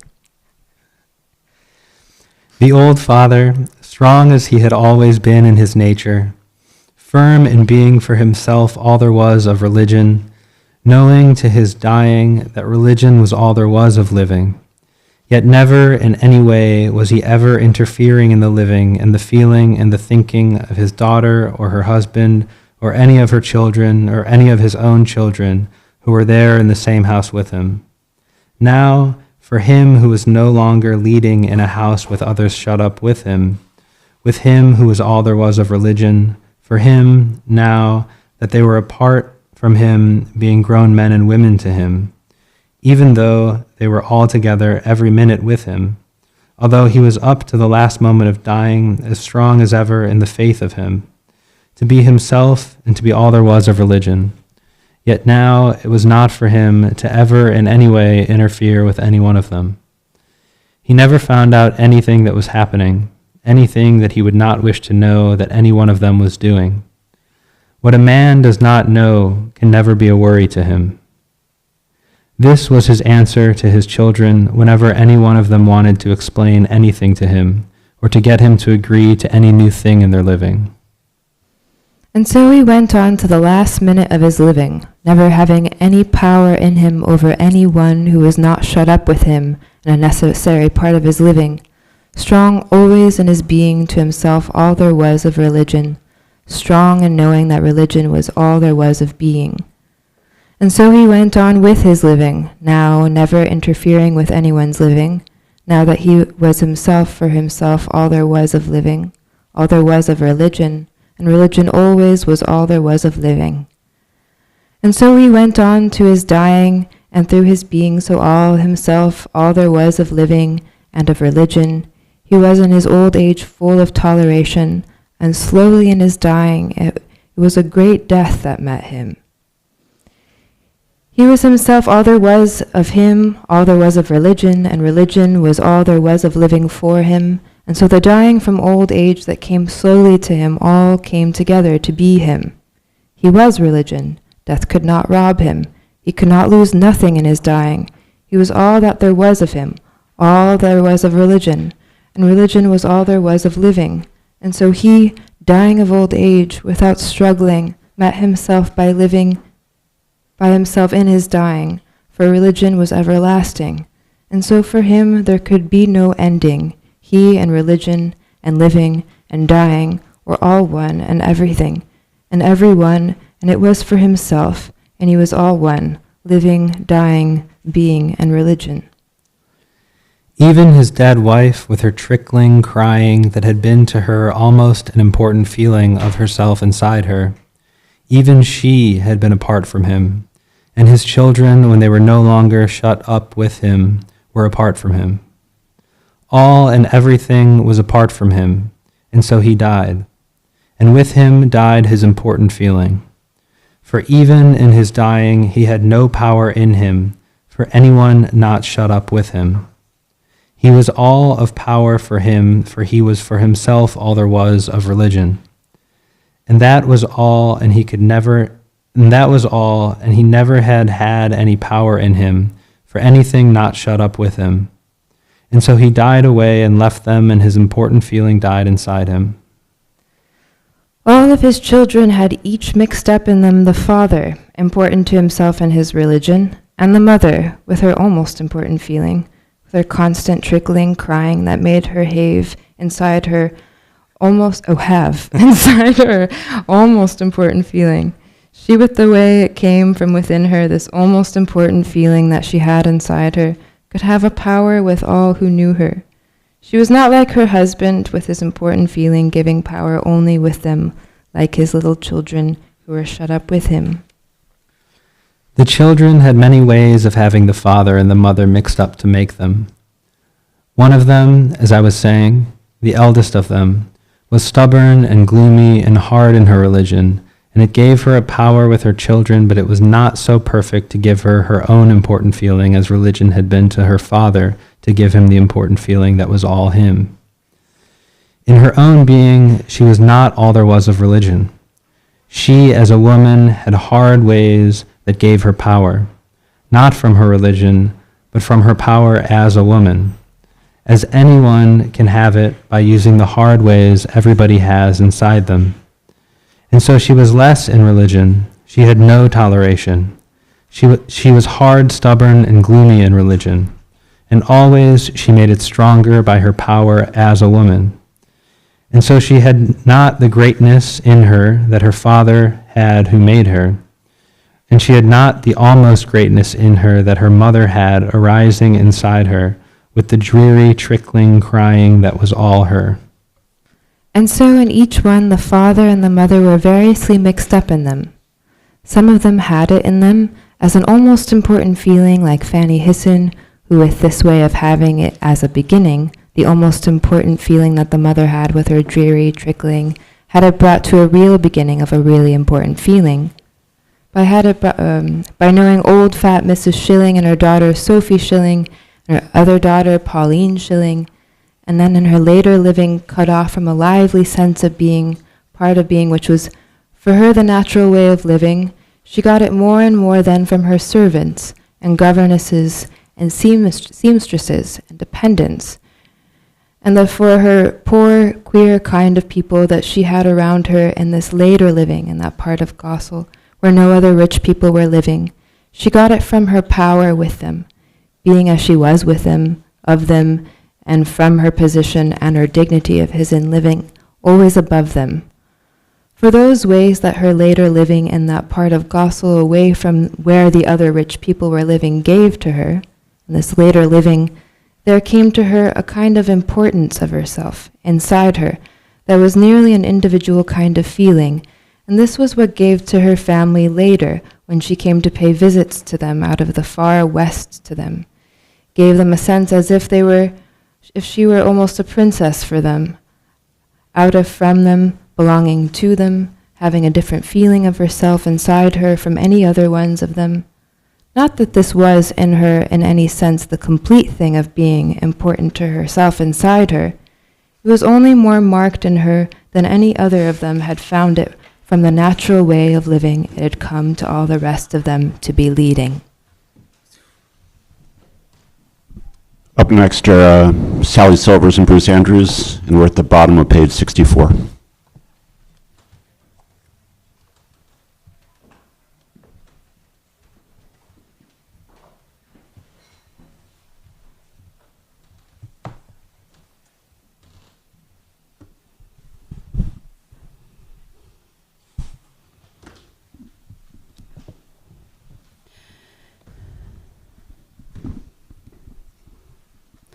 It was not different in her from the rest of them in one important thing. It was mixed up in her with the stubborn feeling that the not having the complete important feeling that the Father had from being all there was of religion gave to all of them who had had a little of him in them. All of them, as they had more or less of him in them, had it as a stubborn feeling. For none of them had it as a complete thing as he had had it inside him. And with the eldest of them, as I was saying, she who had most of the religion, with her it was a hard, gloomy, stubborn feeling. And so this eldest one, who had as much important feeling as the Fanny, who had lived away from them and then had had in her come this for them important thing, this eldest of them, although she was a power to all the rest of them by reason of the important feeling they knew inside her for them, was never a princess to them. She had not the gentleness and generous dignity that won them as their own other sister had for them. She who had made to her the important feeling of herself inside her by the being away from all of them, away from the natural way of living for them. Then there were others of them who had all the sweetness in them that had turned to dreary trickling in the mother who had borne all of them. And one of those who had the sweetness in her dignity and gentleness and generous ways, and so was a power to them, was the one that the Father lived with after his dreary wife had died away and left them.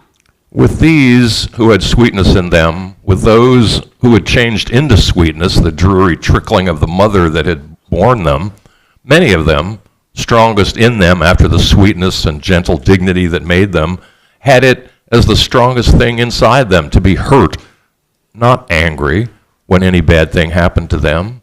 They would not be hurt then, and their mouths would be drooping, and always all of these, the sweetest of them, had in them some of the stubbornness that, not being the complete thing as their Father had been, was sure to put into them. In some of them, the mixing of the trickling and the stubbornness inside them came to make an angry feeling that came in flashes from them. In some of them, it came to make a suspicious feeling inside them that made it hard for them to trust in women or in men. And always, as I was saying, the Father and the dreary mother were very variously mixed up in each one of them.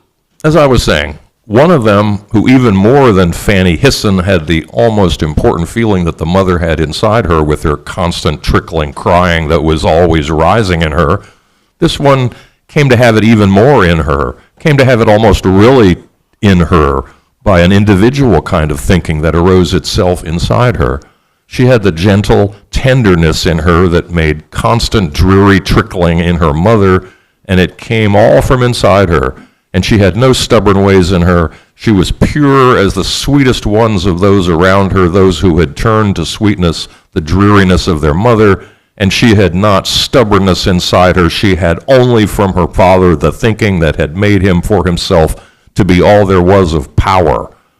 And this one of the Hisson women came very near to winning, came very near to seeing, came very nearly making of herself to herself a really individual being. She was a little not strong enough in keeping going, and so with her it came only to being a very nearly really important feeling of herself to herself inside her, and she was the nearest any of them ever came to winning. There were very many of them, and each one, of course, had his or her own individual way of feeling, thinking, and of doing. And with all of them, the father and the mother were variously mixed up in them.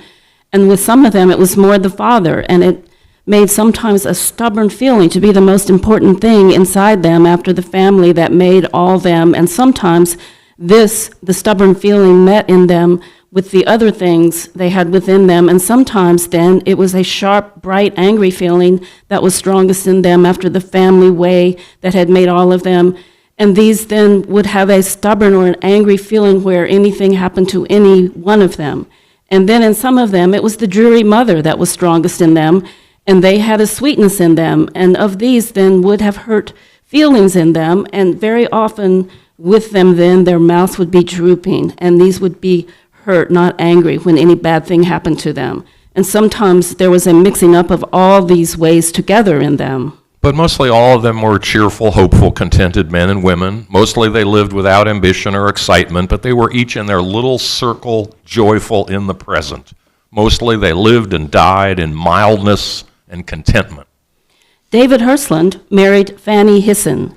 He took her out to Gossel's with him. He married her in Bridgepoint, where her family had always been living. David Hland had been there visiting his sister, who had settled there with her man, who was making a very good living.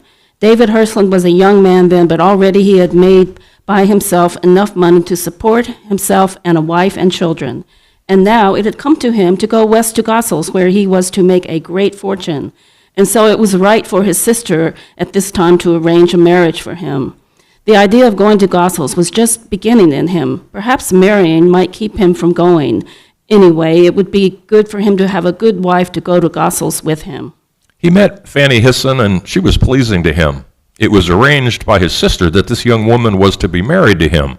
They married soon after the first meeting, and then they mixed up their two natures in them, and then through them there came the three children, Martha, Alfred, and young David. And these three all are of them who are to be always in this history of us young, grown men and women to us. In the history of them, we will be always ourselves and our friends inside them, for we know them, those who are for us always young, grown men and women to us, even when they are of the age of children or later grown old men and women. Always they are us and we them, and so always they are for us young, grown men and women. So now then we begin again this history of us, and always we must keep in us the knowledge of the men and women who as parents and grandparents came together and mixed up to make us, and we must have always in us a lively sense of these mothers and these fathers, of how they lived and married, and then they had us, and we came to be inside us in us. We must realize always in us so that we can know what is us. We must realize inside us their lives and marriages and feelings and how they all slowly came to make us. All things in them must be important to us. And so we must know slowly inside us how they came to be married and so made us. And we must know so that we can know what we feel inside us. We must know the kind of important feeling in them that made them what they were in their living, marrying, and thinking. The things that were always inside them. The things that gave each one of them their individual feeling. In the slow history of three of those who are to be always in this history of us young grown men and women to us, in the slow history of Martha, Alfred, and young David Hland, of how they came each to have their kind of important individual feelings inside them, in this slow history of them, the thing that we have is, as a beginning, is the history of Fanny Hisson and David Hland, of their living, marrying, and their important feeling. And so now we leave the rest of the Hisson living and begin with Fanny and David Hland and their marrying. And then we go on with the important feeling that was always in him and the important feeling and its beginning in her with the new kind of living. And then in her later living, how she came to be so strong in this important feeling when she came back to Bridgepoint to visit the rest of them, the Hissons who had led the, for them, natural way of living. She was then a kind of princess to them. They did not know, any of them, what it was that made her so different from them. It was only her kind of feeling, rich ways, and simple and expensive clothing, and far Western living could never give them the sense of her being as a princess to them. It was that she had in her, from her way of living that was not the natural way of living for her. It was from this living that had come to her, and from the mother who had been begun again inside her, that she had come to have a small, almost important feeling of herself inside her. This made her different from the others of them. Only the eldest of them had it as a power in her, an important feeling of herself inside her, and they all could not bear it from her, for she had no sweetness toward them in her. But all this history of her will come later. Now David Hland is to be married to her, and she is to leave her family feeling all behind her. Later, there will be more talking of the natural Hland way of living. Later, when the Hland children have grown to be ready to begin their later living, then we will know more of some of them, of some of the Hland family in the, for them, natural way of living, of what it is in each one of them that makes them different from the others of them, even though they have not ever inside in them a really individual feeling. The mixture in them of the father, who was to himself all there was of living, and the dreary mother, who had almost an important feeling, was different in every one of them. Later, Alfred and young David came to know them, the gentle, cheerful Hland men and women. Alfred later lived with some of them. When he came to college, he stayed with them, and later he was there near them when he was married to Julia Denning. And then young David stayed with some of them, and always he was puzzling himself and them, and no one of them could help him, but they all were kind and listened to him. He was puzzling in him every day to find out what it was that could make life worth his living. Martha Hland never came to see them. She had her trouble far from all of them, and then she went out of her trouble back to Gossel's, and so she never saw them. In American teaching, marrying is just loving, but that is not enough for marrying. Loving is all right as a beginning, but then there is marrying, and that is very different. In many towns, there are many in each generation decent, well-to-do men who keep on in their daily living and never come to any marrying. They all do a little loving. Everybody sometimes does a little loving. It takes more for marrying. Sometimes it needs a sister of the man to make his marrying. Sometimes the mother of the girl who is to be married to him. Mostly, it is not the mother of the man, nor any sister who has not already them a husband and children who makes marriages for them. Mostly, for marrying, it takes a sister of the man, one who has already for herself a husband and children, or a mother of the girl who is to be married to him. This is not so when they are young, the man and woman, and both are lively in the feeling of loving. It is so when the man has come to be fixed in his way of living, when he finds it pleasant to go on as he is doing. It is then that it is not enough to feel a little loving. It takes then his sister or the girl herself, if she is strong, to do the work for winning, or a mother of the girl, to get the man really ripe for marrying. The American teaching is very well for young people, or for poor ones, or for those who are strong in a sense of loving, who have a lively sense of wanting, who have strongly the instinct for mating. And for most of them, the well-to-do, comfortable men and women, it takes more to make a marriage for them. It takes others who are strong to help them, who have strongly inside them the need that all the world keep on going, who have strongly inside them the sense of the right way of living. Mostly those who have a strong sense inside of them of the right way of living, of having all the world going on to marrying, are the sisters of the men. They who have already then for themselves a man and children, and the mothers of the girls who are to be married to the men. And sometimes it happens that the mother of the man who has strongly inside her the sense of right doing, those mothers who are not strong in jealous feelings, whose sons are not as lovers to them. And this is the way it happens to almost all the comfortable, well-to-do men and women, and the American tradition makes us lie about them. And mostly in our writing, there are none of these ordinary, good enough, comfortable, well-to-do men and women. American teaching says it is all loving, but all who know many families of women, all who know comfortable, well-to-do men with a regular way of living, know that it is all mostly lying. That says it is loving, that is strong to make a beginning. They need a sister who has already for herself her own man and children, or a woman or a girl who is strong to make for herself her own winning, or the mother of the girl who is to be married to him. It takes one and sometimes even all three of them, and with it a fair amount of loving, to make the marrying of well-to-do men and women.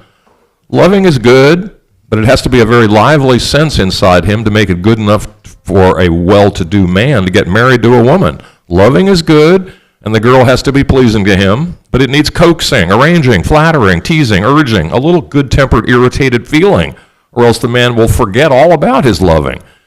It is so easy to forget a little loving, and then he must see her very often, and when he is drifting, he must be brought back out of his forgetting. And it is right that they should do this for him, else how would there be the right kind of marrying? How would there come to be existing the decent, honest enough, comfortable men and women that never get in the American tradition any recognition? But they are always in the world existing, those decent, well-to-do men and women with a not very lively sense in them of loving, and their easy forgetting. And there are the women. They are always existing. They who have inside them strongly the right feeling of how the world was in its beginning and how it must keep on going. And so there is the right kind of marrying, and decent, well-to-do fathers and good mothers are always existing who have a decent, loyal feeling of the right kind of loving, and they have their children, and so they keep on going, and we decent, respectable, well-to-do, comfortable, good people are all of them. This business of marrying and loving is very different with the very young or poor or with quite old men. With all of these, loving is strong inside them. They are not so peaceable with their forgetting. They are quicker with marrying than comfortable, well-to-do young men. There are many families of women, and the men find some in each one of them pleasing, and then the men go drifting, doing a little loving and then a little forgetting and then restarting until they get so strongly the feeling of loving, if they have the right kind of helping, that they come to have so strongly in them the feeling of loving that then it is an effort for them to begin again with their forgetting. And then they are ripe for marrying, and one of the family of women has him, and marrying contents them, and they have the right kind of living for them, and everything keeps on as it was in the beginning. It is the truth that I have been telling. David Hirschland's sister Martha arranged his marriage for him. She was right to arrange a marriage for him. David had made enough money to support himself and a wife and children. Going to the far west was just beginning to work in him. Perhaps marrying might keep him from going. Anyway, it would be good for him to have a good wife to go to Gossel's with him. Martha, David Hirschland's sister, who arranged his marriage for him, had been married 5 years to a decent, good man who had settled in Bridgepoint, where he was making for himself a very good living. They had 2 children. Martha was one of the 2 Hirschland women who had done very well in marrying. She had an important feeling, and this was like the father's feeling in religion. And she was like her mother in her way of keeping on strongly when she had made a beginning, and she always made a beginning whenever it was right for her to do so for her feeling. She was the best one of all to arrange a marriage for a brother who needed to have a good wife to go out to Gossel's with him. Martha was very like her father. She was a small, good enough looking woman with blue eyes and with a manner that was not very unpleasant. She was like her father because she loved to be important, but with her it was not in religion. She was different from him because she loved to be doing. She loved to be important by the doing of all the things that were right to do in her feeling. One of these things was the marrying her brother so that he would have a good wife to follow him and serve him. She thought a great deal about it, and she did a good deal of talking, and at last she decided to choose Fanny Hisson. Martha, David Hirschland's sister, who always did whatever it was right for her to do, to her feeling, was not very unpleasing. In some ways, she was quite pleasing. She was so to her husband. To him, she was very pleasing. She was not really pleasing to her brother, David Hirschland. To him, she was not appealing nor domineering, and it took women of these 2 kinds to be pleasing to him.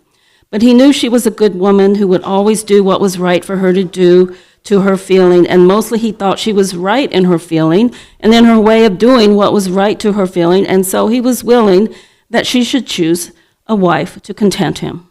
To her husband, this Martha was almost always pleasing. He was a big man with strong passion in him and a sentimental feeling, and he wanted a wife, not to be domineering, but to hold him with her attraction and always to be equal to him. He did not want a wife to appeal to him. He would not have one to domineer over him. It was his sentimental feeling that made him not want his wife to be appealing. He wanted to make her an ideal to him. He was a man to be master in his living, and so he never would have a wife to domineer over him. Martha Hland, who was married to him, was just right for him. She was the woman to hold him, and this one can see from the nature of her, as it will come out from her in the history of her, as she makes the marriage for her brother. In some ways, Martha was not very pleasing. She was a woman to make a beginning and to keep on going when it was right to do so, to her feeling. When she met with stronger women, she would not stop herself from winning. She would not know that she was then losing. She only dropped out of that working and made for herself new beginning. She was not a strong woman, as her mother had been, the mother who was like a mountain, who had it in her to uphold around her, her man, her family, and everybody whom she saw needing direction. Martha was not in such a way a strong woman. She was not in any such way pleasing. She was like her father in her important feeling, but she was stronger than he ever had been in keeping going. She was fonder of making a beginning. She always liked to be doing, and so she was not very pleasing. In some ways, she was very pleasing. It is this that we must use as a beginning to understand this kind of woman, to feel what she was doing in arranging a marriage for her brother David to content him, to see what she had strongly inside her of an important feeling, to know why she had the right way of doing whatever was right to her feeling in the business of living, to know how her husband could find her so satisfying, to find out how she was pleasing. Martha was a good woman in doing whatever it was right for her to do, to her feeling. She was fond of doing, good at making a beginning, and almost strong enough in keeping on going. It was always all right for her when there was not any strong person resisting, for then she was always strong enough to keep on going, and then, though mostly not altogether winning, she came then near enough to winning to give to her her important feeling. She would not end in any kind of winning if either one kept up any resisting. Then Martha would not know she was losing. She would begin with some other beginning, and so she never could lose her important feeling. Her husband listened to her talking. He knew what she did from her telling. She was not strong to be domineering.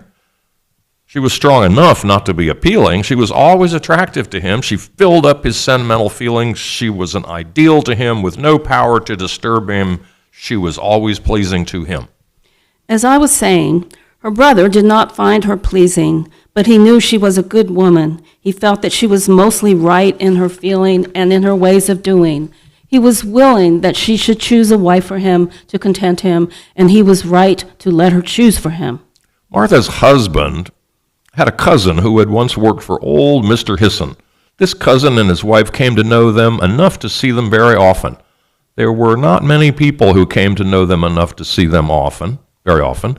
The old man Hland had his wife and children shut up with him as much and as long as he could keep them. One of them, the oldest girl among them, the one that had most in her, of all of them, of religion, had already come to her marrying.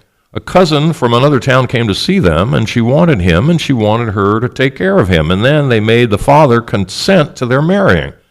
Perhaps he liked it better than that they had no good prospects before them. Marrying should be a sorrow to them, and the mother sorrowed in them. Living was all sadness, and she knew that it would be so for them. Anyway, they were married, and they were living happily enough when the wife did not feel too strongly her importance in religion. Now that they were married, the old folks did not interfere with them. This cousin of Martha's husband, who had come to see a good deal of them, tried to arrange a marriage between his brother and another of the Hland sisters, one of the pleasantest of them. It was a good chance for her, for the brother of the cousin was a very well-to-do man, and he was a good enough man, though a very stupid and a dull one. It was a good chance for one of them, and this one of the pleasant ones of them, was willing to meet him, but seeing him set her off laughing. And every time she saw him again, she went on laughing. And at last he grew angry, and that was the end of her marrying. She never came again to the point of having a man want her to content him. There were a number of the Hland women who never came to marrying. Their way of living, and with no one except strangers to help them, and the eldest daughter not doing very well in her marrying, and being gloomy and important in religion, and never very strongly in pushing or doing things to help them, it came to their being a family of women, and 3 of them, and they were of the pleasant ones among them, never came to have a man who wanted any one of them to content him. They lived with their father and later with another one of them who had done very well in marrying, and they were altogether then gentle, cheerful little older women. They were each in their circle, cheerful in the present. They lived and died in mildness and contentment. But now there was a chance for the marrying of another one of them, of Fanny Hisson, and she was soon now to meet David Hland and to see whether she would be pleasing to him, to make a wife to him, to content him. Martha had come to know them well enough to see them fairly often. She was pleasing to the old man Hisson. She was a sensible, good woman and always neat in her dressing. She was not afraid of him. She was a patient woman and would listen to the trickling little woman who had always in her sorrowing, who told her often what she thought of living. She was a friend of the eldest daughter of them, who was married to her cousin. Martha was sure that it was right to do whatever was good in religion. For her, it was not religion. For her, it was the right way to do in the business of living that was important in her being. But she had a sentiment for religion. She had a respect for the oldest daughter's important feeling. It was all right for both of them, for Martha had her important feeling, and it was not in religion. It was in the matter of everyday living. And so there was no quarreling between these two women and their kind of important feeling. They each had much respect in them for the other one's way of feeling and right way of doing. Martha was a neat woman. She was a strong enough woman and always active in doing. She had a kind of sentimental feeling, and that made her respect the Hisson religion. She had a hard way of thinking that made her like the gentleness of all the pleasant Hisson women. She had a kind of common feeling, and that made her respect the old Hisson woman who spent her life in sorrowing, in weeping out the sadness of all living. And yet always Martha had the important feeling. She knew what was the right way to do to keep on living, to help people, to marry, and to make the world keep on as it was in the beginning. Martha was always talking about the Hisson girls and their way of living. She got almost to feel that she was a sister and a mother to them. She did not have in them any such feeling, but then the Hisson women all had a pride in them that they did not have any kind of a common feeling in them. Even the eldest one, who was so unpleasant to the others of them, never had any common feeling. Such a thing could never be in any of the Hisson men or women. To the Hisson women, this Martha was always a little common, but they were wrong in their feeling. This Martha was not really inside her even a little common. It was her hard way of thinking that gave the Hisson such a feeling. It was that she did not have any fine feeling. All the Hisson men and women had fine feeling. This Martha did not have any fine feeling, but she was not common in her feeling. In Martha, it was a hard way of thinking that was deceiving. Anyway, the Hisson girls, who were coming now to be women and who began to feel in them the liking to have men choose them to content them, were very willing to let this Martha do what they could not do themselves with the finer kind of feeling they all had in them. Not that Martha ever had a common matchmaking feeling or ever wanted to do anything except just what it was right for her to do to her feeling. It was not a common or mean feeling that made Martha do what she did for them. It was a strong sense of what was right for her to do in the business of living to make the world go on as it was in the beginning. It was, too, that she had a feeling for the gentle dignity that was the most important thing in all Hisson men and women, so that they could not help themselves to win for themselves the things everyone needs to have for his living. And so it came that she chose Fanny Hisson to be the one that should be married to her brother, David Hland, who needed now to have a wife to content him, to go to the Gossels with him, to help him in his living, to have children for him, so that he would go on as it had from the beginning. Martha was right to choose Fanny Hisson to content him. As I was saying, Martha was not very pleasing to her brother David Hland, who needed a woman to be appealing or a woman to have power to make her attractive to him. One can see by the feeling that this Martha had for all the Hisson men and women that she was not appealing nor had strongly a power of attracting. And yet she was a good woman and not very unpleasing, and David was right to let her choose a wife to content him. She could never have any reason to do anything that was not right to her feeling.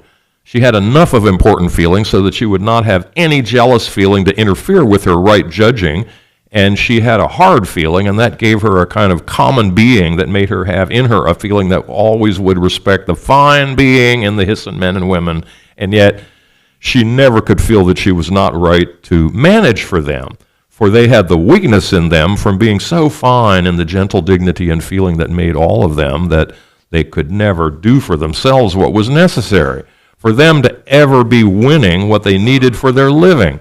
And so she arranged a marriage for them, for marrying David Hland and Fanny Hland.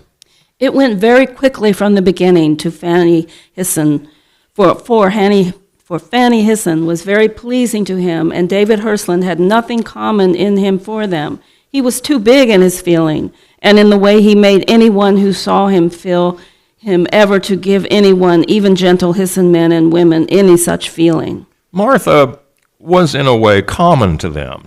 David never gave any one of them any such feeling. Martha was not low in her feeling. It was her hard being that gave them such a feeling. She was always considering them in her feeling. She had respect for them and felt in them all the first things they had inside them, but to them, she was not sensitive in her feeling. She was always a little common to them, always a little low to them. They felt it always inside in them. With her brother David Hland, they never had any such feeling. David never gave any of them any such feeling. And yet, as I was saying, it was not because Martha was lower in her being that they had always this feeling. The old man Hland had not such a feeling. Martha was more pleasing to him then than she was to any of the others of them. To the others of them, it was a certain thing inside her that was not so much hard, but not sensitive or appealing, that made them feel her to be a little common to their feeling. David Hland never gave any of them such a feeling. It was not because Martha was low in her feeling. Martha was not low in her feeling. She had no dirty ways inside her in her feeling. Always she would do what it was right to do to her feeling. But not having the delicate kind of feeling made her feel things to be right that were right to the Hland feeling, but were not pleasant to them to see anybody doing. As I was saying, the old man Hland had not any such feeling. No, Martha was not low in her feeling, and she was strong to do what was right to her feeling, and only in little ways was she unpleasant to the Hland men and women, though she was never really pleasing to them. She had not in her any power to impress them or anything appealing to win them. No, Martha was not low in her feeling. David had things in him that would be very low to them if they knew they were inside him, but they would never come to know such things in him. He was so big in his feeling, he could always carry them along with him, inside him or outside him. It was all one. He was in them, they were in him, and they could never come to any judgment toward him, and so they never could come to know any low thing in him. It was very different with the feeling they always had that Martha was below them. Martha had very little of any low or dirty feeling. She was not delicate in her feeling. She was a good enough looking woman, not unpleasing, always next in her dressing, always neat in her dressing and attractive enough like most good enough looking women. It was mostly never a low feeling she had in her, and never toward any one of them, but they mostly always had inside them a certain sense that she was common to them. David Hland never gave to any of them any such feeling. He was as big as all the world in his beginning, and low and high and noisy and delicate. It was all in him. He was it. They were in him.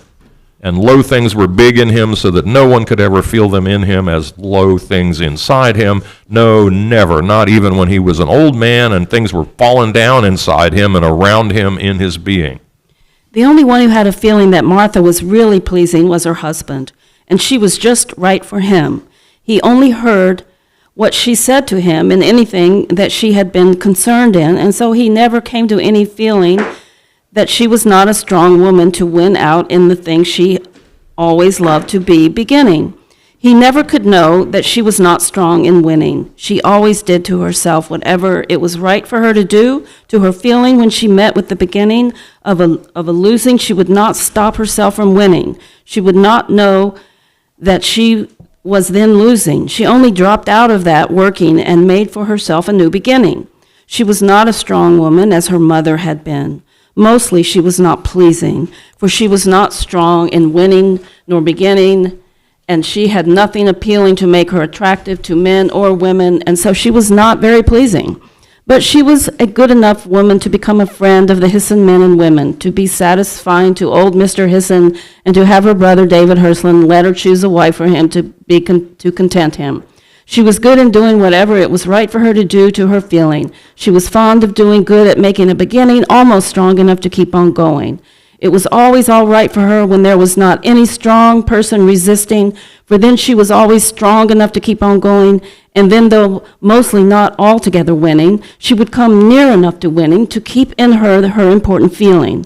She would not end in any kind of winning if anyone kept up any resisting, then Martha would not know she was losing. She would begin with some other beginning, and so she never would lose any important feeling. To her husband, she was altogether pleasing. He had much very soggy passion in him, and he had always inside him sentimental feeling, so that he wanted a wife, not to be domineering, but to hold him so that his passion could have a solid thing to bring it together to him, so that his wife should always be equal to him. He did not want a wife to appeal to him. It was his sentimental feeling that made him not want his wife to be appealing. He wanted to make of her an ideal to him. He was a man to be master in his living, and so he never would have a wife to domineer over him. He wanted a wife to be equal to him so that she could harden for him the muddy passion in him. He wanted a wife to be an ideal to him to satisfy his sentimental feeling. Martha was to him always pleasing. Her husband listened to her talking. He knew what she did from her telling. She was not strong to be domineering. She was strong enough not to be appealing. She was always attractive to him. She filled up his sentimental feelings. She was an ideal to him with no power to disturb him. She was always pleasing to him. It's easy to see how, to the Hland men and women, Martha was always a little common. Between the eldest of the Hland women and Martha, there was more of an equal feeling. Martha always did what was right to her feeling. Martha had in her a feeling that it was right to do things in religion, not that she had in her any feeling in religion. Religion was in her a sentimental kind of feeling. In her, what was important to her feeling was the right way to do in the business of living, what was the right way for her to be doing so that she would do what was right to do to her feeling. She had a strong respect for the eldest daughter's important feeling. She had a strong respect for her important feeling in religion. It was all right for both of them. Martha had her important feeling, and it was not in religion, and each of these two women had much respect in them for the other one way of feeling and right way of doing. To all the other Hland men and women, Martha was a good woman, and she was a good friend to them, but she was not really pleasing. To her brother, she was not really pleasing, but she was a good enough woman for him to choose a wife for him to content him. Soon now then, Fanny Hland was married to David Hland and went out to Gossel's with him, and now together they were to begin their living, to make children who perhaps would come to have in them a really important feeling of themselves inside them. David Hland, who was to be the father of them, of the three children who were not yet come into the world through them, had always in him an important feeling, not inside him, for it was all of him, and everything was of him, and he was it, and there was not any difference for him between himself and everything existing.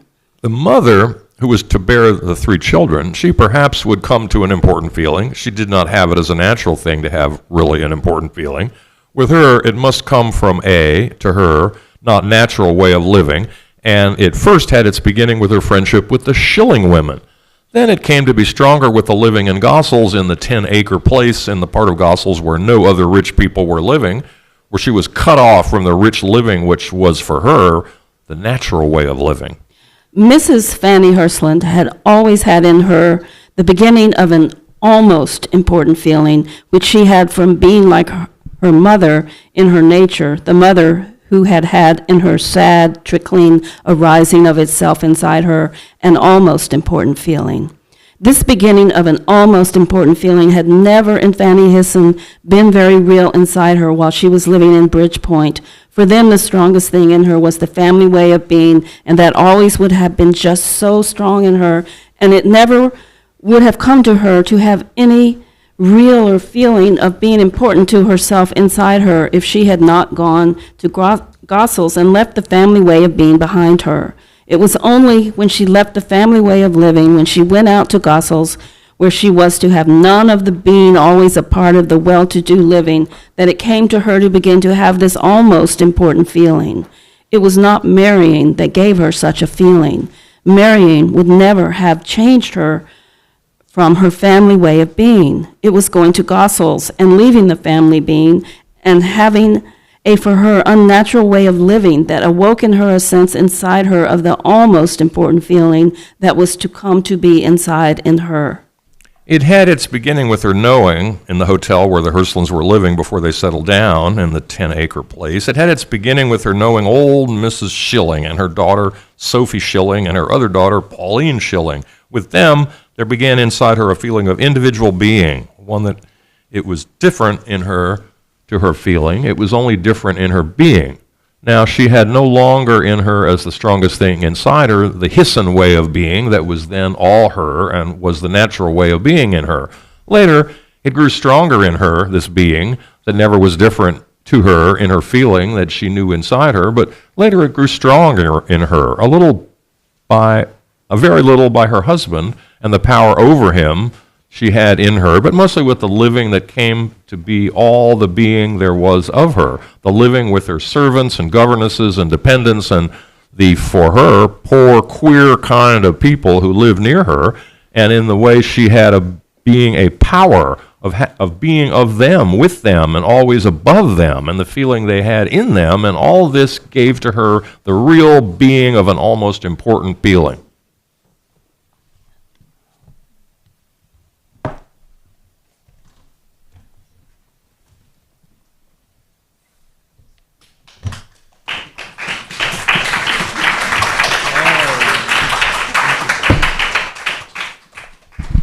Honor Levy, we're on the second paragraph of page 78.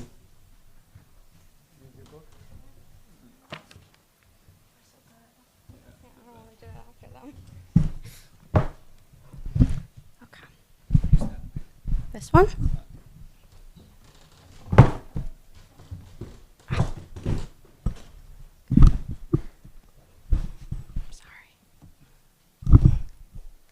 Hello? When one met, When one just met with them, old, heavy, flabby Mrs. Schilling and her daughter, the fat Sophie Schilling, and the other daughter, the thinner Pauline Schilling, they were at first meeting, and even after longer, knowing like many other ordinary women. Yet always, one had a little uncertain feeling that perhaps each one of them had something queer in her. One could never be certain with them whether this possible queerness of them was because of something queer inside in all of them, or that they were queer because something had been left out in each of them in the making of them, or that they had lost something out of them that should have been inside them, that something had dropped out of each one of them, and that they had been indolent or stupid or staring each of them. It's too hard. It's really hard, guys. I don't know what he did. Each one of them had perhaps a hole then somewhere inside of them, and then that, it was certain, was never ever really there in any of them. One never was certain with them that there was anything queer about them. Mostly they were just ordinary, stupid enough women like millions of them. The mother was one of those fat, heavy women who were all straight down, the whole front of them when they were sitting. When they are walking, they are just slowly waddling with heavy breathing. Many such heavy, fat, flabby, waddling women have something queer about them. They have big, doughy, empty heads on top of them. These heads on them give to one a kind of feeling such as a baby's head gives to one in the first few months of it being living, that the head is not well fastened to them, that it will fall off of them if one does not hold it together on them. This kind of head on them is what gives them these fat, flabby women, the queerness about them that makes them strange things about them. They have been living, working, cooking, directing. They have been chosen by a man to content them. They have had children come into the world through them, something strong men and women have been born from inside them. They have had marriages for their children and managed people around them. They have lived and suffered, and some of them have had power in them, and they are flabby now with big, doughy heads that wobble on them. It is a queer feeling that one has in them, and perhaps it is that they have something queer in them, something that gives to one a strange, uncertain feeling with them, for their heads are on them, as puling baby heads are always on them, and it gives to one a queer, uncertain feeling to see heads on big women that look loose and wobbly on them. Old Mrs. Schilling was such a one. It was uncertain always, even after a long knowing of her, whether the wobbly head on her was all that made a strange thing of her, or whether there was something queer inside her, different from the others of them, different from all of them, who always give to one a strange, uncertain feeling, all the many fat ones who are made just like her. Perhaps that was all that was queer in her, that which is always queer in all the many fat ones who are just like her. The fat daughter Sophie Schilling, in the ways one mostly felt her as many millions who are made just like her. The fat daughter Sophie Schilling was a little like her mother, but her head was not yet wobbly on her. Sometimes there was something about her that perhaps came from something queer inside her. Mostly she was just an ordinary, rather fat young woman, and there are many millions made just like her. As one knew her with her mother and her sister, she was an amiable enough good sister and daughter. Mostly, one felt she was a very good sister and a very good daughter. Not that it was a family of women that, as far as one could know them, were very trying to one another. They seemed to have enough money to live comfortably in the hotel together. They had a poodle dog who was company for the mother. They never quarreled with each other. They did not have any troubles there at the hotel where they were comfortably living together. Sophie Schilling and Pauline Schilling were sisterly with one another. Sophie Schilling, like most fat sisters, was afraid of the thinner. Sometimes it is the thinner who is afraid of the fatter when two daughters are sisterly together, but most often it is the fat sister who is afraid of the thinner. It is not so much being older or younger that makes sisters afraid of one another. It is a kind of power that one always has over the other. Mostly it is the fat one who is afraid of the other because it would hurt more if pins were stuck into her. Not that the thinner is always in any way meaner. Sometimes it is the fat one who is the meaner, but there is so much more of her. There is so much more unprotected surface to her. Somehow it is that which makes her afraid of the thinner, even when the thin one is never really nasty to her. This was true of the sisters Sophie Schilling and Pauline Schilling. The fat one always had fear in her, but the thin one never in any ways was ever mean or nasty to her. It is this fear that the fat one has in her that makes the people who know her and see the mother and sister with her feel the thin one has mean ways in her. Not that the fat one complains of her, but there is a fear in her that often is the only fear from there being so much of her. But when others feel the fear in her, they are sure it comes from the mean things the thinner one does to her. So it was with Sophie Schilling, and they were very sisterly together.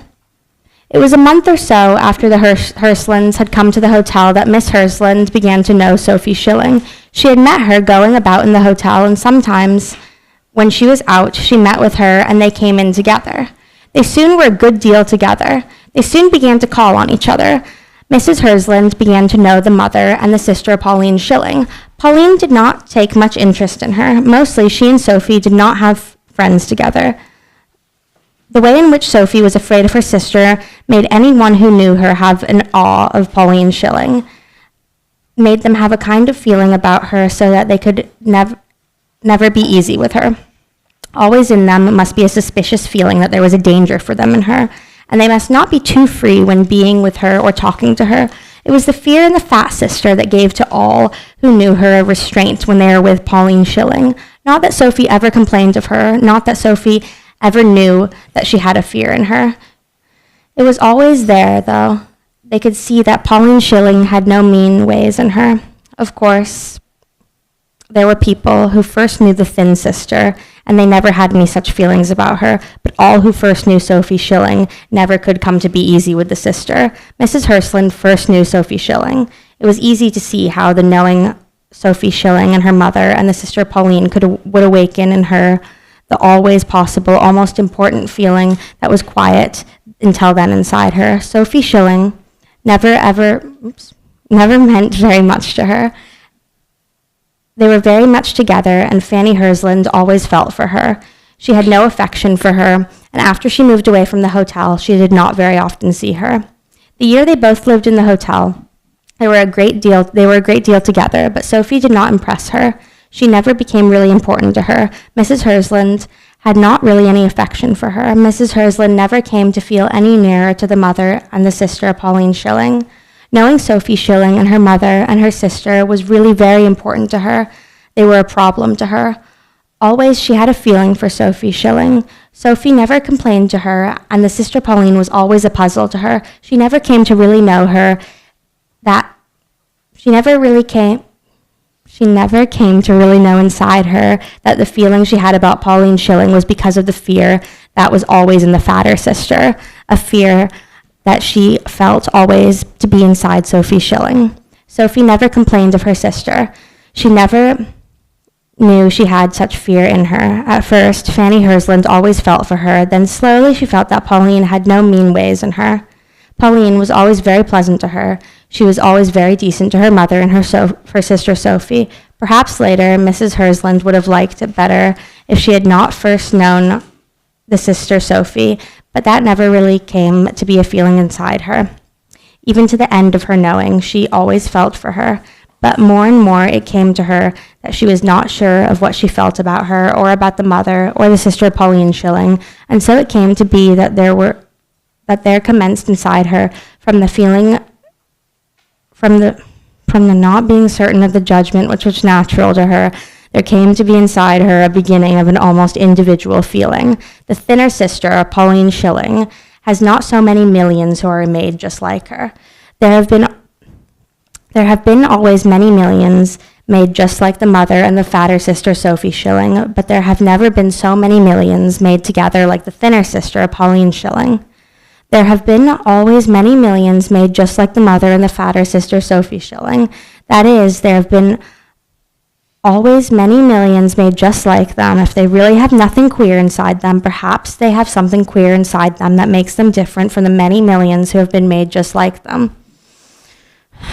There have been made millions made just like the mother and the fatter sister Sophie Schilling. There have been made many millions who have been made just like them, all expecting that something queer inside them, which perhaps made them different inside them from the many millions who have always been made just like them.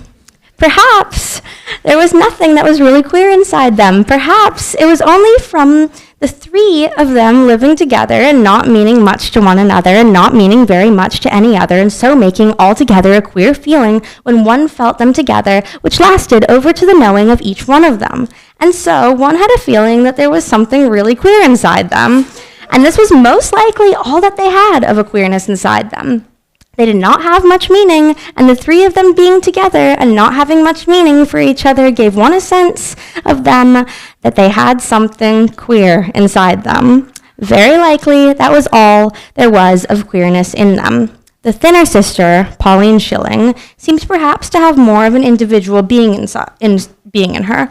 Perhaps that was only because there was not so many millions made just like her, and there are many millions made just like her mother and her fatter sister. Perhaps that was all the individual being that she had in her.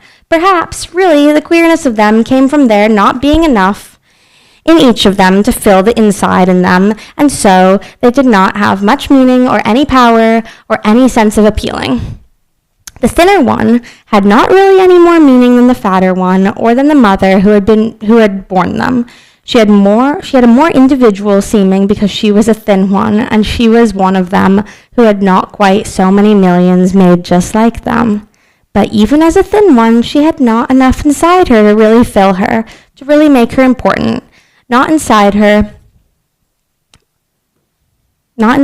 but to any who came to be about her. She was not filled out enough inside her to give her any power or any appeal to anyone who came near her. The emptiness in her was different from the emptiness that was inside her fatter sister or her mother. Pauline Schilling had not any fear in her of any one such as her sister had of her. The fatter sister had this fear in her because she was not all filled up inside her, and that gave to her all the unprotected surface that she always had on her, and that made her have a fear in her, not from anything that was ever done to her, but from all the unprotected surface that was of her. She never knew at any time that she had such a fear always inside her, and that made it more deceiving in her, for one always felt it with her, but one never really knew it about her.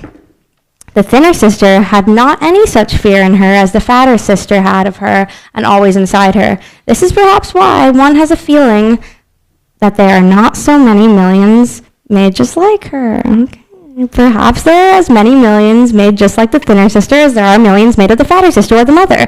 The many millions made just like the fatter sister or the mother, each one fills up so much more space than the thinner that one gets a feeling that they are commoner, that there are many more millions of them made fatter than there are millions made thinner, and these, the fatter, are made more just alike to one another.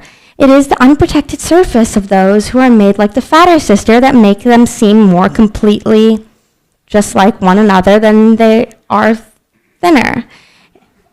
It is the uncertain head on the many millions, just like the mother, that make them seem to be exactly like each other, a great deal more like one another than any of the thinner, alike as they may be to each other. The vague fear the fatter one almost always has inside her gives a more common quality to her than any other kind of fear she could have had in her. The vague fear that comes from all the unprotected surface of her makes it easier to see in her that she is just like all the other millions who have been made just like her, all the other millions who have the same kind of fear that she has in her.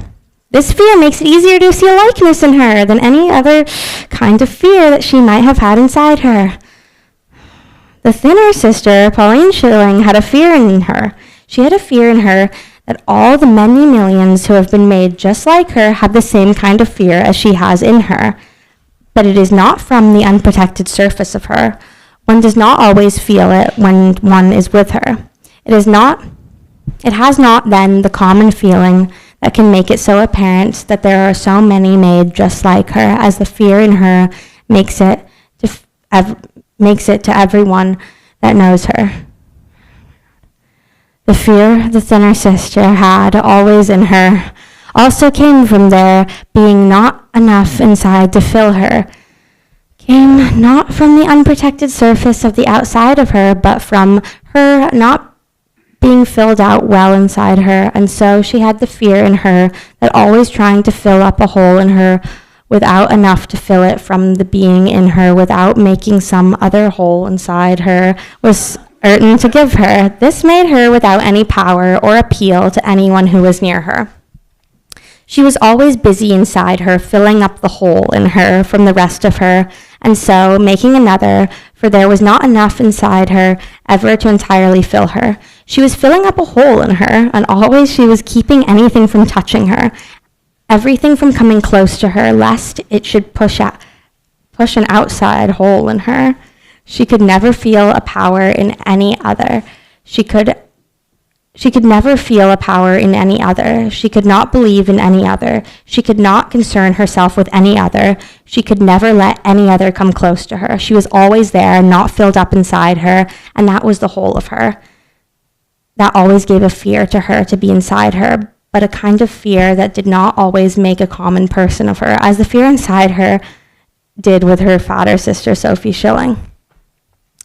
It did not make an individual of her because there was never there a whole of her. She did not know that there was not a whole of her. The incompleteness of her only made a self-defensive instinct in her, and that was all there was to her. Comfort and keeping out of danger was all there was to living to her.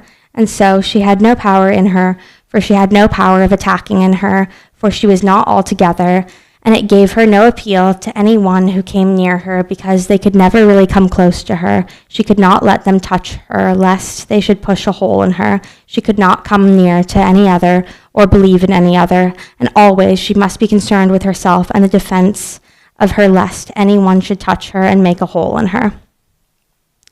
That was all there was of queerness in her, and there are many million who have been made just like her.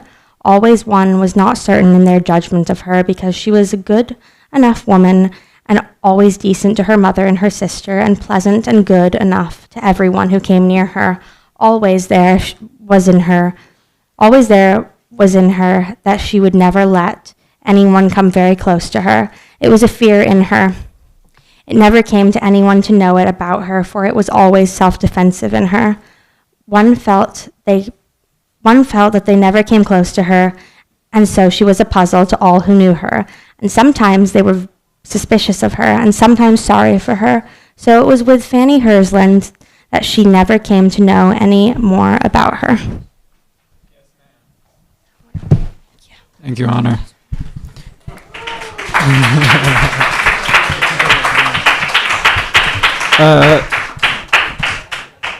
Jack Pearson, we're on the top of page 84.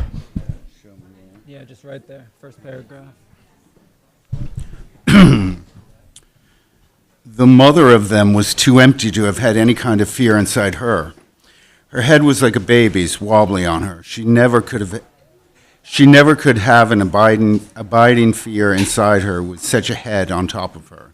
She was without any fear in either such a one as her fatter daughter had of another, or as her thinner daughter, Pauline Schilling, had it, lest anything might touch her, that something might make her feel anything inside her. This was very likely all of the queerness that this family of women had in them, and it came to be about each one of them, because there were three together who had in each of them such an emptiness inside them. It made a queerness, there being three of them, that everybody felt who knew them. Always it was a puzzle to everyone, for they were pleasant enough women, as one knew them together and each one of them. They never quarreled with each other. They lived very comfortably there in a hotel together. One never learned anything about them or against them. Nobody gossiped about them. There were plenty of people who knew them and came to see them. Each one of them had their own friends, and they always got along very nicely with them. Only somehow there was always this emptiness that they had in them. It was a hole that each one had inside her. It will never be known about them whether they had been made so much from the beginning, whether something had been left out in each one of them, in the making of them, or whether they had lost something out of them that should have been inside them, something that had perhaps dropped out of each one of them, and that they had been indolent or fearful or stupid or staring, each one of them, and they had not noticed such a dropping out of them. And so one could not come to any certain judgment of them, one could never be sure about them, that they had something queer inside them, or that they were all three of them just like the many millions who have been made just like them. It is easy to see how this puzzling quality of them would awaken in Mrs. Hland, who was almost always now with them, the always possible, almost important feeling that was quiet until then inside her. She always had a feeling for Sophie Schilling, but she had no affection for her. Sophie was not in any way important to her. Mrs. Hland never came to feel any nearer to the mother and the sister Pauline Schilling. She never came to feel certain about them inside her, and this is not being certain of a kind of judgment which was natural to her, made a beginning inside her of almost individual feeling, different in her, but not different to her, from the family way of being which had always been until then all there was of living to her. The only important feeling Mrs. Hland had in this time of beginning her new living was with the Schillings, as I have been saying. After leaving the hotel, she never saw much of them. Occasionally, she would call on them to show her children. All the Schilling women were always good to them, but they were never important to them. There came to be soon very little visiting between them, and very soon there was none. This was the end of the beginning in Mrs. Hland of the possible almost important feeling. Always now it had kept on growing, a little from her husband, and making him do things through her compelling, but mostly from her dependents, the governesses, seamstresses, servants, and the others, for her poor queer people who soon came to always be around her. They had lived more than a year in the hotel. David Hland, who was always strong in his beginning, commenced then to find a way to his great fortune. Soon he bought the place and that was to be for a long time a home to them. In that part of Gossel, there were no other rich people living. His children were the very little things or just the beginning. His wife had just begun to know some of the people of the kind it was natural for her to have as friends in her daily living. Because of the living in the part of Gossel where no other rich people were living, she saw them soon only on occasional formal visiting. The children did not learn to be accustomed to rich, well-to-do kind of people and their living. The mother lost the habit of going to visit with them. She never at all lost the sense of well-to-do living. She just lost the habit of normal visiting, of being with them, the people who were natural people to have as friends in her daily living. She lived with her husband and her children, and her dependents for her queer poor people who lived around them in the part of Gossel where no other rich people were living. Big as all the world in his beginning, how could David Hirschland have a weak place in him then? The way he did the educating of his 3 children will make the nature in him become more clear to him, will make it clear to anyone who will come to know the nature of them and the education he gave them. There were 3 of them, and they all 3 of them came to have inside them their own kind of important feeling. That came through their being of him and from the education he gave to them, which made them uneven in them. Being of him and mixed up with the wife who bore them made them uneven, as he always before them, uneven like the whole world together that he had in him. And so it came that he was uneven as the whole world inside him and around him. And so it was that there were weak places in him, as there are in the big world, which was all him. He was all full up inside him, but it was not all the same all through him. He was all full up inside him, and he was a big man, and so there was very much in him and of him. He was full up inside him. There was not much of any way that anything could enter into him. There was in him the kind of loving that he had for the wife. He had chosen to content him and the children, who awoke in him a different kind of feeling for each one of them, and who were to win through him, each one of the 3 of them, a different kind of important feeling, each one of them, to have inside them to content them. The loving David Hirschland had in him for his wife,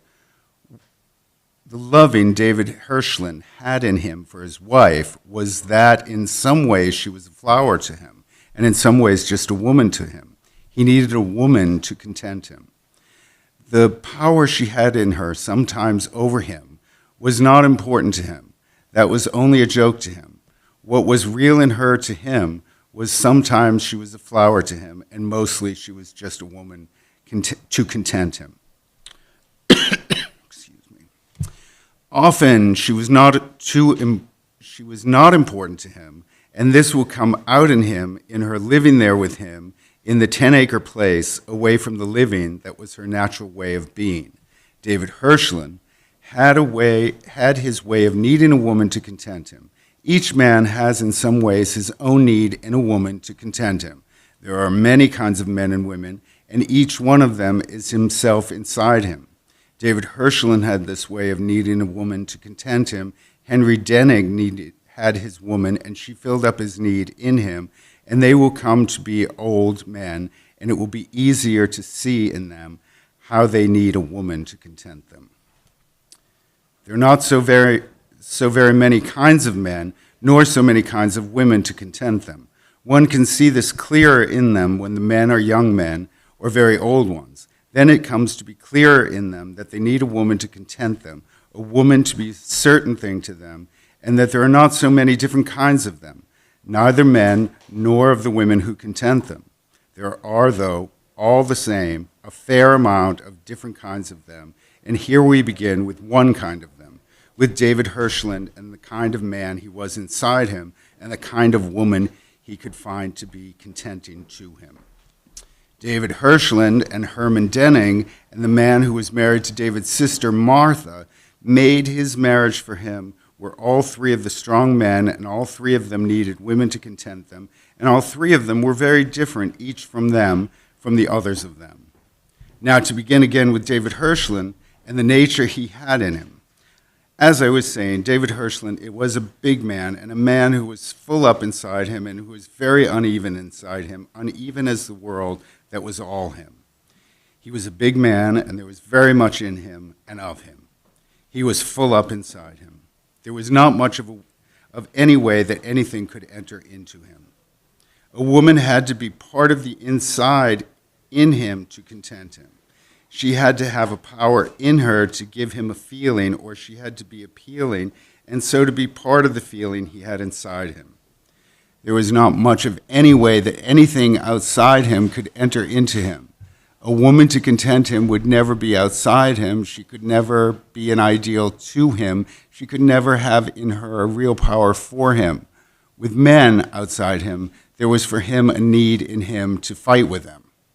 A woman could never be for him anything outside him, unless as one could in a practical way be more useful to him as his sister Martha had always been, and now she had been useful to him and made a marriage for him, had found a wife for him who was pleasing to him, who had come out with him to Gossel's to content him. Such a woman as his sister was for him was like any other object in the world around him, a thing useful to him or not existing for him, like a chair in his house to sit in, or the engine that drew the train the direction in which he just needed to be going.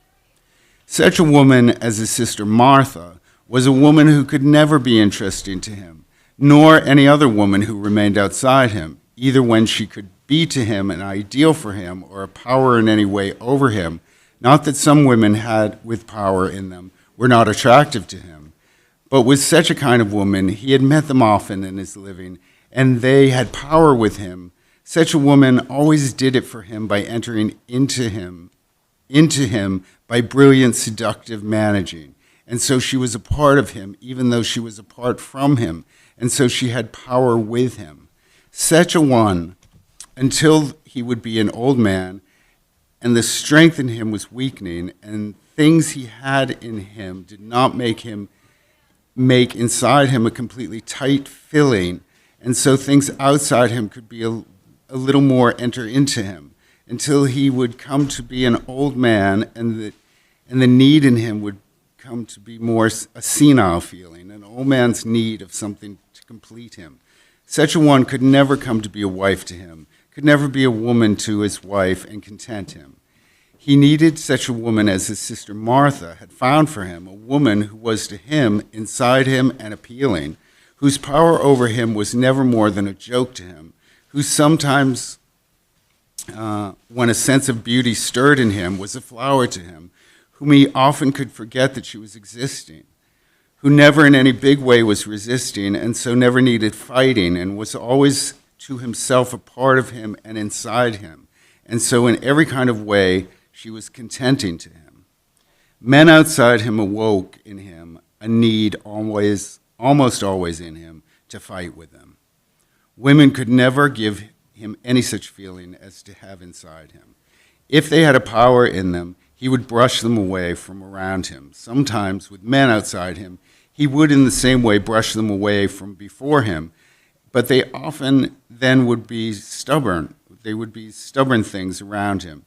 He could not brush them away from him, but all the women to him, if he needed to brush them away from him, he could always rid himself of them.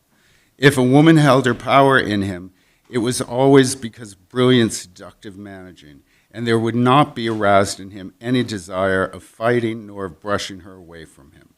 His wife was different to him. She was appealing, there inside him, like a tender feeling he had in him. Often she was not important to him. Often she was existing to him. Sometimes, and this was the rarest thing in him, she filled him with the need to have a sense of beauty in him. Then she was like a flower to him. But this did not happen so very often in him. More often she had a kind of power over him that was only a joke to him. Mostly in their daily living, the power she had in her with him did not himself touch him.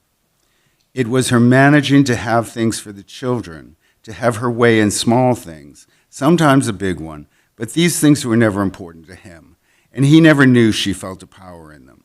The only power she felt over him was only a joke to him. It could never have any other meaning to him, and that was all there was of the effect she had upon him. Mostly she was pleasing to him. She was a wife who was suited to him. His sister Martha had been right to choose her for him to be married to him, to bear children for him, to go to Gossel's with him, to be always all the years she would be living with him, to be a woman to content him. He did not need now, when he was still a vigorous man and as strong in his living, he did not need to have a woman to complete him. He needed a woman only to be pleasing. He needed a woman only to content him.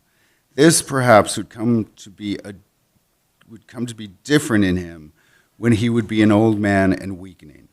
Then perhaps a woman who had power for him, a power to hold him by seductive managing. Such a woman could then fill him up in him empty places made by old age and by his weakening and his shrinking away from the outside of him.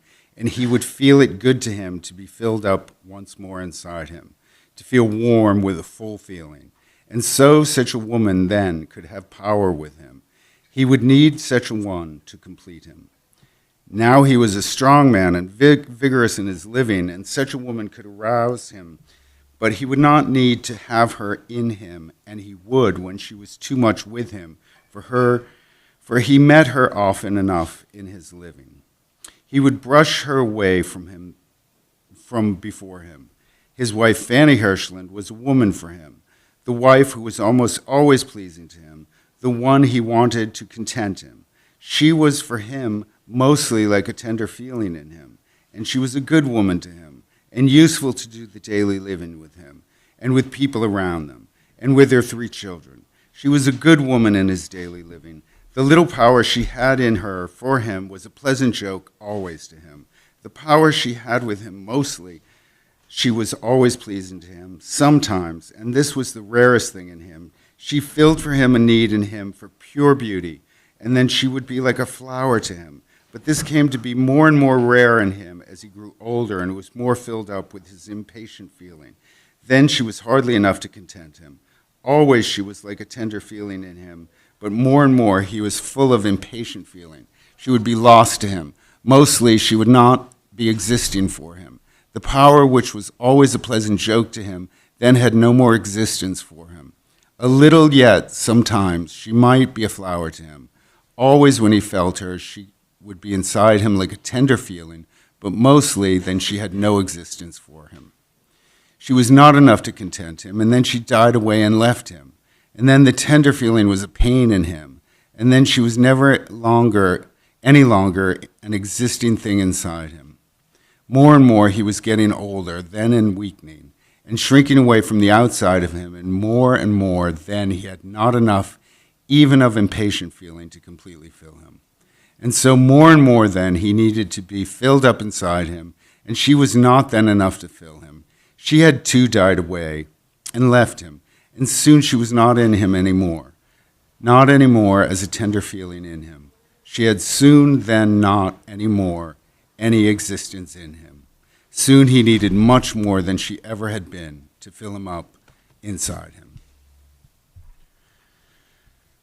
All this will come to be clear in his later living. And now there is a beginning, the 3 children, the 10-acre place where they were living, this father, this mother of them, and the dependents, and the people living there around them. They were living, the father and the mother and the 3 children. There had been 2 other children, but they had died in the beginning. They were living then, 5 of them, and the servants and the governesses and dependents they had with them, in the 10-acre place, in that part of Gossel, where no other rich people were living. Here they lived a life that was not the natural way of being for them. Here they had around them only for them poor, queer kind of people, and these came to be for them all the people they had in their daily living. More and more there was no visiting for them with the richer people who were the natural people for them to have as friends around them. The father spent his days with rich men, for he had business with them. He was making his great fortune among them. But more and more his wife lived with the poorer people who were living right around them. More and more his wife, in her daily living, had all of her being in her relation to the servants, seamstresses, governesses with whom she was living, and she was always of them and always above them, and in some way she was with them, the poor, for her, queer people around them. She was with them and with her husband and her children, and these were every day the whole of her daily being. Sometimes, as I have said, she went visiting with her children, dressed in her rich, simple clothing, but the children were awkward with the richer living in the houses, and the people different from their daily living, and more there were not for any of them any visiting to the part of Gossel where the richer people were living. living in this 10-acre place, in that part of Gossel's, where no other rich people were living, was very joyous for all 5 of them in the beginning. There was much pleasure in living by themselves with all the freedom that 10 acres could give them, all the freedom that was natural with the living with only, for them, poor, queer kind of people around them. There was such freedom in such living. There was an important feeling in it for the mother of them. It was a life to develop in the 3 children anything of an important feeling that was possible they could ever come to have inside them. This, with the Father's way of educating all 3 of them, made for them, each one of them, an important feeling inside them that they could never lose in their later living. This education that he gave them came from the feeling he had that education was all there was of living for them.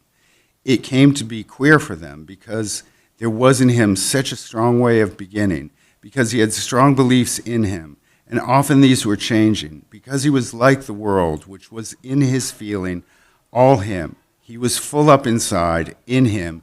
He was uneven inside him, because he was already very full of impatient feeling, and more in his living, he became more full of impatient feeling, until when troubles began with him, there was a weakening of old age in him. He was all full up with impatient feeling.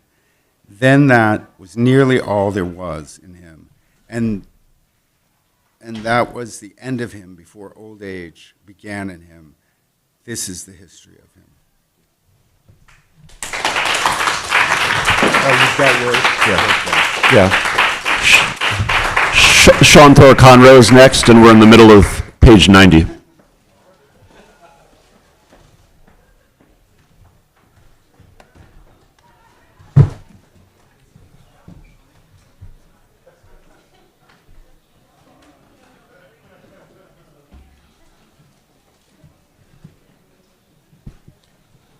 It was very joyous for all of them, the days of the beginning of their living.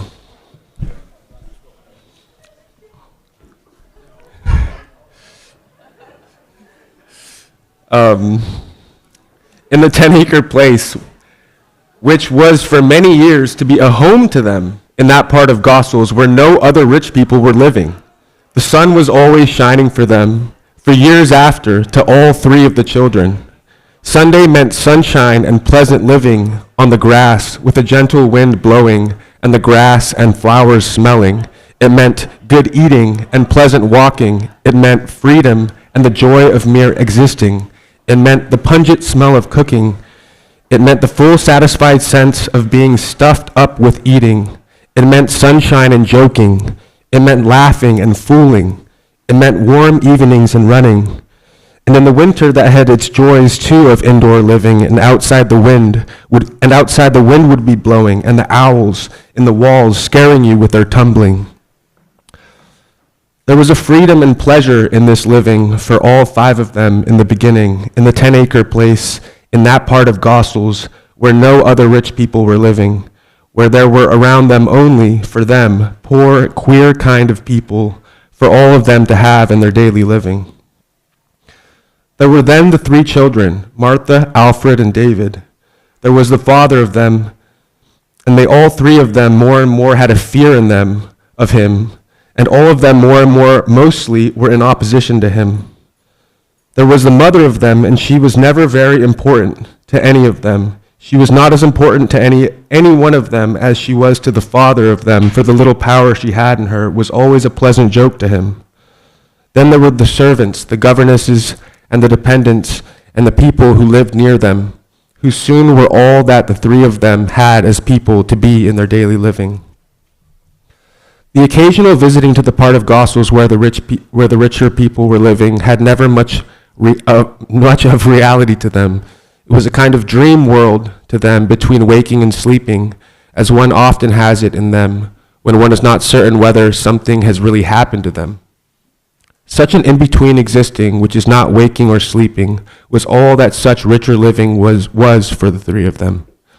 It never was such an unreal thing for the mother of them. To her, rich living was all that there was of real being. She never really knew that she was no longer part of such living.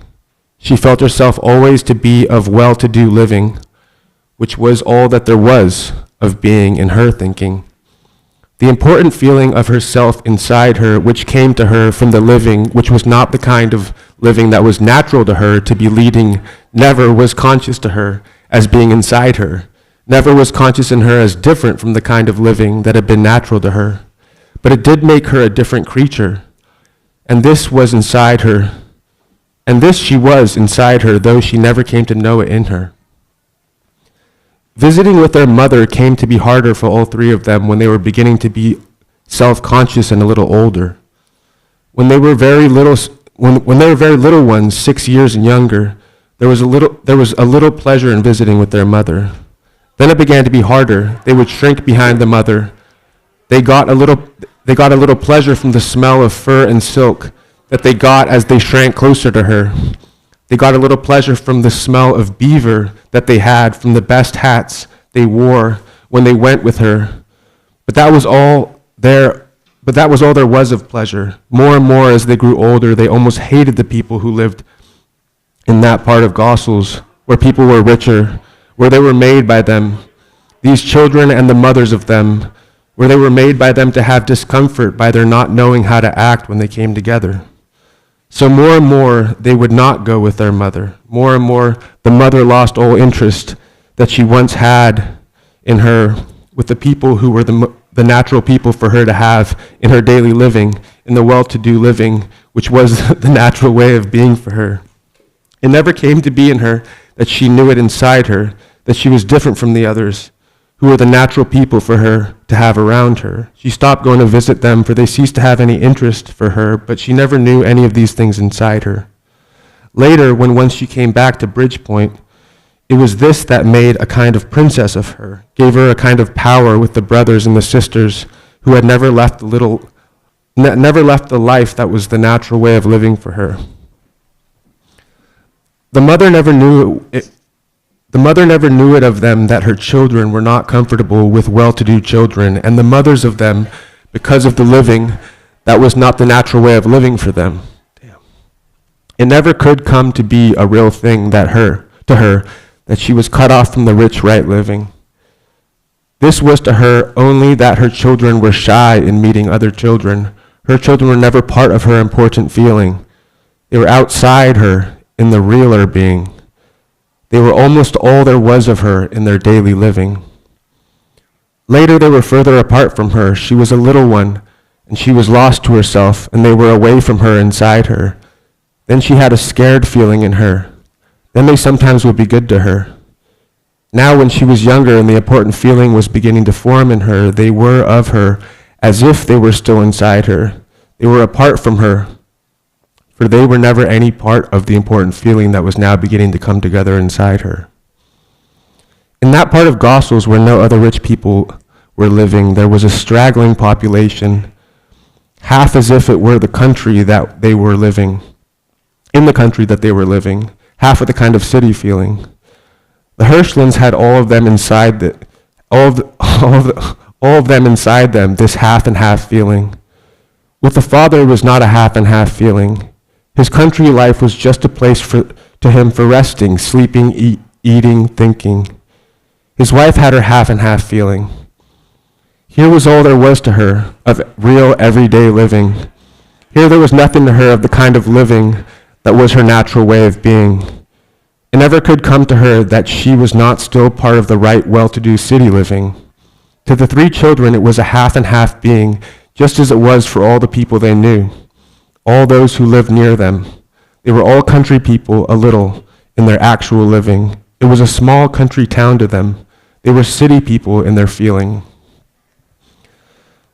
This mixture in all of them, in all the people who lived around them, in the three children, Martha, Alfred, and David, in a different way in the mother of them, in a kind of way with her, in the servants and the governess who were in the house with them, in his own way in the father of them, made their own life inside them to be different, the children and the people who lived near them, from the mother and the servants and the governesses who lived in the house with them, from the father who all day lived with the rich men who were the people to have around him in his making his big fortune.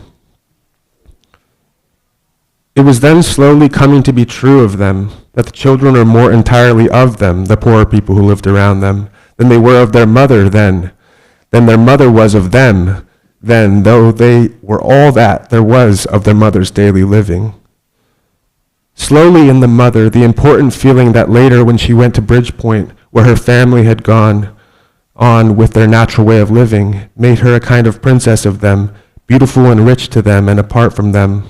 Slowly this important feeling came to be working inside her, and in a way in her it was like the important feeling that the governess and other servants had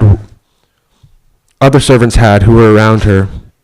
It was different from the feeling the children had from their being part of the being that they had in common with the poorer people with whom they were living. Different from the father and his beginning, his big fortune, then his impatient feeling, and in his old age his weakening and his needing things to fill him. The children, all three of them, being a real part of the living of the poorer people who were around them, had the same kind of half and half feeling that the people had around them. They had the living that was a country town living. They had the feeling that was a city feeling, and only later in their living did they grow away from being of the people who lived there around them. Each of them had his own way of such changing, and this will come out in the character of them as each one of them shows it in them.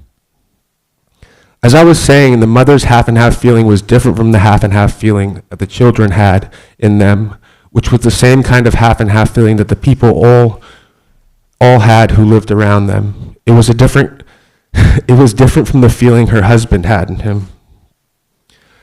The being the people around them had in them, the half country town feeling and half city ways they all had in them, could never come to be in common with them to the mother of the three children who had the same feeling in them as the people around them had in them. It could never come to the mother of the three of them to feel it to be real inside them, the being that was in them, that they had in common with the people around them. It would never come to the mother of them to feel this in them. They were her children. They were, to her feeling, inside her as they had been when she had borne them. They were apart from her in their real being. They were a real part of the living around them, and they had in them a half and half feeling like the people around them. To the mother of them, they were to the people around them as she was to them, of them and above them, in her right well-to-do city being. It never could come to her to feel that the three children who were to her feeling inside her, oh my God, this is crazy. It never could come to her to feel that the three children who were to her feeling inside her, as they had been when she bore them, were in all their being all in common with the life they were daily leading with all of them who were there around them. Such a thing could never come to be real to her feeling. It never can come to be real to a governess in her feeling to feel the servant's feeling, to be the same as her feeling from the way she lives in the house with them. The mother to the three children of them could never have it to be real to her feeling what was really in their being, that they were like those they had around them in the daily living. That was all there was of being in them. The governess to the servants being in the same house with them, she could never feel it to be real to them in their feeling, that they feel it to be together with them, to them, the governess, and then with the mistress of them.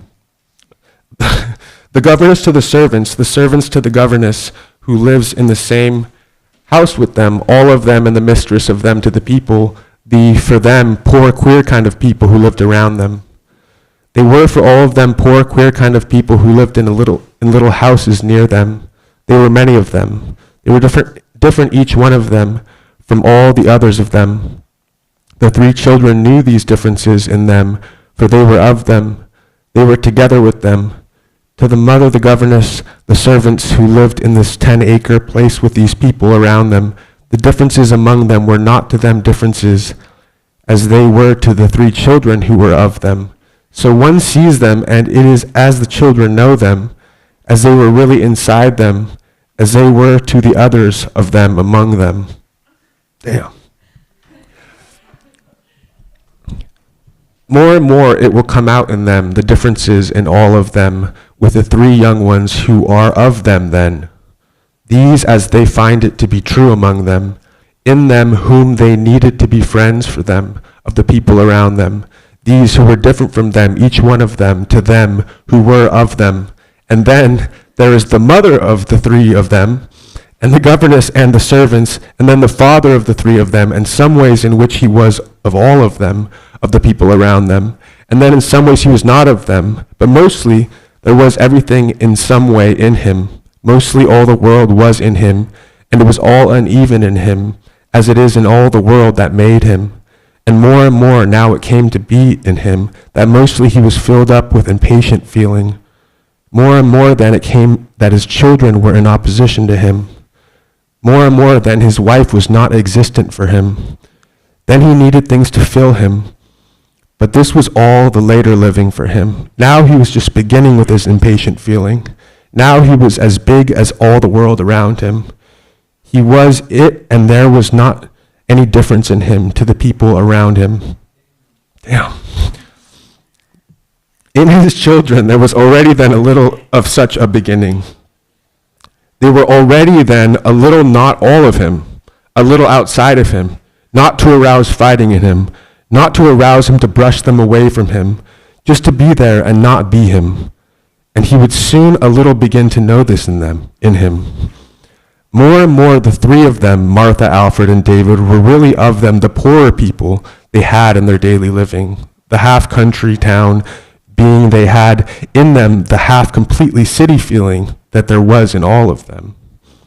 There were many kinds of people there living in little houses near them, some of them living well in a poor way there around them, some living in a straggling kind of way near them. All of them were in some way part of the daily living of all of them, the three children and the mother of them. All of them were more or less part of the real being of the children then, never really part of the real being of the mother of them. Always her real being, which was not her important feeling, always her real being as she felt herself existing, was the daily living with the three children, as if they were still inside her and not apart from her, and the well-to-do city living, which was all that there was of right being in her feeling. From her children, she never came to have real important feeling of herself inside her. This could come to her from the Schilling family, a little from her husband, as she felt toward him a little power, mostly from the servants and governesses who lived in the house with her, a little from the poorer people who lived near her. There were many kinds of people then living around them. More and more the children came to know them, to be really a part of them, to have the same being with them, to have inside them the same half and half feeling, half country town feeling, half altogether a city feeling. Some of them were sometimes working for them, dressmaking, carpentering, shoe mending. Odd jobs were done by some of them. These and the children of them were for the three Hland children then nearly all there was of real being in them. Some of these came very close inside to them. For each one of the three of them, Martha, Alfred, and David, it was different ones among them, those who were around them, who came close to them. With all of them, there was changing, and this will be a history of each one of them. The household, the mother, father, the three children of them, the governess and servants with them, they were all of them together then. More and more then, it was then slowly coming to be true of them that the children were more entirely of them, the poorer people who lived around them, than they were of their mother then. They were neither of the mother or of the feeling she had in herself then, nor of the way she felt herself then as being of the living that was all there was of right being to her. They were all three of them then more entirely of them, the poorer people who lived around them, than they were of the mother then, than the mother was of them, though they were all there was of their mother's daily living then. They were very many of them than the poorer people who were living around them. There were very many of them then, and they were all of them living in each one of them, then different from all the others of them. And this all three of the children knew very well inside them. They were a part of them. They were always together with them. The servants and the governess were to them as the mother was for them. The father gave a different feeling in them, and this will be clear for them as slowly the character in each of them comes out from inside him.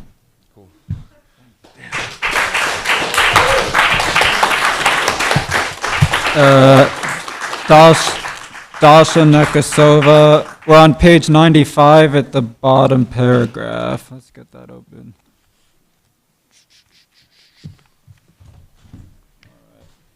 Take it away, Dasha.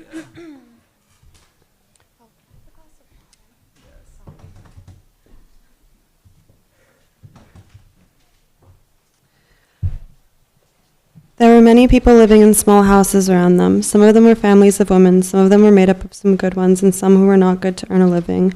There were families where it was a little hard to understand how they were living. Nobody did any working. Nobody had money that belonged to them. In some of the families around them, there was a father who was really not very existing. No one was certain that he was a husband of the woman and the father of the children who all earned the living. Such a one would just come and eat and sleep in the house with them. With some, there was no mother, and one was not very certain from anything the father showed in him or that the children remembered about him that there had ever been one. In one family, there was a mother, and she was a hard-working woman. There were children, some at home, some away from them, some about whom nothing was very certain. The father was not very certain. He was not dead to them.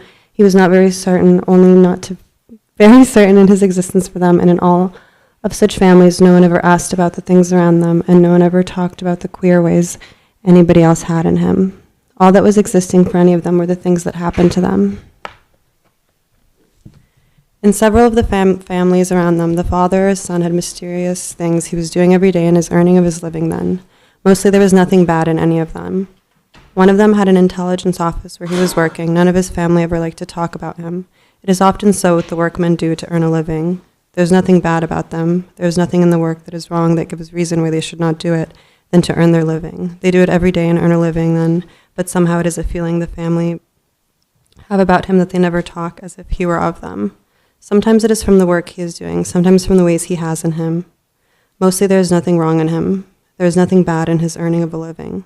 Somehow it is not natural to his family to talk about him, to act as if he were a part of their daily living. He eats with them, he sleeps there with them. That is all that makes him a part of them. Mostly in the little houses in the part of town where no rich people are living, the families, many of them have such kind of mysteries in them.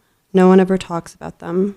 No one is ever certain with them how many children there are of them, what some of them do to make a living, whether there is a father to them, whether there is a mother to them, how they all come to the money they have for their daily living.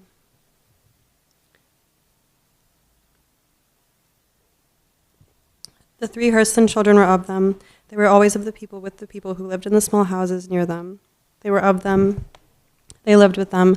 They had the feeling of never asking any questions of them. They had it in them to never ask any questions about any of them. They had never any feeling to know anything about any of them that was not shown then in the daily living. No one of such people as they knew there around them ever asked such questions of any other one of them. Each one in the family then, and every family of them together, then always lived on in their daily living. There was a husband or a father to them, or there was none. There was a mother or a wife to them, or there was none. There were more sons or less of them. There were more daughters or less of them. No one ever asked any such question of them. No one asked what they did for their daily living. Sometimes some of them would be gone a long time away from all of them. Sometimes he would be rich then. Sometimes he would come home then and be a hero to them. Always there were uncertain things in any one of them to all of them, and no one thought about them. No one knew them as uncertain things about any other one of them. No one ever asked any other one any questions about them. Mostly everyone had it as a right for him that each one of them should have a little house where his family was living.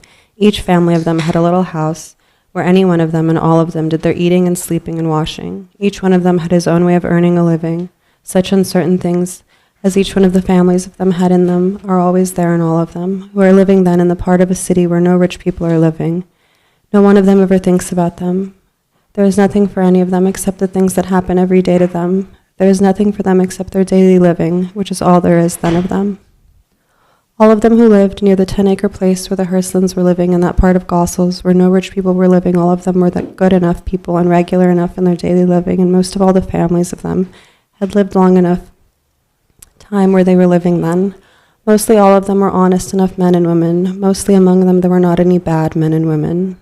Mostly they were honest enough working men and women, and their children went to school and went on to be decent enough men and women to go on living as their families had been living. As I have just been saying, there were not very many of them that were not good enough men and women. A few of them came to a bad end before they got through with their living, but mostly all of them were honest enough men and women, and they had good enough children, and mostly they all made enough by working to keep on and be honest enough in their daily living. As I was saying, they were very different, each one of them from the others of them, each family of them from all the other families of them.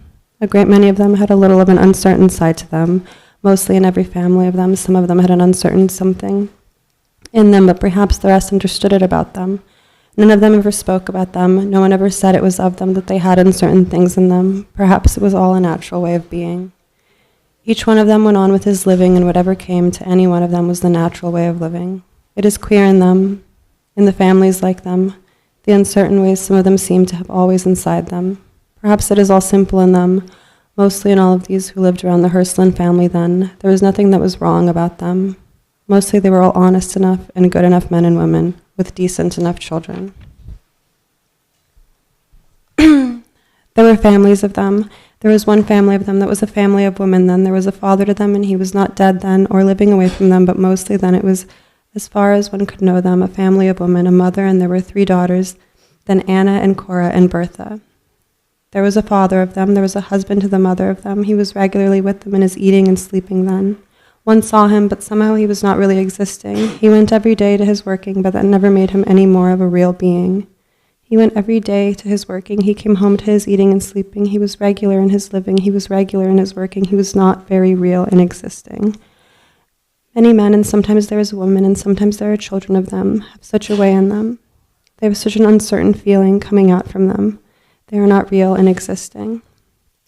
The man then, the father of the 3 of them, the husband of the woman then, was not existing for them. He used the little house with them for eating, sleeping, and washing. He went every day to his working. He was not existing for any of them. He was not existing for the Hland family who were living in the 10-acre place, then near them neither for Mrs. Hland and the 3 children, then nor for the governesses and servants of them. With the father, David Hland, there was in him a little more of a real existing. There was in him then that he was a man to feel it in him when another man spoke to him, when another man spoke as a master to him or just as a man to know him. There was then in him a feeling of being a male thing than when Mr. Hland met him. There would be a greeting between them when this one met with him. When Mr. Hland came home from his day in the part of Gossels where the richer people were living, when he met him walking, when he met him coming home carrying something he had just been buying, there was in the man the being that made him speak to another man when he met him. There was in him a being that made the meeting with another man give to him almost a real existence in him. There was in him just such a little being so that he could give to another man a greeting, could so get into him being a real being from the meeting he had then with a man and giving him a greeting. There was in him, in such a kind of man, and there are very many of them, and they need men to give them a feeling of existence in them. There was in this man just enough of a kind of being in him that always could make it certain that he was an object, real in being, an object called man, not woman, the world around him then, and there are many of them, and as far as anyone can know, such a one, that is all then that there is of him. Perhaps there is more to him, to the woman who is a wife to him, or to his children who live in the house where he is living. Perhaps there is a real existing to him. But to all of those around him, to the Hland family and the others who lived with him, there was never in him any real existing. There was for all of them in the house where this man was living only a family of women, a mother and 3 daughters of them.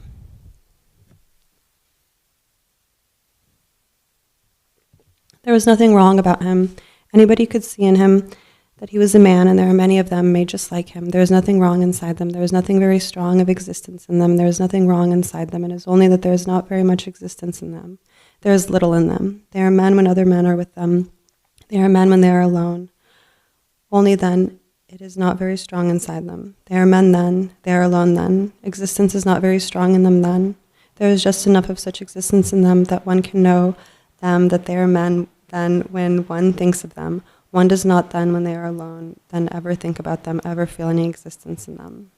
With the other men around them, existence in them gets to be a little stronger inside them.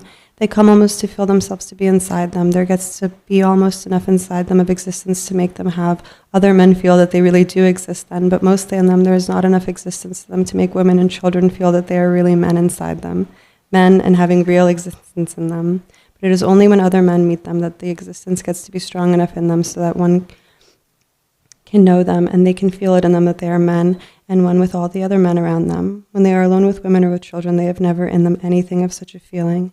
They have then nothing of real being. They go every day to their working. They come home to their eating and their sleeping. There is nothing wrong inside them. There is only nothing in them of real existence to them. It takes other men around them. It needs other men inside them. It takes other men to greet them. It takes other men inside them. It takes other men to greet them. It takes other men around them to make of them a real being, to be inside them. And so it was with this one, and there are many made just like him. And so this family then, it was to almost all who knew them a family of women then, the mother and the 3 daughters, of them Anna, Cora, and Bertha then. The mother's face was old now and a little wooden. She did dressmaking. She sometimes worked for the rich family near them, for Mrs. Hland and her children. She was getting old now and a little wooden. She was a foreign woman. No one knew it about him, the husband who lived in the house with them, and whether he was or was not a foreign man. She was a foreign woman, and she was a little old now, and her face was a little wooden. She was a hard-working woman. She did dressmaking. She earned a good enough living. They were doing very well with their living, all of them then. The mother was a foreign woman. She had it in her to be really existing. She was existing for all 5 of them, the Hland family who knew her then. She was existing for her children. She was existing for all of them who lived in the house near them, for all the people who ever came to know them. She was not important to them, but she had in her a character for them. The mother had existence in her, and this she was different from the man who was a husband to her. She had existence in her. There was a real existence to her, more than just enough to know she was a woman creature. She had existence in her. She had a character to her, but she had nothing that was important in her. She was not important to anyone around her. She was not important to the 3 daughters who were then with her. In a way, she was not important to the man who was a husband to her. There was no past or present in her. There was existence in her, there was a character to her, but there was nothing important inside her. There was nothing past or present or in the future that would be connected to her, but she had existence enough to make of her a really existent thing inside her. Existence was strong in her every moment in her, strong enough to make it to be real inside her. She did not need others around her to make it existence inside her. There was nothing connected in her with a past or present or future. There was existence in her. There was a character to her.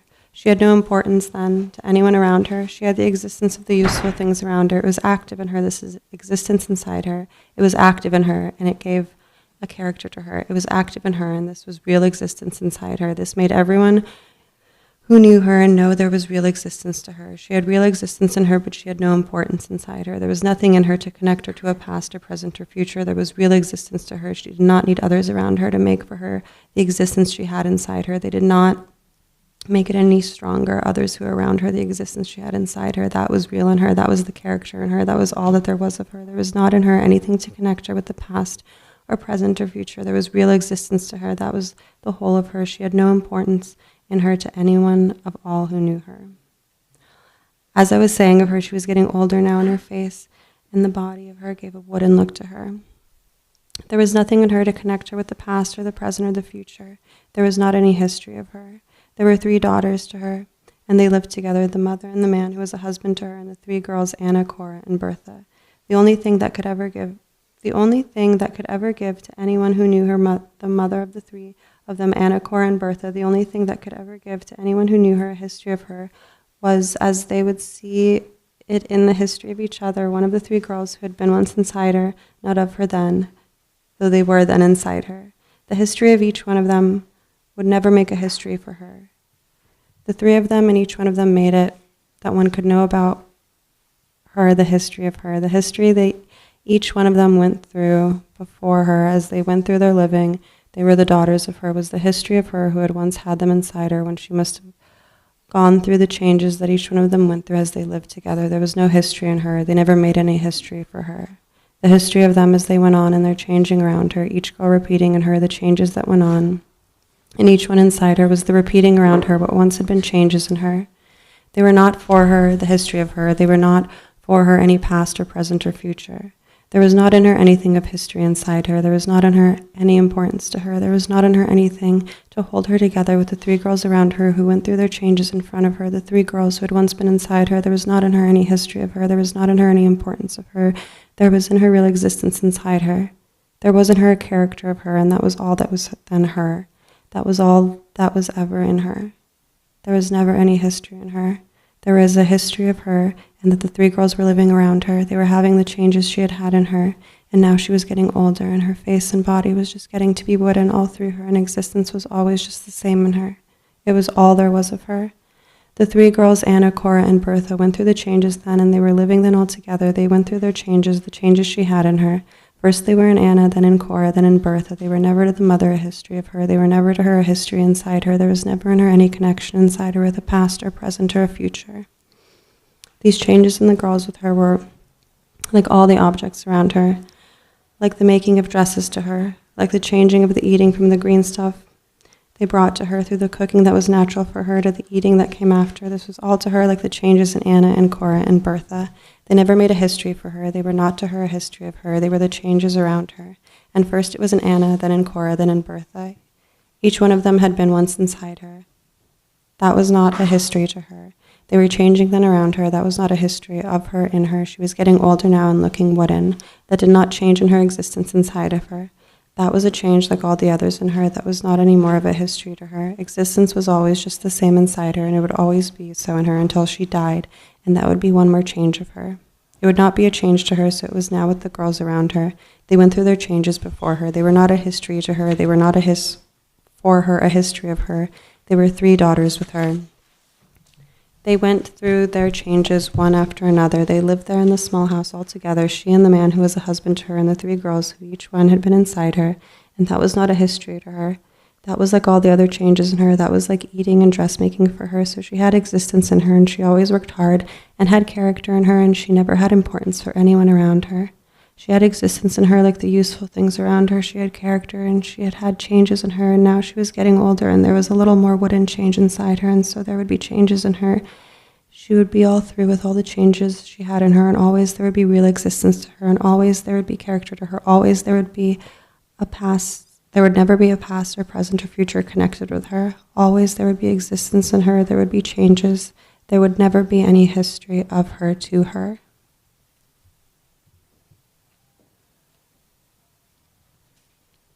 The eldest daughter of them, Anna, had come then to be a rather beautiful woman. No one thought it about them that all three of them would have that as a change in them. No one thought it about her, the mother of them, that she had once a change in her like this change in them before she had borne any one of them. The eldest one had beauty then. Now when she was grown to be a woman, all three of them, one after the other, came to have in them as one of the changes that went through them, beauty in them, and when they were not any longer children. Not one of the three of them had any signs in them of such a thing going to happen to them until it had happened in them. The one of them, to anyone who began at any time to know them, the one of them who had come to be a woman then and to have this change into beauty which happened to each one of them, had it that this had been already happened to her then, to anyone who came then to know them, it was a fact then that this one was a beautiful woman, but this never made any connection for them to the other or other ones who had not had the change in them. The beauty in the one that had it then was like the existence in the mother of them. It was in them one after the other of them as if it had always been in them. It had no connection in them with a past or future in them. It had no connection in them to any other changes that had been or could come to them. It had no connection with the others of them who were then with or without beauty in them. It had no connection with the mother of them, with the change she had once had, which was like the change in each of them. But nothing had made any connection between any of them to the mother of them, nor to the father of them, for he had not any real existence in him to any one of them.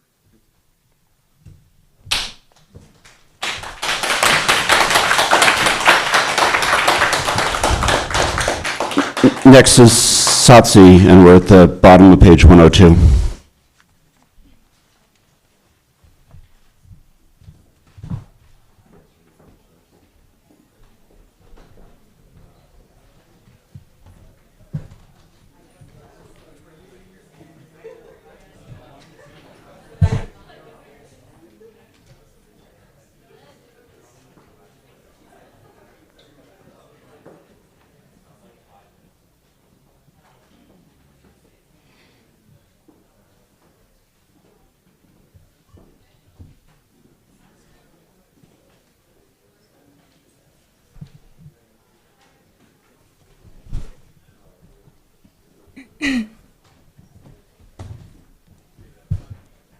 The change.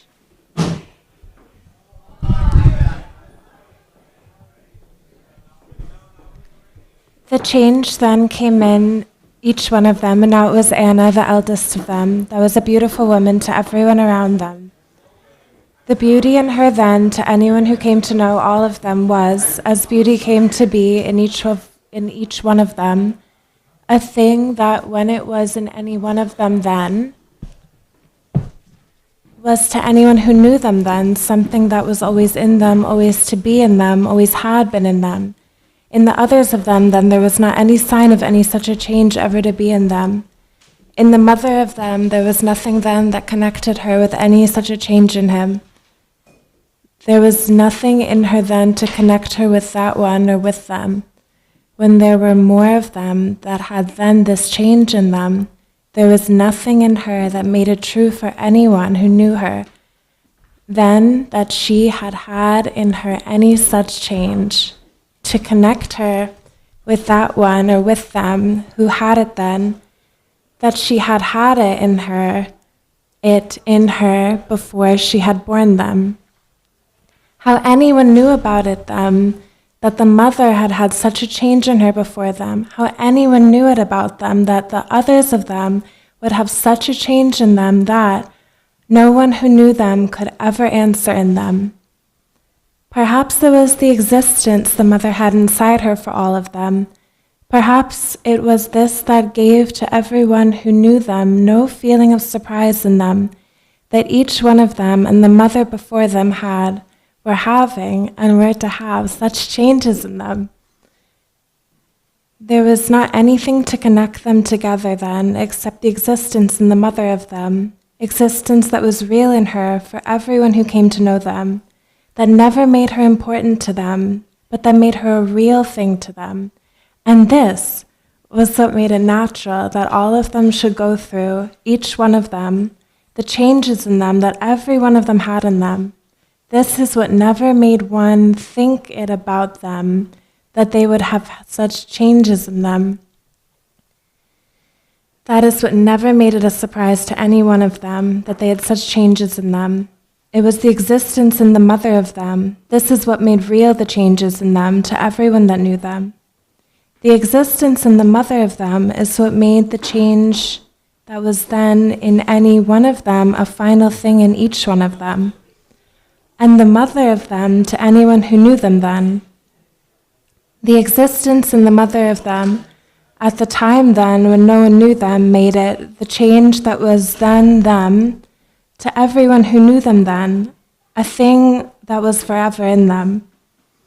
It was the existence that the mother of them had in her, then that made whatever was in them, to anyone who knew them, as if it were everlasting.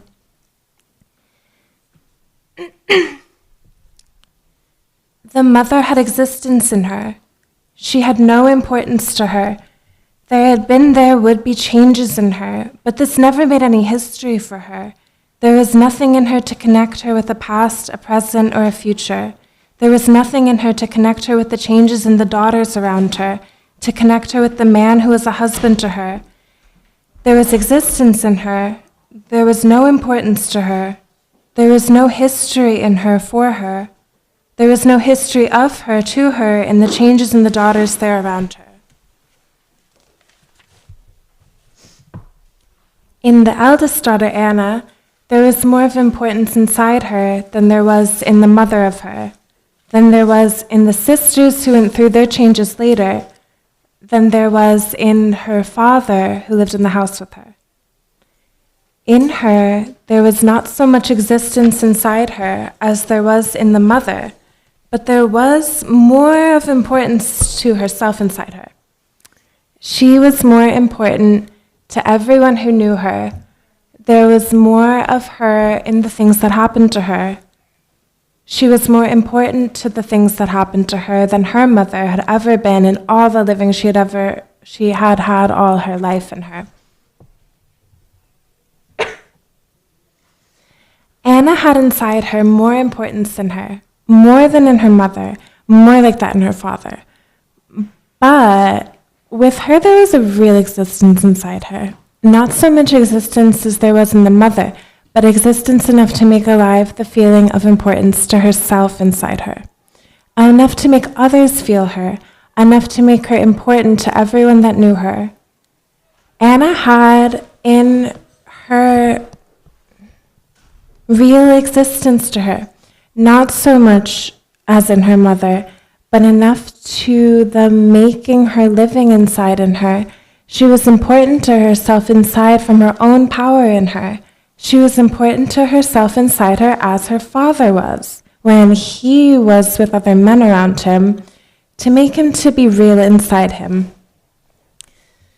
When the father had men around him, then there was in him a feeling of importance in him as a man among them, and he was important to them than to his feeling, but really, in him there was no existing. It took other men around him to make him alive inside him. He had no existence in him.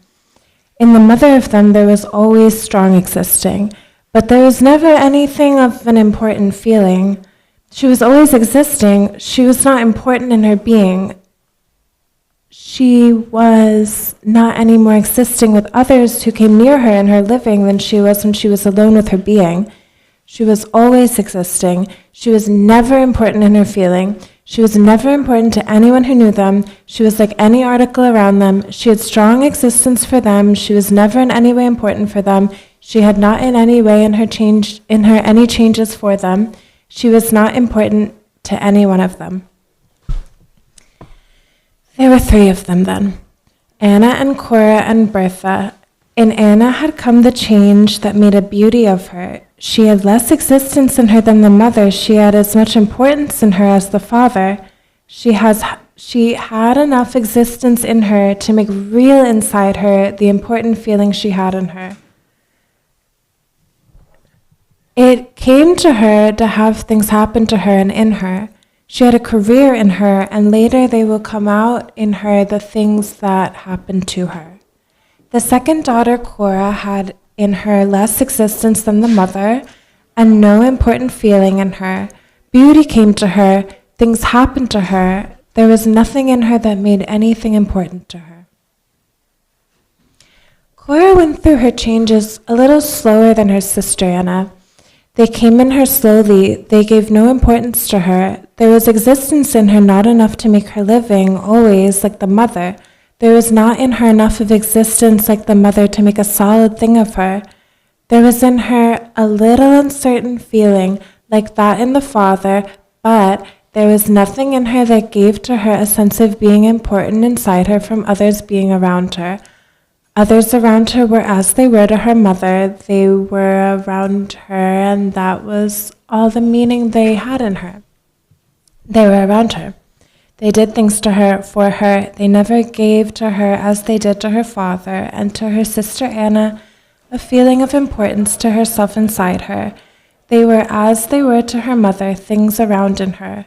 In her, existence was not strong in her as it was always in the mother.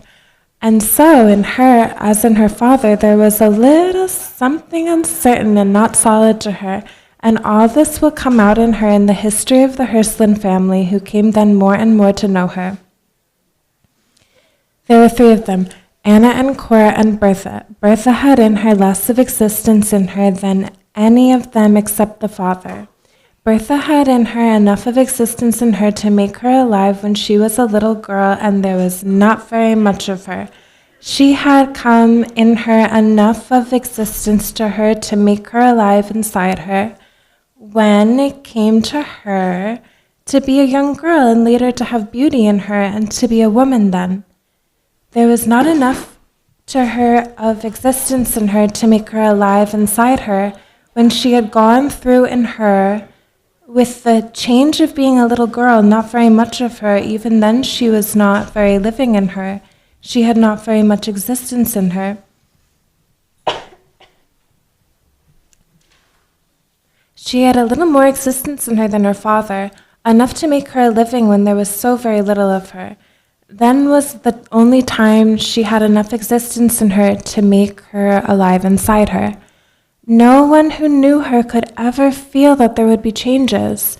There was not enough existence in her to anyone who knew her to keep her alive through the changes that went through her. The changes went on in her. They went on in her as they had done in her mother, in her sister Anna, and then in her sister Cora. They went on slowly in her. She came later to have beauty in her. She never was very alive inside her. She never had existence like her mother, who had existence like the useful things about her.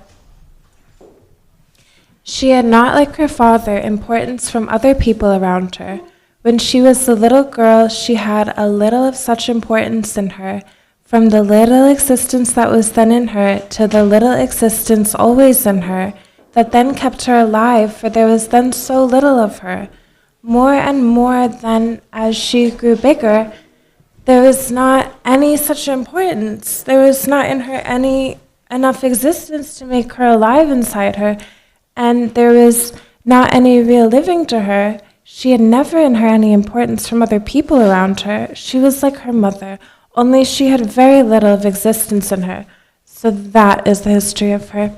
She was alive inside her when there was very little of her when she was a little girl, and then she was alive inside her and had in her a little of importance to herself inside her. She grew bigger, and there was never then in her any strong existence to her.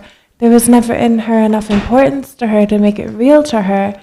There was not later an uncertain feeling to her.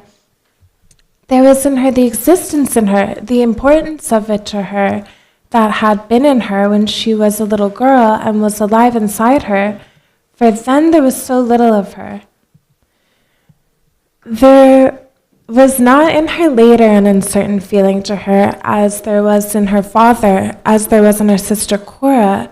There was always just the same being inside her. When she was a woman, when she had beauty in her, there was then inside her just the same existence in her, just the same importance inside her that there had been when she was a little girl, and there was not very much to her. She was like her mother. The little existence she had was really there in her. She was like her father. The little existence she had was important to her. She was not like her mother. The little existence was never very strong in her. She was not like her father. She could not get existence in her. She could never get importance to her from other people around her. She had enough existence in her. It was important enough inside her to make her alive in her when she was a little girl and there was not very much to her. There never came to be any more in her existence nor of importance in her, and later she was bigger when she became a woman and had beauty. There was not in her enough of existence and of importance in her to fill her, and so she was then later never very alive inside her. There was then of her too much for the existence and importance inside her. She was then never, when she was bigger, when she was finished with the change of being a little girl and not very much to her, she was never after very alive inside her.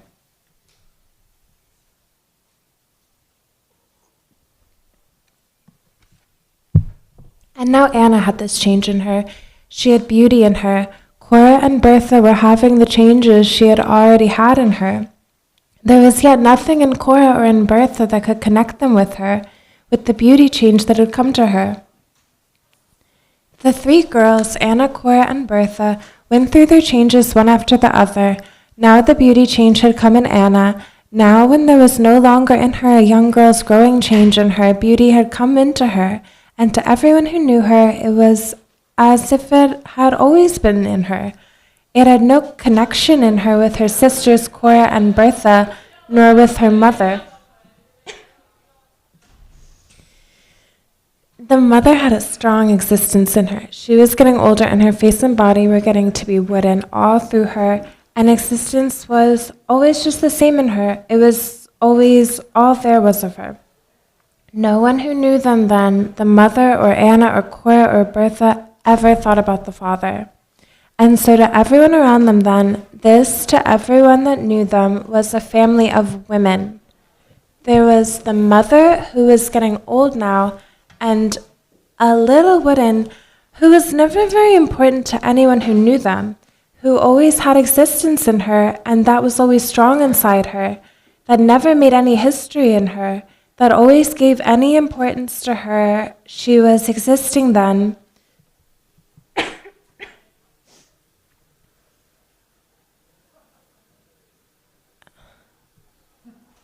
And existence always had been in her as it was in the useful things around her.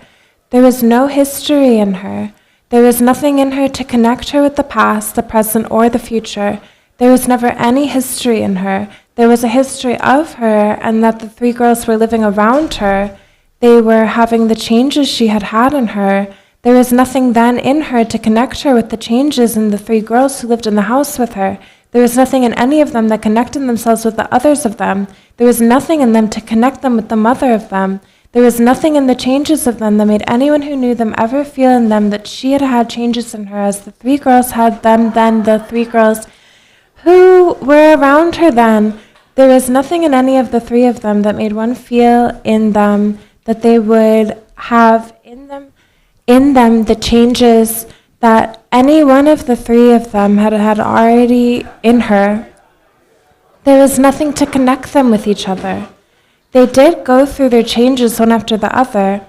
There was never anything in any one of them to make anyone who knew them feel that there would be changes in any one of them, a little more perhaps in Anna than in any of the others of them in her. Changes might come in the other two of them, Cora and Bertha, and in the mother of them.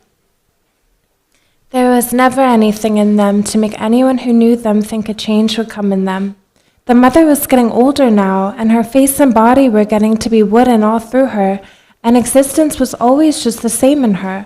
It was always all that there was of her. Cora was a little wooden then. Girlhood was almost finished in her. Beauty had not come yet to be in her.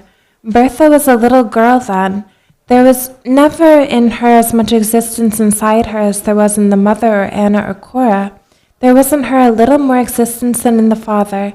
Anna had the beauty in her and was important then to everyone who knew her. In her there was a feeling that there might come changes in her. Nobody ever thought about the father. This family, to everyone who knew them, was a family of women. There were many other families then living in the little houses near the 10-acre place where the Hland family were living in that part of Gossel where no other rich people were living. Some of them were neat and made a good living like this family of women. Some were not so well off in their living. Some had a very straggling way of living. Each one of the families of them in the small houses then had each of its own way of living, each its own and certain ways of being, and this is a history of them. There were many kinds of families of them living in the little houses near the Hland family then. They were each one of them different from all the others of them.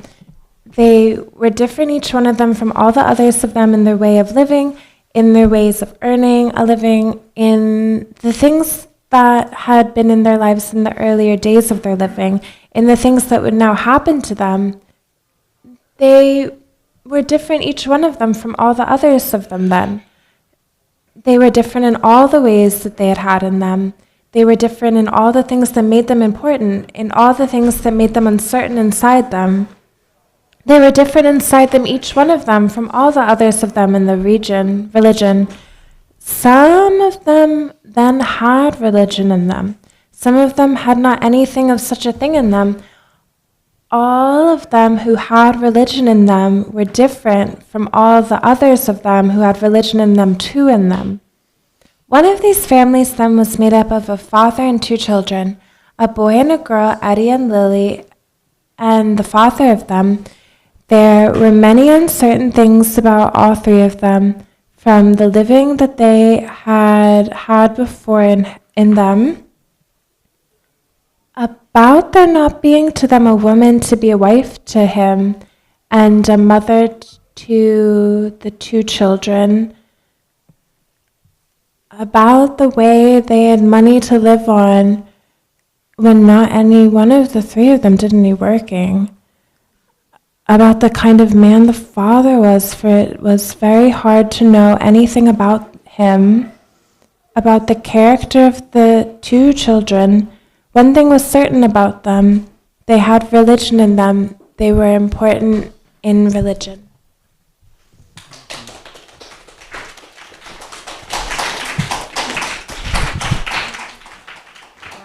We have Zans, Brady, Crone. We're in the middle of page 108. Don't take my copy. Okay, hold on.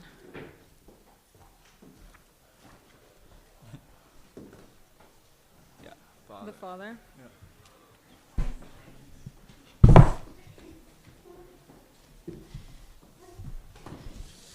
The father was a tall, thin man. They said of him that he was a sick man. Perhaps that was true of him. No one knew how anybody knew that about him. His children never said it of him. He was a tall, thin, blonde man. He was always smoking, and that was said by everyone who knew him to be because it was good for him. He was important in religion. There are many ways of being important in religion, and this is a history of some of them. There are many men and many women and some children who have religion in them. There are many ways of having that in them. There are some who are important in religion. There are some who have religion who are not important from their religion in them. There are many men and many women and some children who have religion in them, and this is a history of some of them. There are many of all of these kinds of them. There were some of many kinds of them in the families that the Hland family came to know then. More and more in their living than the Hland children came to know that the many ways of men and many women and some children to have religion in them. The many ways some of them have to have religion make them important inside of them. The way some of them who have religion never have any of such an important feeling in them. More and more, then, they came to know in the families that there lived there around in them the meaning, the religion, each of them who had religion in them meant to the one that had it inside him. For there were many of them that had it in them, many men and many women and some of their children. This family, the father and the two children, Eddie and Lily, all three of them had religion in them. There was no wife to him or mother to the children then. Slowly, the Hland children came to know them. They had it in them, this man, Mr. Richardson, and his two children, Eddie and Lily Richardson. They had it in them, all three of them, to be important in religion. The father had always, all his life, had religion in him. He had always been important in religion. This is a history of the feeling in him, of the way his children too had it in them. As I was saying, Mr. Richardson was a tall, thin, blonde man. He was sick then, so everybody said who knew him through his children never said it about him. He was sick then, and he was always smoking. And everybody said who knew him that that was because it was good for him, good for the sickness he had in him. Anyone who knew him would know that he had religion in him, that he had always had religion in him. Always one knew it in the two children that they always would have religion in them. Religion with all three of them was a part of them. It was to all of them a part of their being. It was not a belief in them. It was of them, like eating and sleeping and washing. For all these things and religion were part of their being. Such was the nature of all three of them. Not that all three of them had the same nature of them. The three of them, each one was very different from the other two of them. Each one had their own nature in them, but all three had this in common, that religion, that eating, sleeping, and washing were natural to them. Other things too were natural in them, and all these things will come out more and more in the history of them. There are many men and many women and some of their children who have at some time religion in them. There are some of all of these, of the many men and many women and some children who have religion in them. There are many of these that have it in them as a natural part of them, who have religion always inside them, who need religion as they do eating and sleeping and loving. And there are very many who have religion in them so from the beginning of them. And some of them, this religion in them makes them important inside to them. With some of them, this religion in them makes them important to everyone who knows them. There are some who have religion in them as a natural thing in them and have always had such a thing in them, and it does not give any importance to them. There are some then who always have religion in them, to whom it is as natural as breathing. There are some who have it in them, who need it in them to complete them. There are some who have it like eating and sleeping, some who have it like loving, some who have it like washing. There are some who have it from a need in them to have it fill them when they have lost something that was once a piece in them. Some get from religion an important feeling. Some have it and are important to everyone who knows them. Some never have it in any kind of an important feeling. Mr. Richardson and his 2 children have always had religion in them. Religion would always be in them, like eating and sleeping and washing, not like breathing and loving. Religion was always in them. They had it always, and it made all 3 of them important to everyone that knew them. To the father, Mr. Richardson, religion was like eating and sleeping and washing, all these, and religion made him a continuous being. They were not outside him, they were all in him, and they made him always continue in his existing. Religion had been in him always as a part of him. It was him like sleeping, it was him like eating, it was of him like washing. It had always been in him as a part of him. It had always made him important to everyone who knew him. It did not make him important to himself inside him any more than eating and sleeping and washing made him important to himself inside him. It was a part of his continuous existing. It did always make him important to everyone who knew him. To some who knew him, to some who had not had any kind of religion in them, to some this religion in him was to them like lying, but these did not understand him.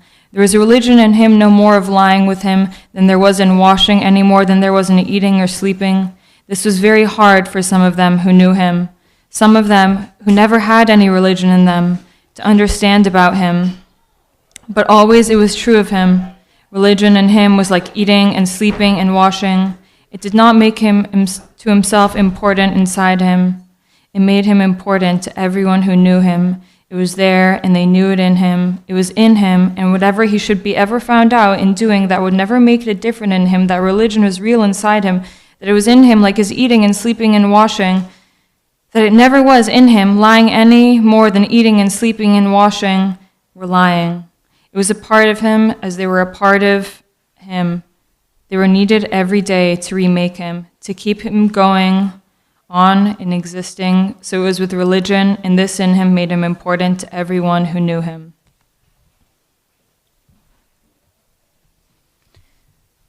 The religion inside him, as I was saying, kept him existing. It was not that it filled a need in him. It was not that he used it in his living. It kept him continuous and existing, as did his eating and sleeping. Religion was to him like eating and sleeping. Religion was to him also like washing. And it was this in him, the religion like washing, that made him important to everyone who knew him. Religion was to him as eating and sleeping was in him. Religion was in him as washing was to him, and this religion in him made him important to everyone who knew him. Washing is very common. Almost everyone does some washing. With some, it is only for cleansing. With some, it is a refreshing. With some, a ceremonial thing that makes them important to everyone who knows them. In those who have religion in them, as washing is to some of them who make it a distinction in them, and some who have religion in them as washing as it is to some who do it as a necessary part of their daily living, such have from it a distinction. Washing is not a natural thing to happen like eating or sleeping. Washing is not like eating or sleeping to them. They have it in them to be important to everyone who knows them. When religion is in anyone as this washing is in some who have it in them, then such a one is important to everyone who knows him. Eating and sleeping are not like loving and breathing. Washing is not like eating and sleeping. Believing is like breathing and loving. Religion can be believing, it can be like breathing, it can be like loving, it can be like eating or sleeping, it can be like washing. It can be something to fill up a place when someone has lost out of them a piece that it was natural for them to have in them. To be continuous in existing by an everyday eating and sleeping is like what some have in religion, then it is not from a need in them, it is from the natural way they have in them to be continuous in their existing. Feeding and religion with such of them is everyday natural to them. Washing is different from eating and sleeping. It is natural to some, and it makes such ones important to everyone that knows them. Some have religion in them as some have washing, and they are always important to everyone who knows them. To have washing as natural to them is some distinction to those who have it as natural in them. To have religion in them, to be in them as washing is to some, those to whom it is natural from the beginning to have religion in them, in such a way as to have some washing is to make of them who have religion in any such a way natural to them important as to everyone who knows them. Mr. Richardson had always had, from his beginning, religion in him. It was always natural in him, as was his eating and sleeping and washing. He kept on this way in his existing. It was natural to him to keep on existing. It was natural to him to have in him religion and eating and sleeping and washing. He had had them all always from his beginning. It did not make him important to himself inside him. It made him important to everyone who knew him. There were many things in him, and these will come out in the history of him. Always religion was in him. Always he was important to everyone who knew him. There were some who did not understand it in him, who thought it of him that religion was in him as a kind of lying, but these did not understand religion in him. It was in him, and it had been in him from his beginning. It was in him from as eating as when it was in him as eating was in him, as sleeping was in him, as washing was to him. It did not make him important to himself inside him. It did make him important to everyone that knew him. This father, Mr. Richardson, and his two children, Eddie and Lily, were different from any of the others who lived then in the small houses near the 10-acre place where the Hland family were living, in that part of Gossel where no other rich people were living. Slowly, the Hland children came to know the three of them. They began to know then the character of the two children, Eddie and Lily Richardson. They never came to have in them, the Hland family then, much more knowledge of the father of the two children, Mr. Richardson. The character of Eddie and Lily Richardson will come out then in the history of the Hland children as they come to know it in them. There were then many families living in the small houses near the 10-acre place where the Hland family were living, then in that part of Gossel where no other rich people were living. There were many families of, for them, poor, queer people living near them, and each one of the families of them had in them their own way of living, their own way of going on existing, of having uncertain things in them, of earning their daily living. More and more the Hland family came to know them. More and more the Hland children came to be of them. There were many families of them. Some of them had many children. Almost all of them had things in them to interest the Hland children. Some of them were good companions to them in their outdoor living. Some in the school life they led together with them. Some from the books and other things that they loaned to them. All these children in the little houses near them were in some way interesting to some one of the three of them, either from what they were in themselves then or from their lives, or what they had in their houses to lend to them. They were, all of these children of the, for them, poor queer people around them. They were all in some way interesting to some one of the three of them. They were, all of them, more and more interesting to the three Hland children as these came always more and more to know them, as they came to be more and more a part of them. The Hland children came to know them. They came to know others who knew these who lived near them, some who lived in other parts of Gossel, and some of these others that the Hland children came to know through the families near them. Some of these others came later to be very important to the three of them. Some came to be important to the father of the Hland children, some also to the mother of them. All this will come out later in the history of them. This was the beginning of living for the Hland children. And more then they came to know the, for them, poor queer people who lived in the little houses near them in that part of Gossel where no other rich people were living. So then it was then slowly coming to be true of them that the three children were more entirely of them, the poorer people who lived around them, than they were of their mother then, than their mother was of them then, though they were all there, it was of their mother's daily living then. This was true of them in the years when they were only beginning to know themselves inside them. Later then, in the living with the same people around them, Alfred, the elder son of the two boys, then was beginning to have inside him a feeling in him as there always had been in the mother of them. He was beginning then not to be any longer of them, the poorer people who lived around them. More and more then such a feeling went out of him, and who was beginning to have it fill up in him then inside him to replace the feeling that was not then any longer in him, out of the feeling that gave his mother her important being. In the daughter, there was more in her than when she was older of the kind of feeling than their father had had in him.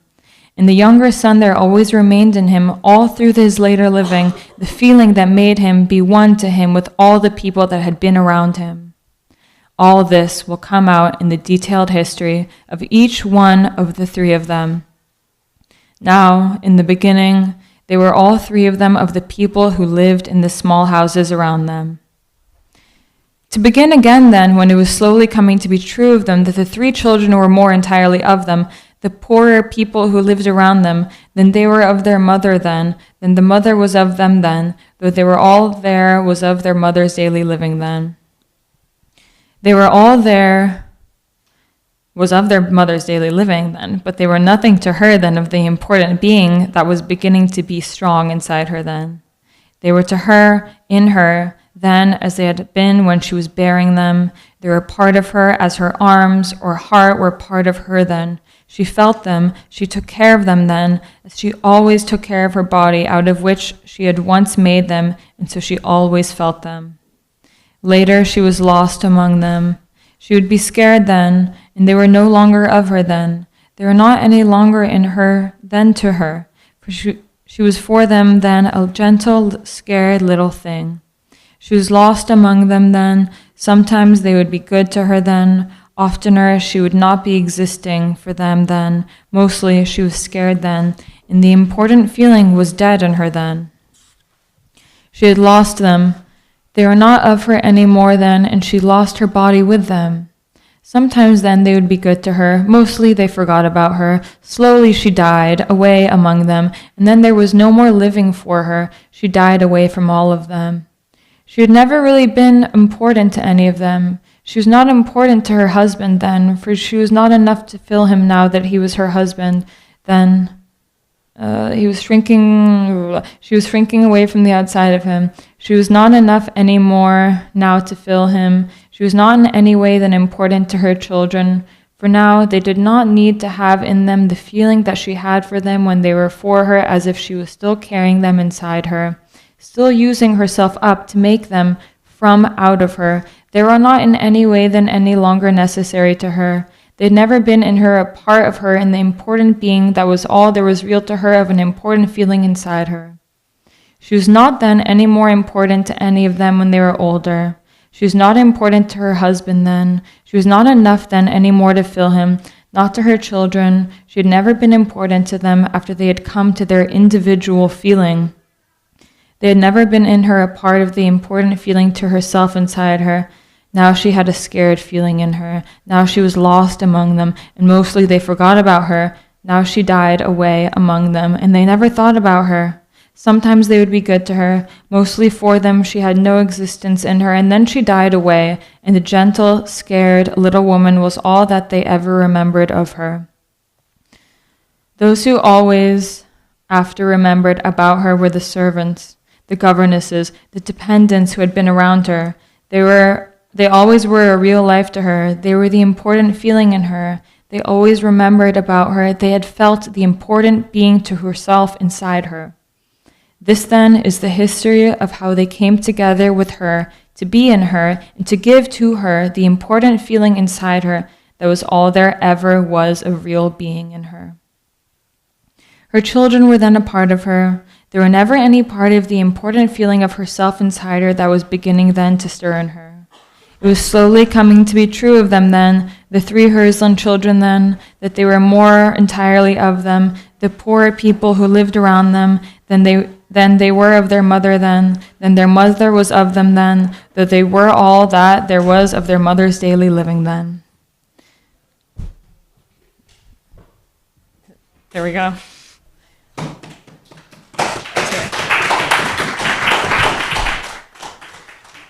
We got Miles Zavalo. We're on the last paragraph of page 114.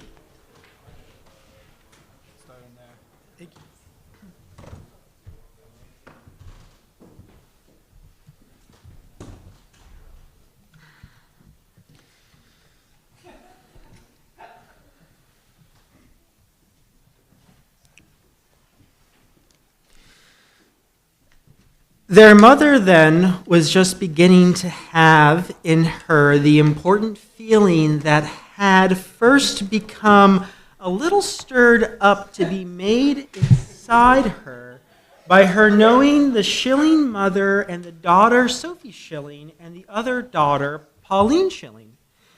The important feeling that had then been a little begun inside her was now to be more stirred up in her, was to come to be almost a real thing in her by her living in that part of Gossel's,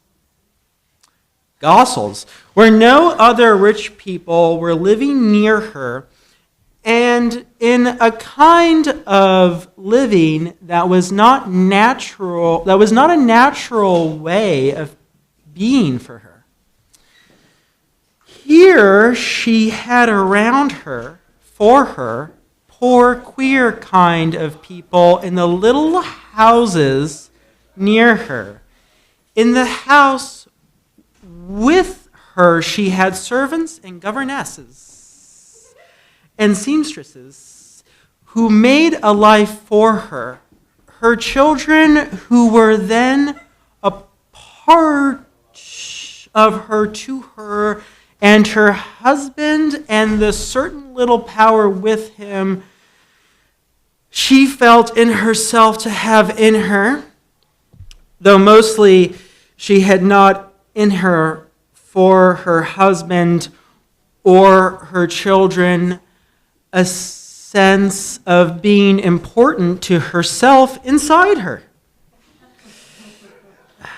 This important feeling of herself inside her that had begun a little to exist in her from the Schilling family to her was now stirred up to be more in her with the governesses and the seamstresses and servants who lived in the house with her and with for her poor queer kind of people who lived in the small houses near her.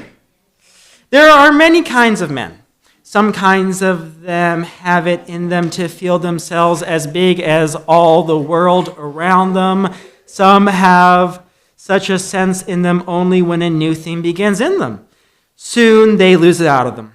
There are many ways of being a man. There are many millions of each kind of them, more and more in one's living. They are there, repeating themselves around one. Every one of them in his own way being the kind of man he has in him. And there are always many millions made just like each one of them. There are many ways of being a man. There are many millions of each kind of them, more and more in one's living. They are repeating themselves around one. Every one of them in his own way being the kind of man he has in him. And there are always many millions made just like each one of them. There are many ways of being a man, and sometime one gets to know almost all of them. Sometime get to know all of them. There are many millions made of each kind of them. Each one of them is different from all the other millions made just like him. This makes of him an individual. This in some of them makes in him an individual feeling to have inside in him.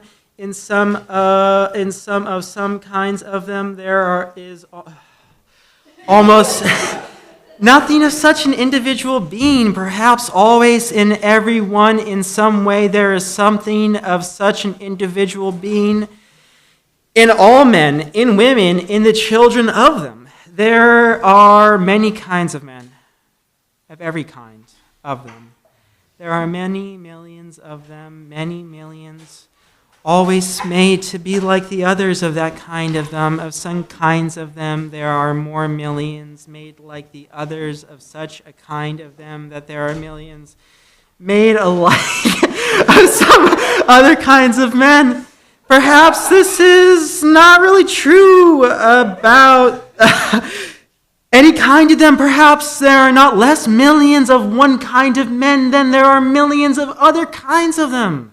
Because one thinks such a thing about some kinds of men only because in some kinds of men there is more in each one of some of such a kind, more in the many millions of such a kind of them, of an individual feeling in every one of such a kind of them. Perhaps in some kinds of men there are many more. In the millions of their kind of them, there are many more of them that have in them a strongly existing individual being than in some other kinds of men of which there are not really any more millions made like there are of those kinds of men. Perhaps it is this strongly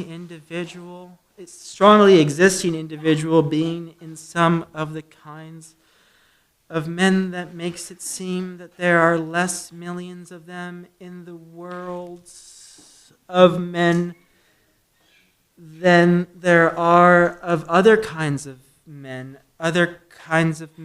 who have in most of them less in them of such individual existing.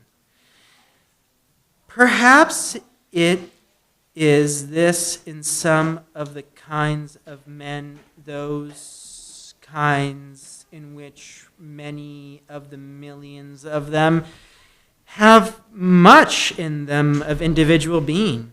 Perhaps it is that which makes anyone who knows any one of such kinds of men think him more different from the other millions of them made just like him. The other millions of his kind of men makes those who know any of such a kind of men feel them to be more different one from the other of their kind of men than the ones of some other kind of men are different from the other millions of their kind of men to those who meet many of them? Always there are many kinds of men, and always there are millions made of each kind of them. There are many kinds of men and many millions of each kind of them, there are many kinds of women, and there are many millions made of each kind of them. There are many children of these many men and many women, and the kinds are often very mixed up in them. But many more and more, the kind that really is in each one of them, more and more as one knows them, it comes out to be clear in each one of them. Some kinds of men have in most of the millions made of such a kind of them, have in them more of an individual being than most of the millions of some kind of other men. Some kinds of them have much more of an individual being as a nature in them than there is in other kinds of men. Each kind of them has in the many millions of that kind of them more in some of them of individual feeling than there is in others of them. All this will come out slowly as it is written down about them. It comes out slowly in the living that everybody is every day doing with all the many kinds of them, the many kinds of men, the many kinds of women, and the many kinds of children that have these many men and many women mixed up in them. There are many kinds of men. There are many kinds of women. There are many kinds of ways of mixing them in the children that come out of them. There are many kinds of men and many millions made of each kind of them. Some of them have more in all of them of individual being than there is in some of the other kinds of men. In each kind of men, in the many millions of each kind of them, there are always among them some with much, some with less, and some with little. Some with almost not any individual feeling in them. Some of such of them need other men around them to give the men an individual feeling in them. Some men have in them so much individual feeling in them that they make their way through everything and them.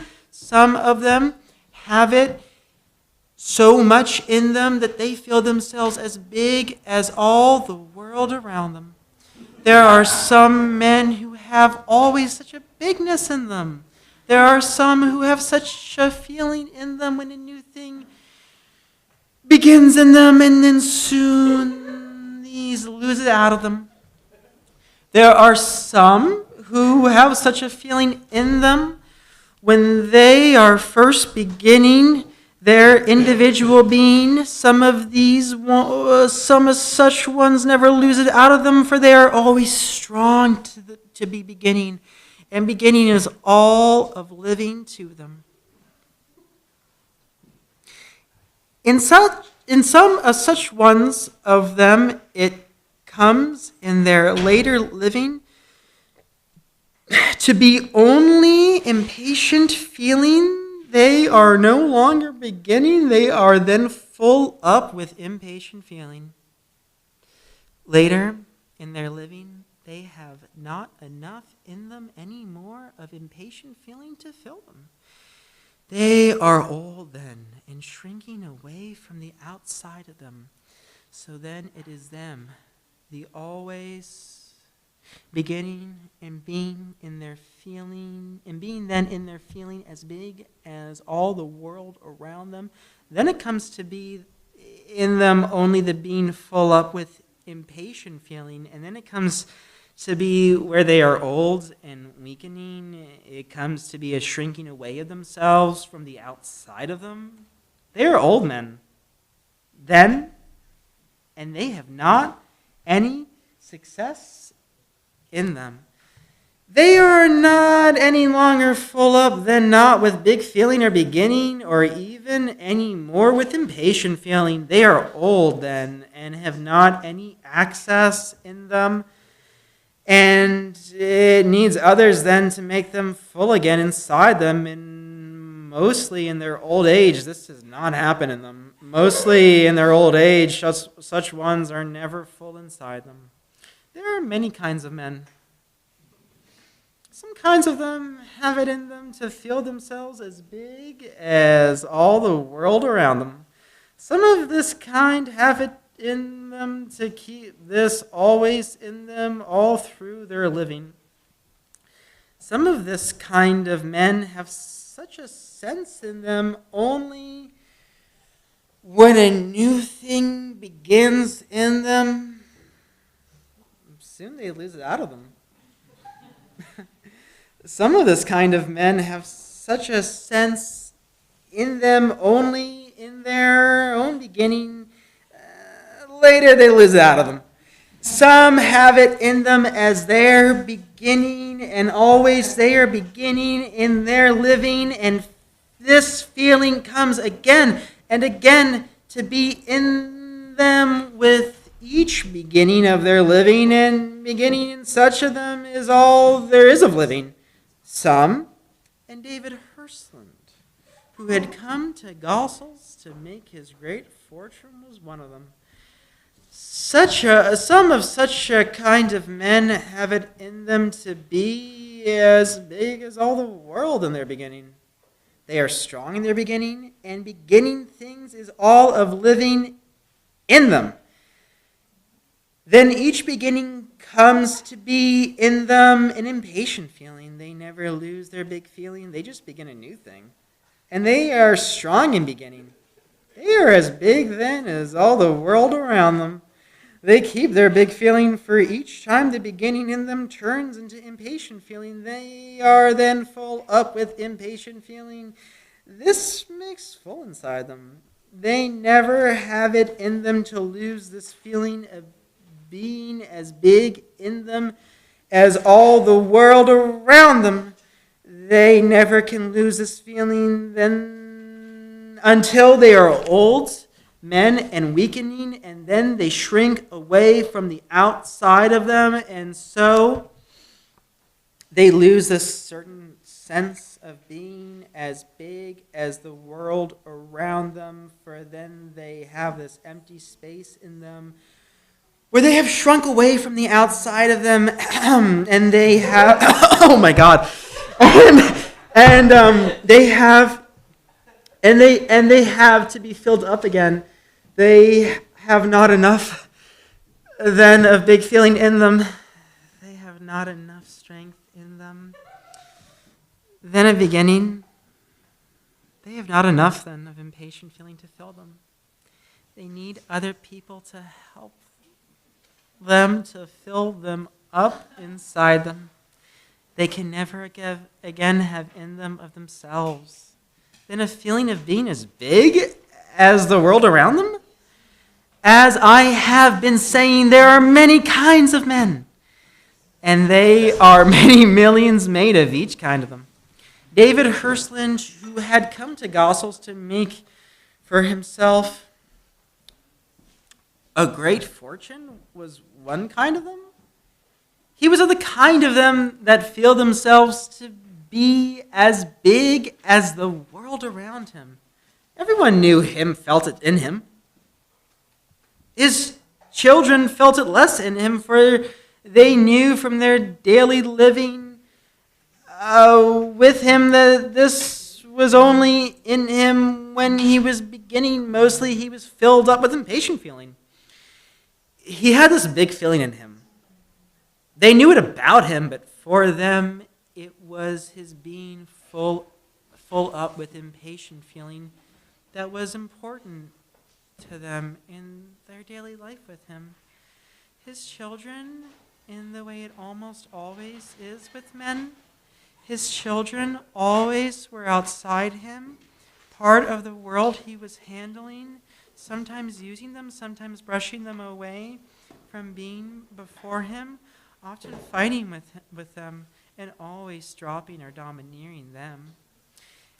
His children had in it them in the way that almost all children have in it them. His children had in it them for a long time to be afraid of him.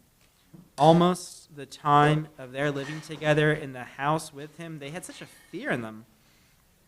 But really, they had it less in them than many children, for the fathers of them. They had it less from him as they learned more and more to know it of him, that he was mostly filled up inside him with impatient feeling. So they always had less and less of fear in them. They knew it more and more of him, that he would not keep up anything against the wish in them. Soon he would be changing.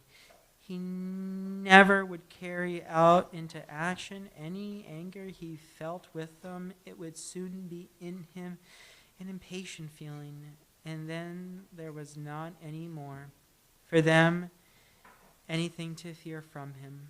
Always they more and more had this in them about him, and so more and more they did not fear him. Always there remained a little less fear in him, for children never know all that a father can have in him. He may have it in him to be worse than they have ever known him.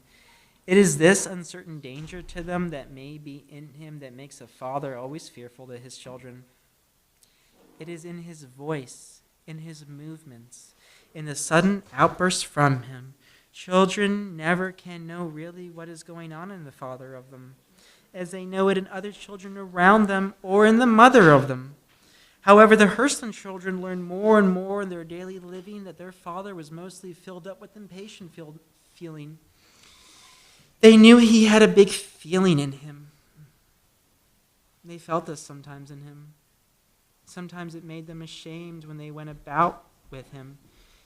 Sometimes they liked the big joyous feeling that it gave him, but mostly for all three of them and their younger living with him, the important thing about him was that he was filled with impatient feeling.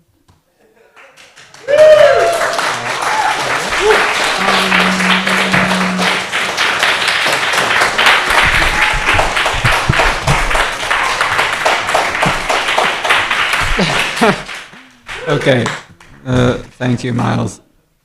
Hendricks, we're on the second paragraph, or I guess first paragraph on 119.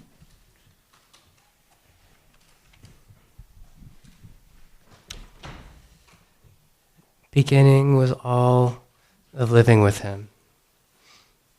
In a beginning, he was always as big in his feeling as all the world around him. Beginning was almost all of living in him. Always he was beginning, and always he was strong. In his beginning, always then he was as big as all the world in his feeling. There are many ways of beginning. There are some things in living that have in them always more of beginning than other things in living. Education is such a part of living, eating and doctoring, and making a great fortune in a place where everyone is beginning in their living. Ways of educating children, ways of eating and doctoring, all have it in them to be always in a beginning. In many people's living, beginning is all there is of living. In many people's living, it is dying, ending that is to them all that they have in them. Some of these have always in them the fear, in them of dying, of ending. And then ending is in their feeling in every moment of their living. There are many ways for them of having such a feeling, always in them. The feeling of ending always inside them. Some of them have it in a fear that is always in them. Some have it in a sad feeling, always somewhere inside them, in them. Some have it from a feeling that is not a sadness in them, but a fullness of ending to them. And these always are talking of how everything is always ending. Ending is all of living to many men and very many women. Ending is all of living with them. And these have not a fear in them. They have not sadness in them.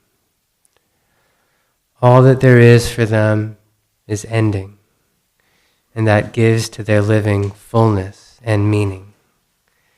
Such ones are very full of ending,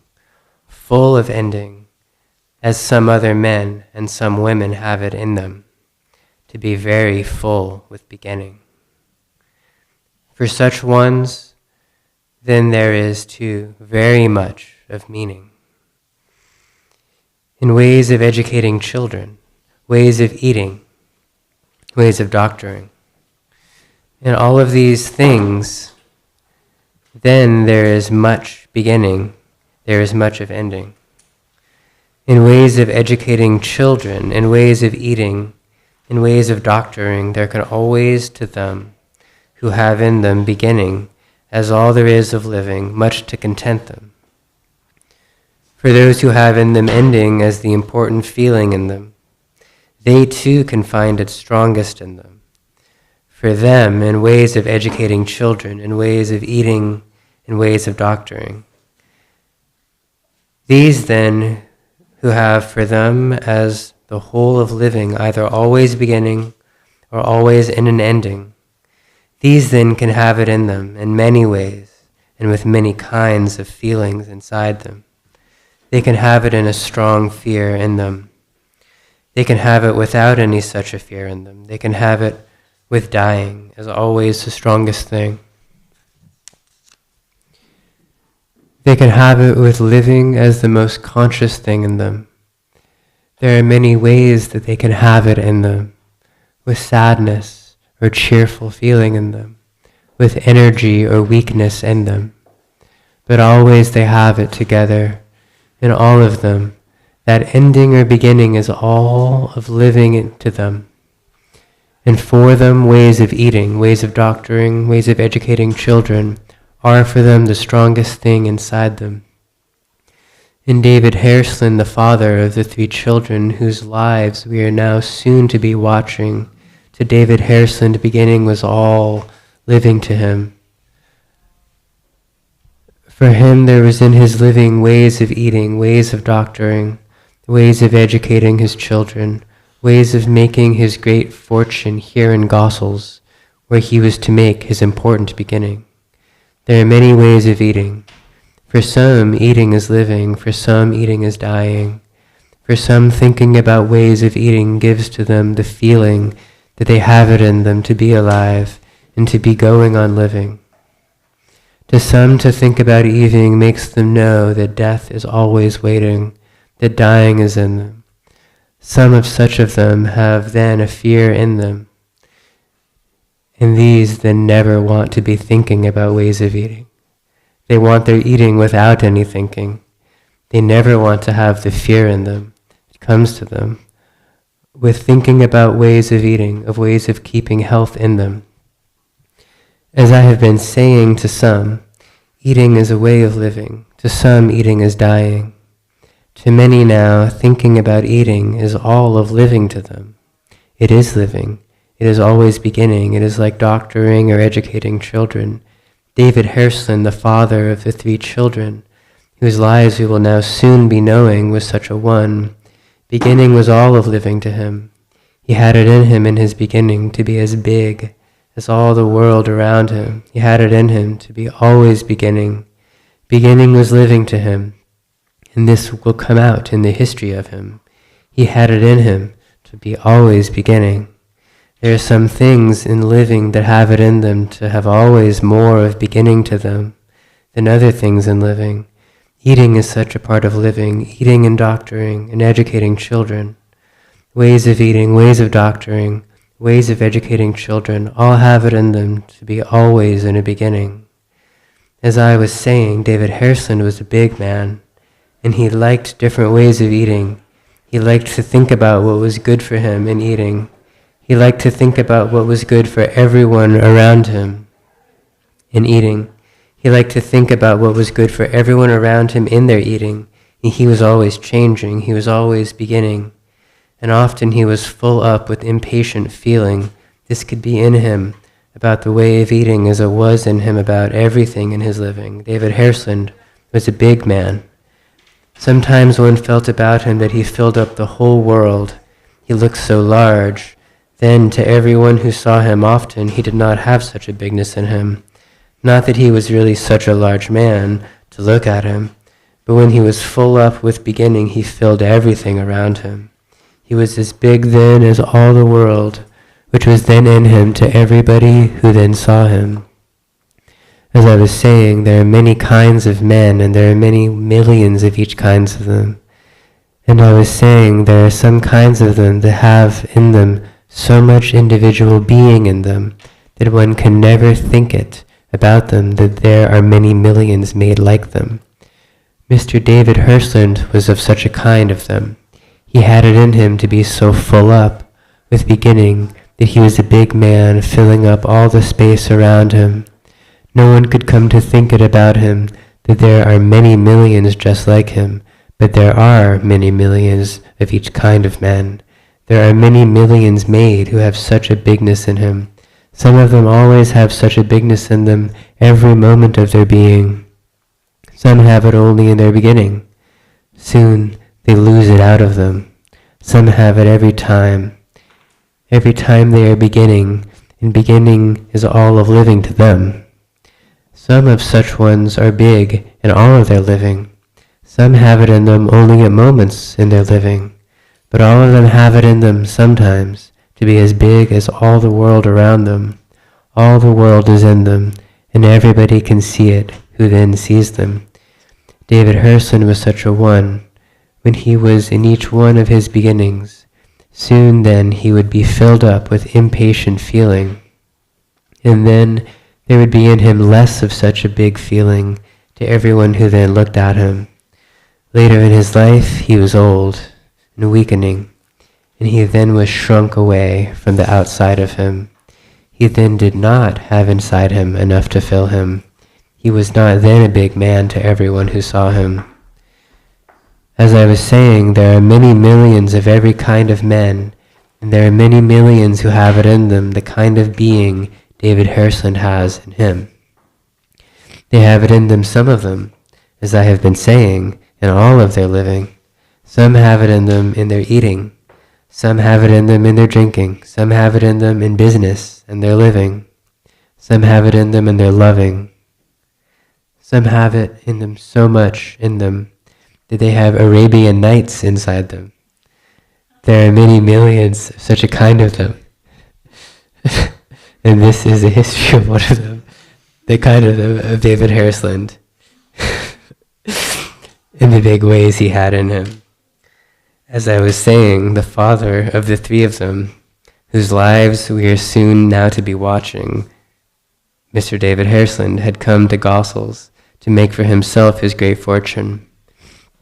There was for him, as I was saying, beginning as the whole of living, there was from him in living, eating and doctoring and educating his children and making for himself a great fortune. There were other things in him, but they were not for him so important to him. They had not gone. They had not for him so much of beginning. As I was saying, ways of eating were always to him living. They were to him always full of beginning, and this is a history of the way he tried many of them. As I was saying, there are many ways of eating. For some, eating is a living. For some, eating is dying. For some, thinking about ways of eating gives to them the feeling that they have it in them to be alive and to be going on living. To some, to think about eating makes them know that death is always waiting, that death and dying is in them. Mr. Hland always liked to think about what was good for him in eating. He liked to think about what was good for everyone around him in their eating. He liked to buy all kinds of eating. He liked all kinds of thinking about eating. Eating was living to him. Eating was beginning to him. Beginning was all of living to him. Always he was interested in changing and having new ideas, new ways of eating. Eating was living for him. Ways of eating were ways of beginning for him. Eating was living to him. And there are many millions always made just like him. Many millions who have always new ways of eating in them. New ways of thinking about eating always inside them. For all of such, then eating is living to them. There are many ways of thinking about eating. Some who are always thinking about eating have not in them any love of eating. Some who are always thinking about eating love to have eating going on inside. Some of each of these kinds of men and women and children have it in them to think about what is good for them in eating. Some do not have any such feeling in them. Eating is an end in itself for them. Eating is what they need to content them.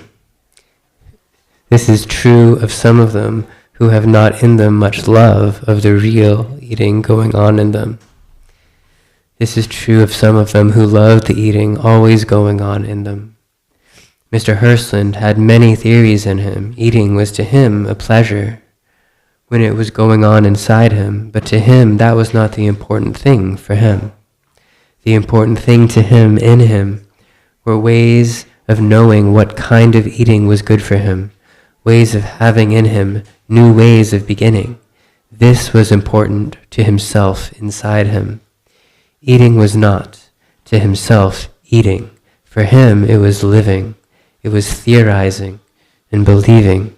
It was new ways of beginning.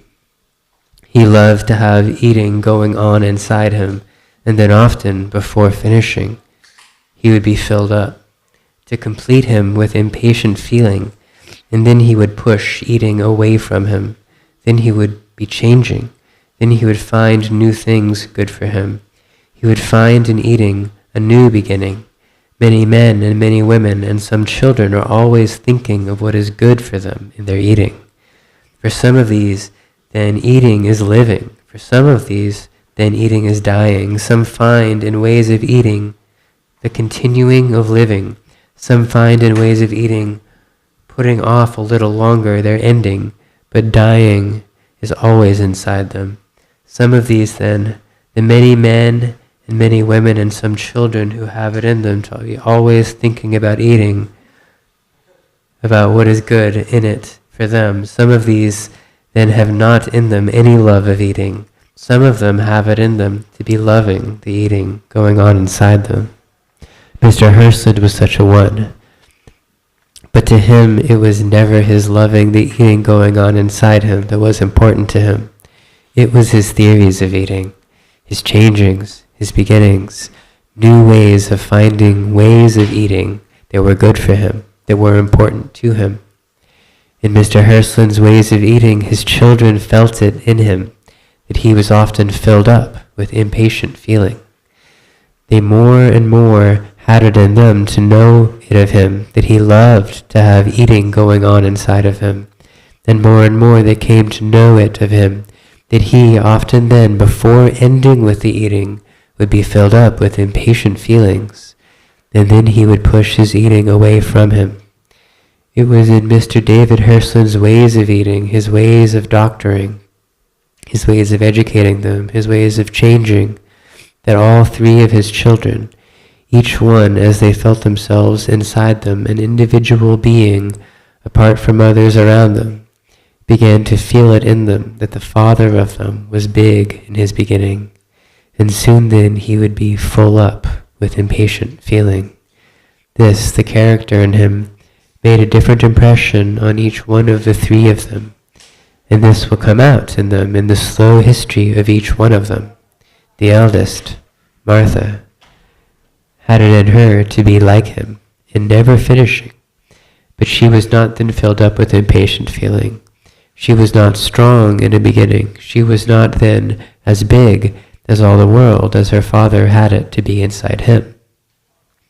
She had it in her later living, to be often beginning, to be impatient, but not to be full up with such a feeling. She had it in her to be like him, the father of them, but she never had it in her to understand him.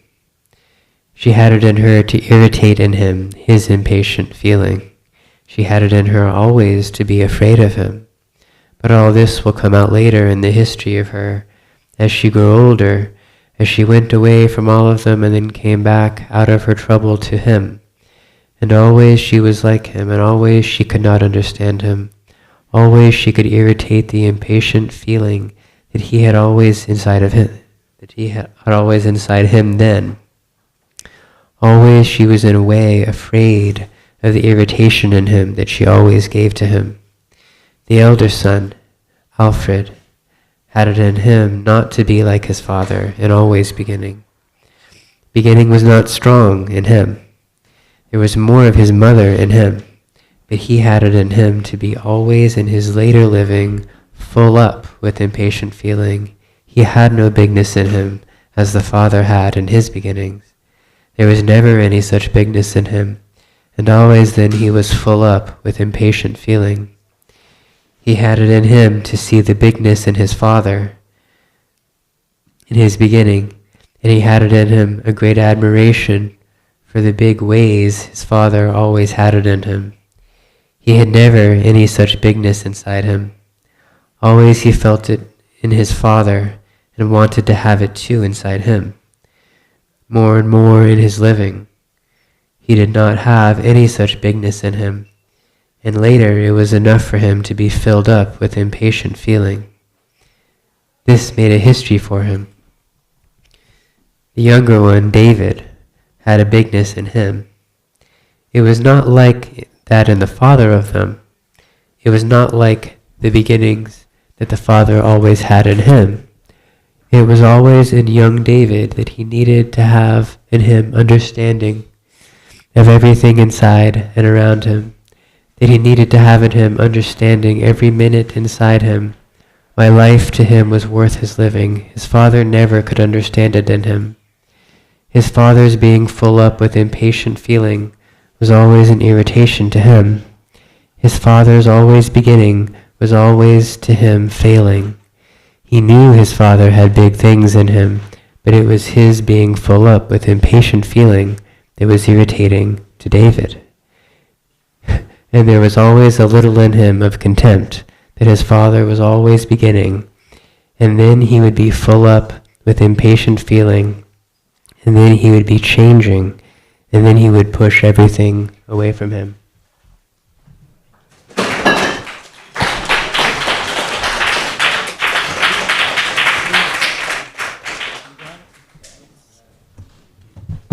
Harold Rogers, we're on second paragraph, page 124.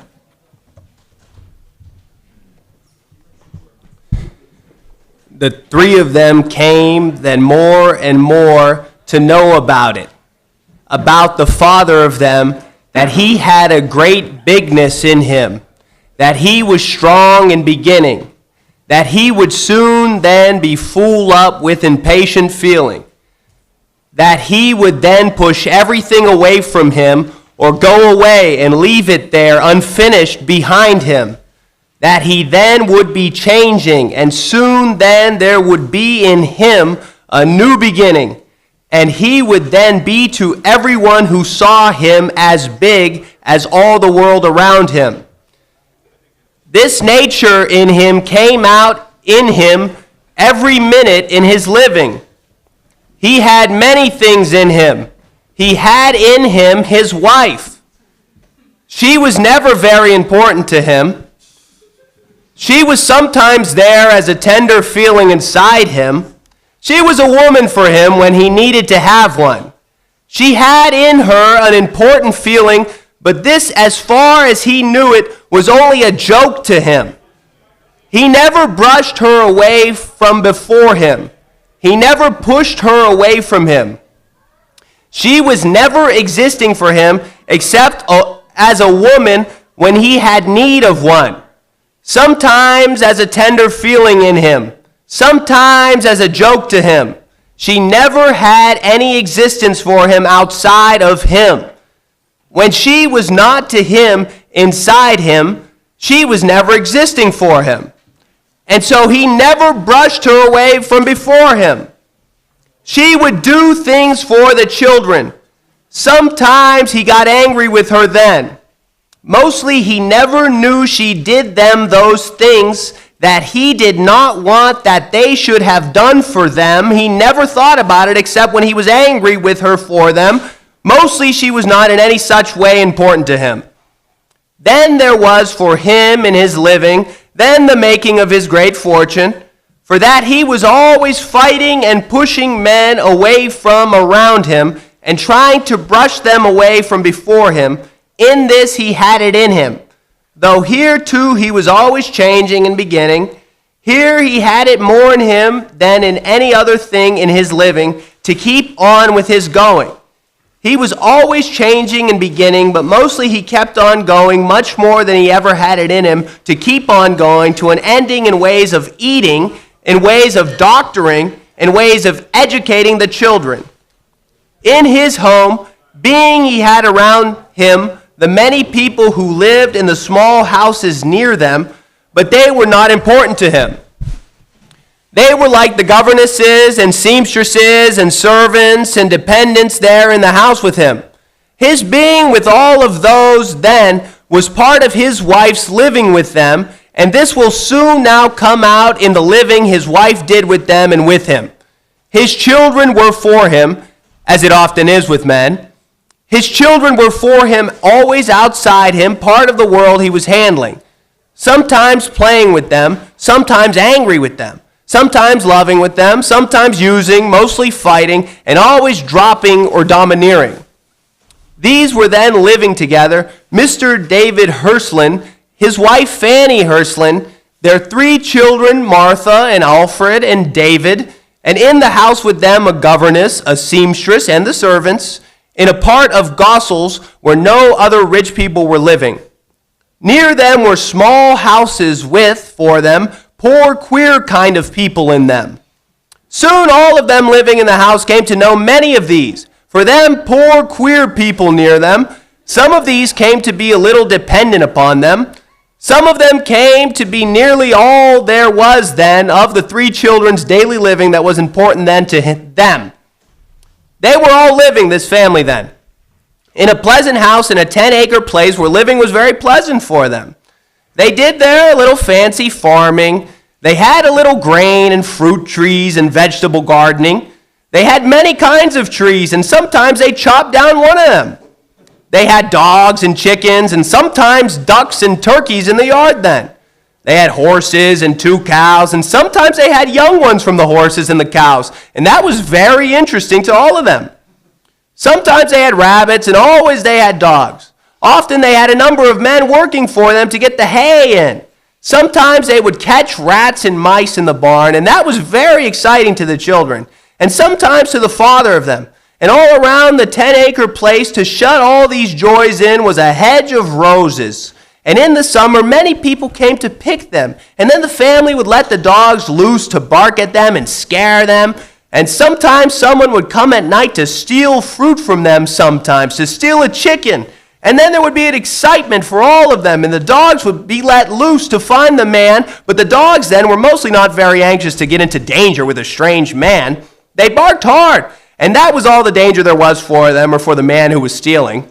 And so they went on with the living, all of them, and mostly then their living was pleasant and interesting. They were then regular in their living. The father was already then often full up with impatient feeling, but in the beginning of their living in Gossel, on the 10-acre place, in that part of Gossel where no other rich people were living, living was pleasant enough for all of them. Living was pleasant enough then for every one of them. Living was often then more pleasant enough for them. It was often full of joy to each one of them. Almost always it was pleasant enough there then to all of them. Living was pleasant enough for all of them.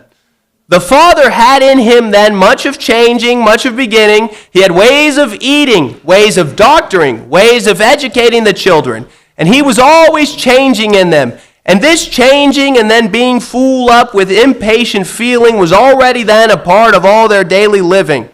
The mother had her life with her husband and her children, her important feeling with the governess and servants and seamstress and the dependents near them. She had in her also her feeling of right rich living. The children, all 3 of them had it in them to be in their feeling, more of them, the poor people who lived around them, than they were of the family living then. At least this other life was, to all 3 of them, more inside to them then.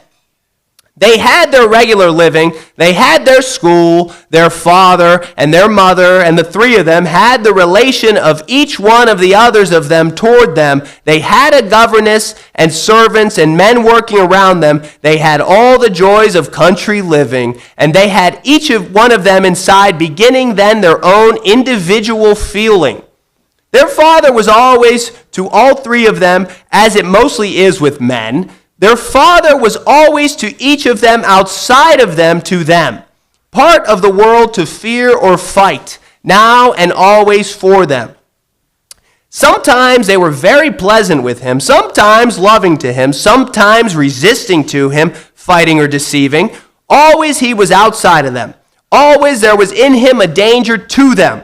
Always they were never certain how far his anger might drive him, how far he would live his own life away from them. They never could have in them any such feeling about a woman or with children. It is only men who give to children this uncertain feeling. They never can know it about one of them, how far the anger in him may drive him. Life was pleasant there then for all of them. Always then, in some ways, trouble came to be inside of each one of them. As I was saying, in the early days of their living, the father had it in him to be changing, to be full up with impatient feeling. but this only made a reason to him for making a new beginning. This came out in him every day in his daily living. As I was saying, they were regular enough in their daily living. The children had their schooling, and that was mostly a regular thing with them. Then they had various other ways of getting education, and in these their father always had new ideas inside of him. All of the 3 children were beginning to have in them their own individual feeling. This began early in each one of them, as it mostly is with children who have freedom in them and a father full up with beginning to commence them. Each one of them had already then their own kind of trouble inside them. Each one of them had soon a feeling about the ways of educating, the way of getting new ways for the education of them, about ways of eating that their father had then and always in him. All 3 of them then began to have in them their own individual feeling.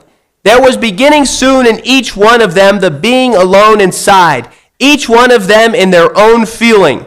They were different, each one of them, from the others of them in the troubles they had then inside of them.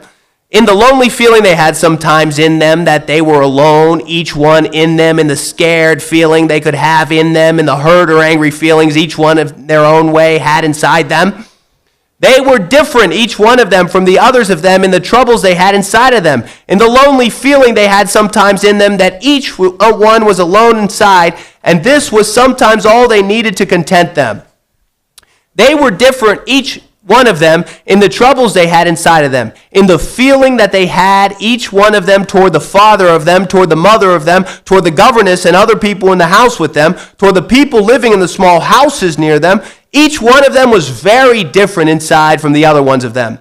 In all their ways, each one of them had different feelings from the others of them, different ways of being alone inside in them, different ways of thinking, feeling, suffering, and playing. As I was saying, in a way, life was regular enough for all of them then in the 10-acre place in that part of Gossel where no other rich people were living, cut off from all right rich being.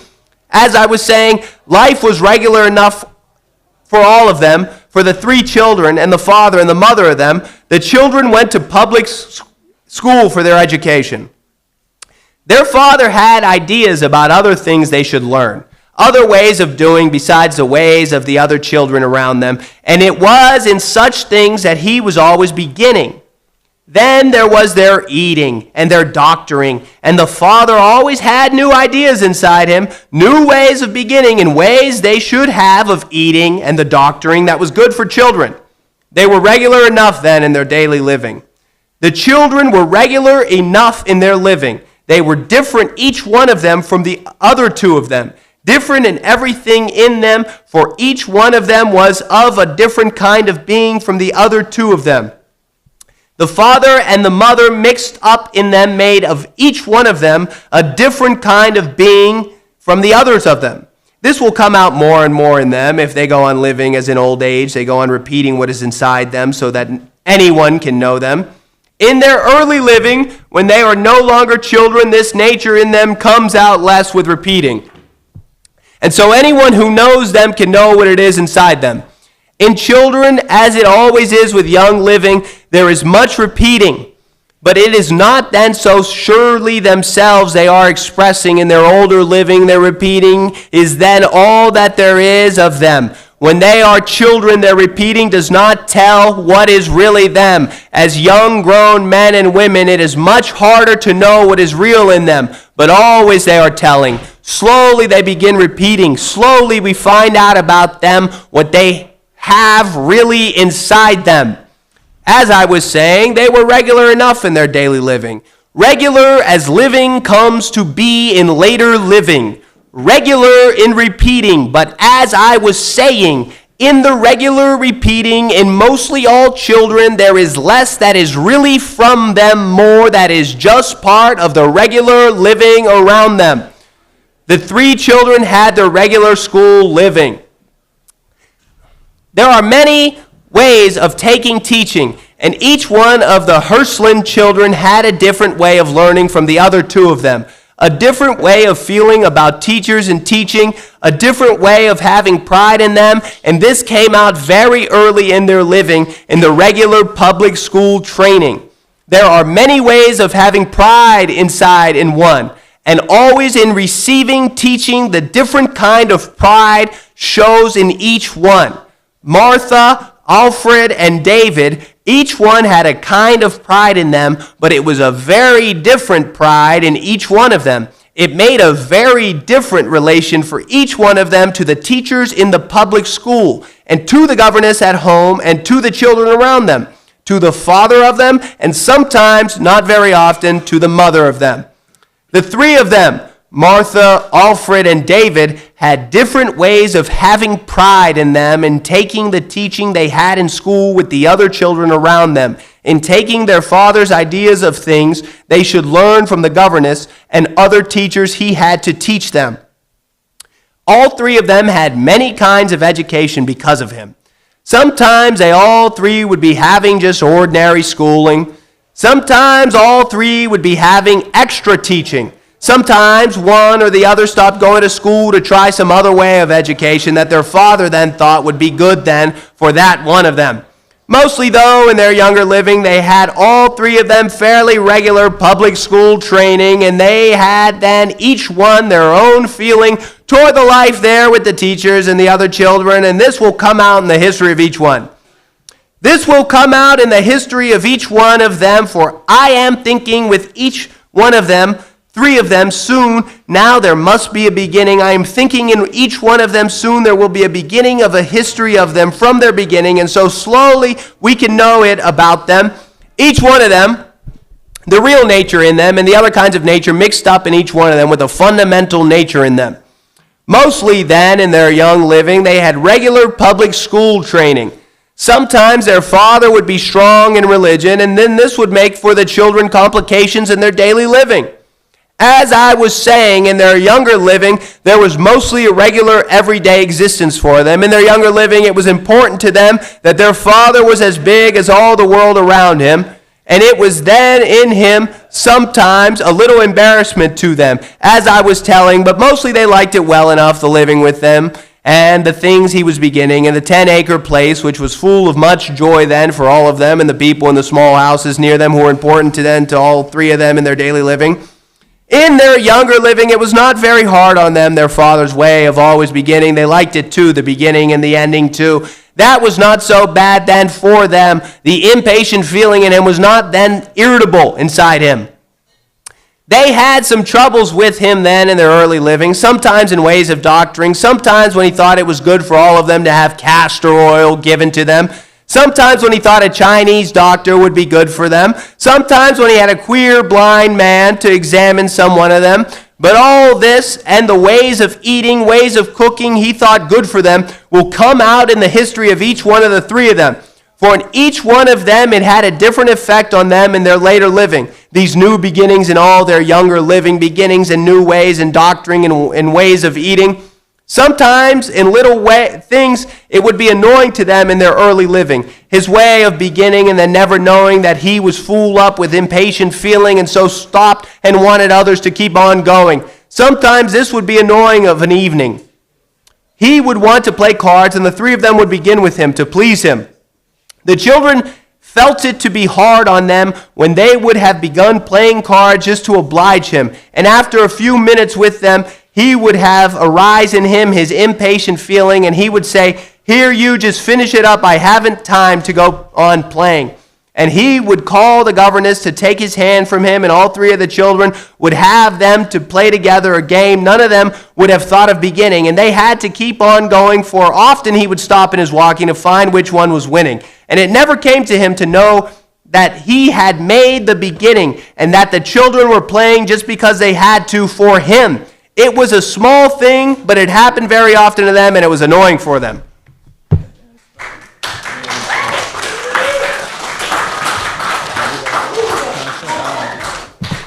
Okay, guys. Mood lighting for midnight. We have Pearce read top of page 130.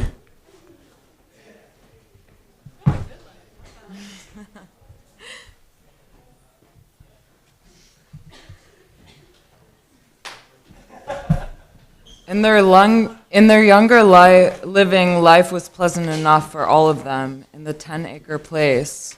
though they had a governess, and all that was not always pleasant to them. Their father was not always pleasant for them. Their mother mostly was not very important to them. It was true of all three of them that then they were more entirely of them, the poorer people who lived around them. Then they were of their mother then. Then their mother was of them then. Though they were all there, was of their mother's daily living then. Later in their living, their father was angry when he saw it in them that they were not comfortable with the people who were always in a right rich living when they came in contact with them. This feeling the mother never had about them. To her, she was always of that right rich being. She never felt it in her that she was cut off from the way of being that was natural way of being for her. She felt the sense of being important inside her. She never knew that that was different in her than that had been when she was of the old way of living that was natural to her. It never came to her to know that inside of her, that she had in her a feeling of herself that never had been in her and never would be in most of her family who had gone on with the natural way of living for them. She did not know she had had an important feeling of herself inside her arise from in her being cut off from the natural way of living for her, from knowing from the Schilling family and then from having of living for her, from knowing the Schilling family and then from having later around her only for her, poor, queer people, and governess and servants and seamstresses and dependents there in the house with her. She never really knew it in her that she was not really important to the man who was a husband to her. She never really knew it in her that she was not important to the children who had once been in her. In her later life, she was weak and breaking down inside her. She felt a little dimly in her. Now she did not have any such feeling. She had a feeling of herself inside her. She had around her a governess and servants and a seamstress and dependents. She had her husband and her 3 children. She never knew it in her husband. She was always less and less important to him. She never knew it that her children were then coming to be more entirely of them, the poorer people who then lived in the smaller houses near them. Then they were of her mother then. Then her mother was of them. Though to her feeling then they were always, almost all there was then of her daily living. She never knew it to the feeling in her of herself inside her husband and her children were not important to her. They were of her as if they were a part of her. They were not important to her in the feeling of herself inside her that had come now to begin to be really in her. Real country living feeling all 3 of the Hland children in their younger living had inside them, a real country living feeling.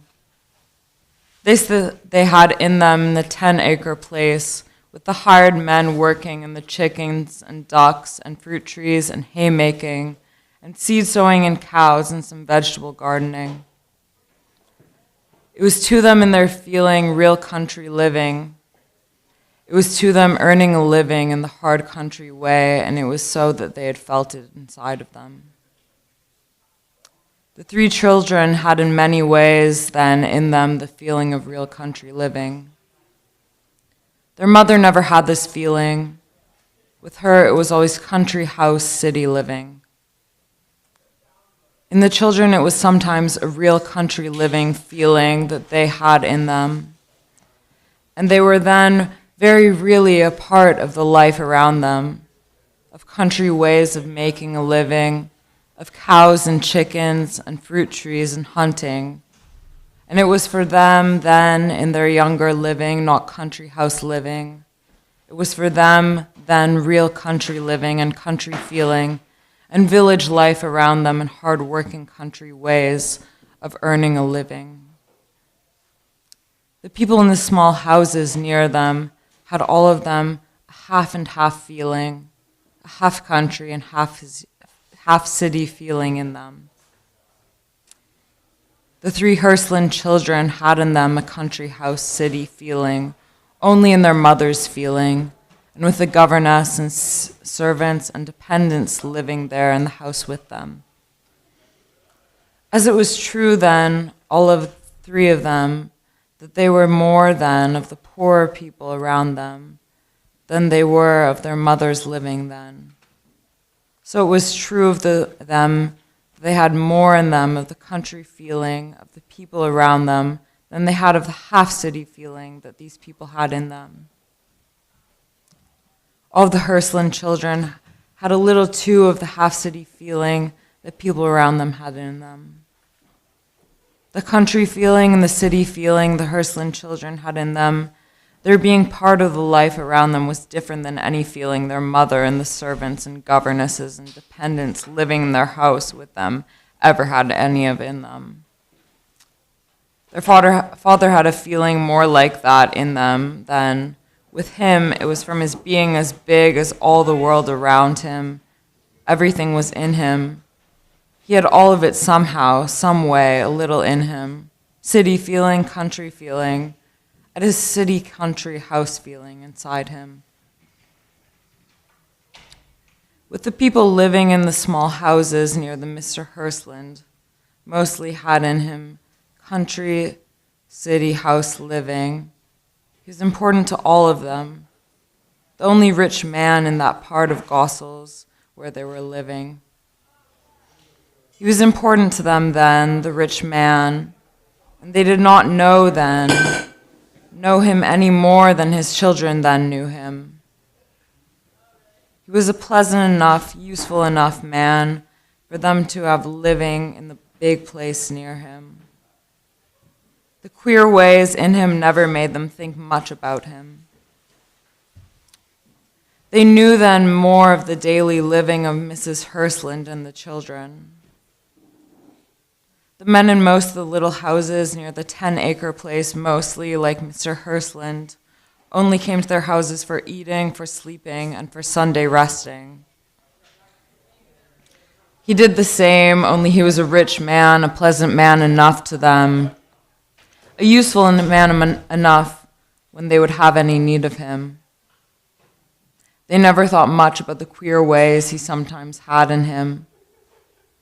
They never had then for him anything in the way of a personal feeling. He was then for them a city, country, house person. He had in him to feel other things inside of him, sometimes to feel in him a real country living feeling. Sometimes he brushed it all away from him, the country living feeling. Sometimes he brushed it all away from him, the country feeling, the city, country, house feeling living. He was then inside him a city man with city schemes and troubles and men around him. And then he walked up and down, and his impatient feeling was irritable inside him. And he would be muttering and talking to himself, and jingling of money in his pockets. And then more and more it came to be true of him that he walked up and down thinking to himself, inside him working, scheming, brushing men away from him, domineering over them, going another way, not knowing inside him that he was leaving them because they were then too many for him. More and more then in their later living, in the 10-acre place, in that part of the Gossels where no other rich people were living, there was for him no reality to country living, to city country house living. There was to him then in his later living more reality in the people living around him. But this will come out in the history of him, as in each of his children get to know it then about him. For the children, it was in the beginning really country living. For the mother, it was always rich city country house living. For the people around them, in Mrs. Hland, then it was rich city country house living, and Mr. Hland's city being, and the three Hland children, each one a mixed thing in them, of the three ways of feeling, rich city, country, house being, country being, and city being, and the mixtures of these three feelings in each one of the three of them, and to the people in the small houses near them, is part of the history of each one of the three of them. Each one of them, it had something in them of the real country feeling. In some one of them, it was the fruit trees, in some one the vegetable gardening, in some the cows, and some the chickens, in some the selling things from the place, in some the men working. In some ways, all three of them, there was something of real country living feeling, something of country life, earning a living. They all three had it in them to have something of such country feeling.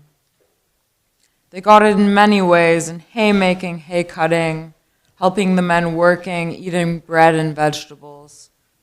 Fruit as they were picking it, they got it from milking vegetables. Fruit as they were picking it, they got it from milking and butter and cheese making. They got it from the seasons and the things they did to help things growing. They got it in every way around them. They got it in helping plowing and helping cut grass and make the hay into bales for winter storing. They got it from playing Indians and having the darkness come around them.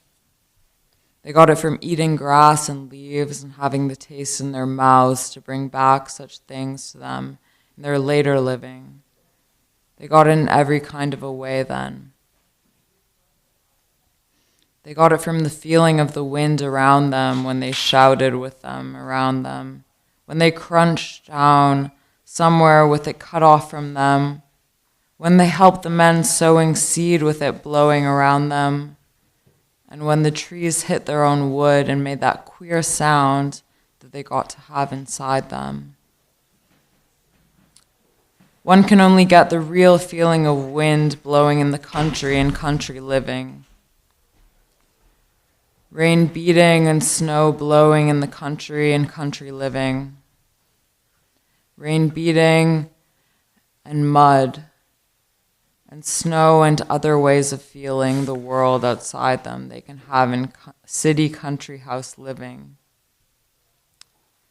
Strong wind blowing needs real country living to give it a right feeling. And this they all three of them, each in their own way, then had inside them.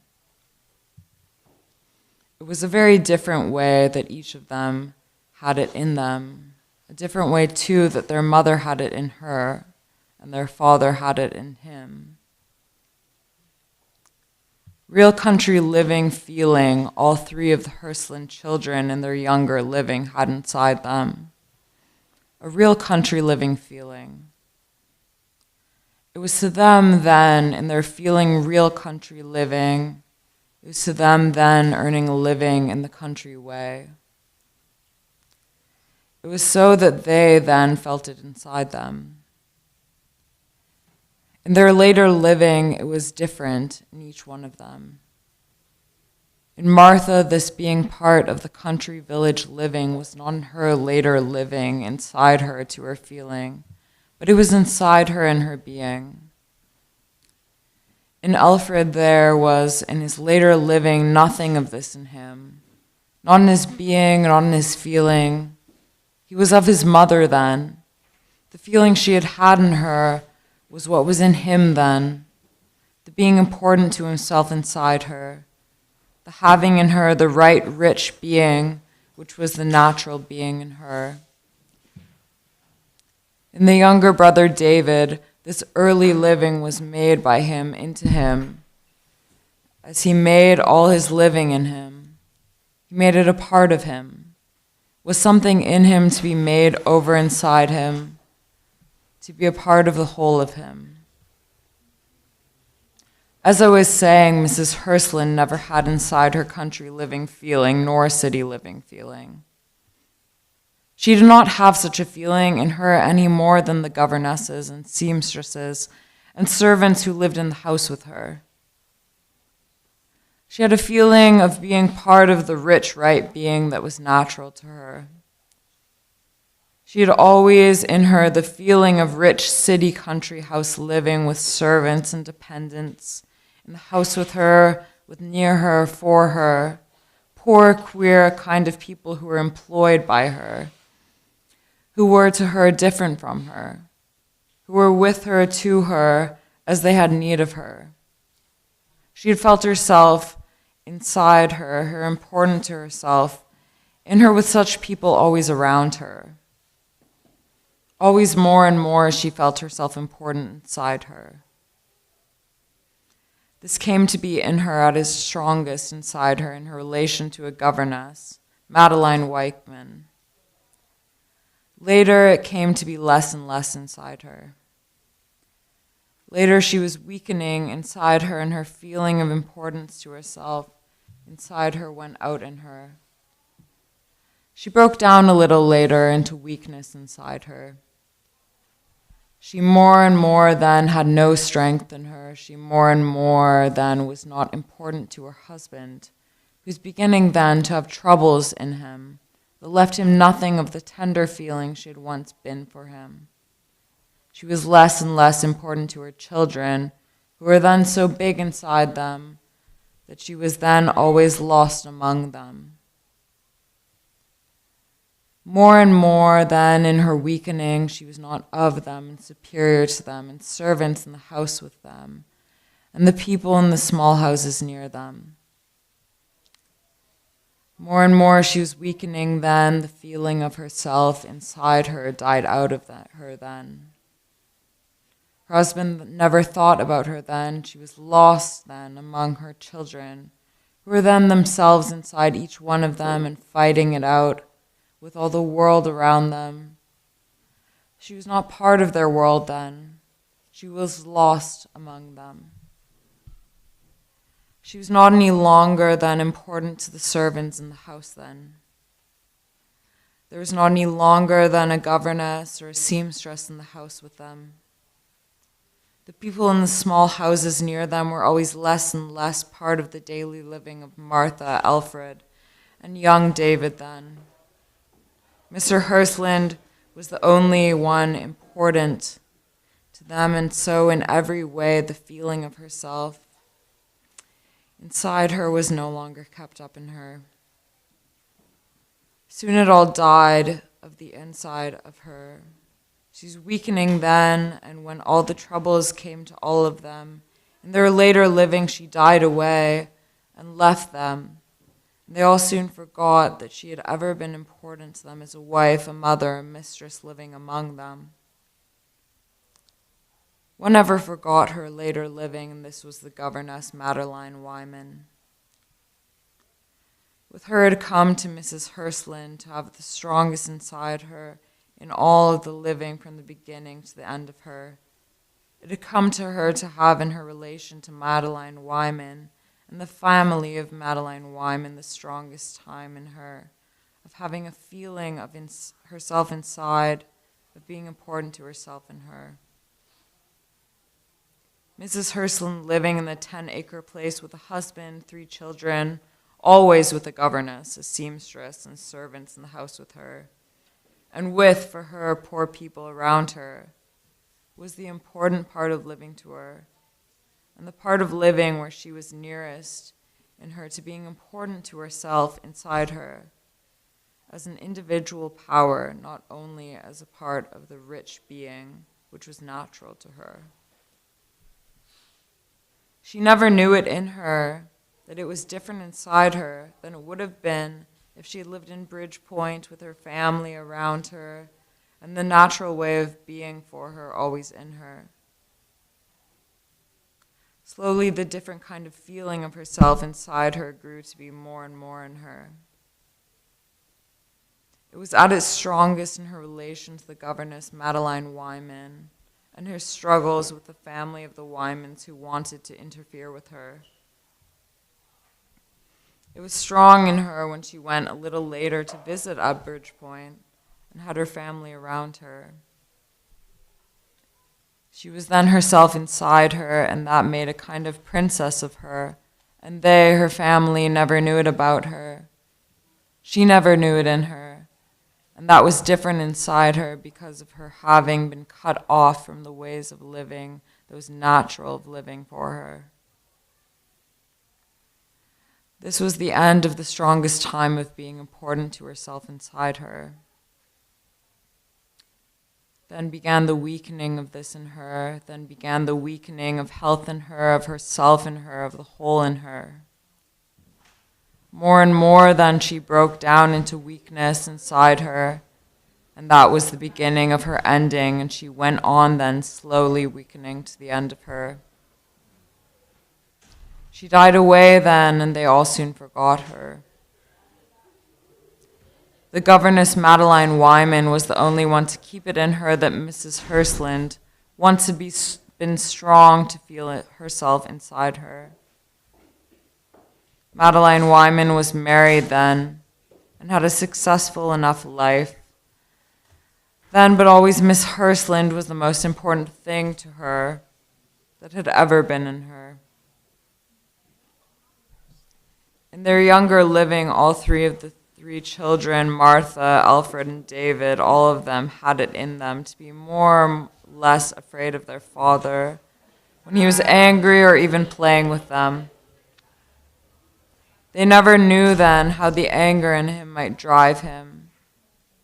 They never knew when they were playing with him. Thank you, Paris.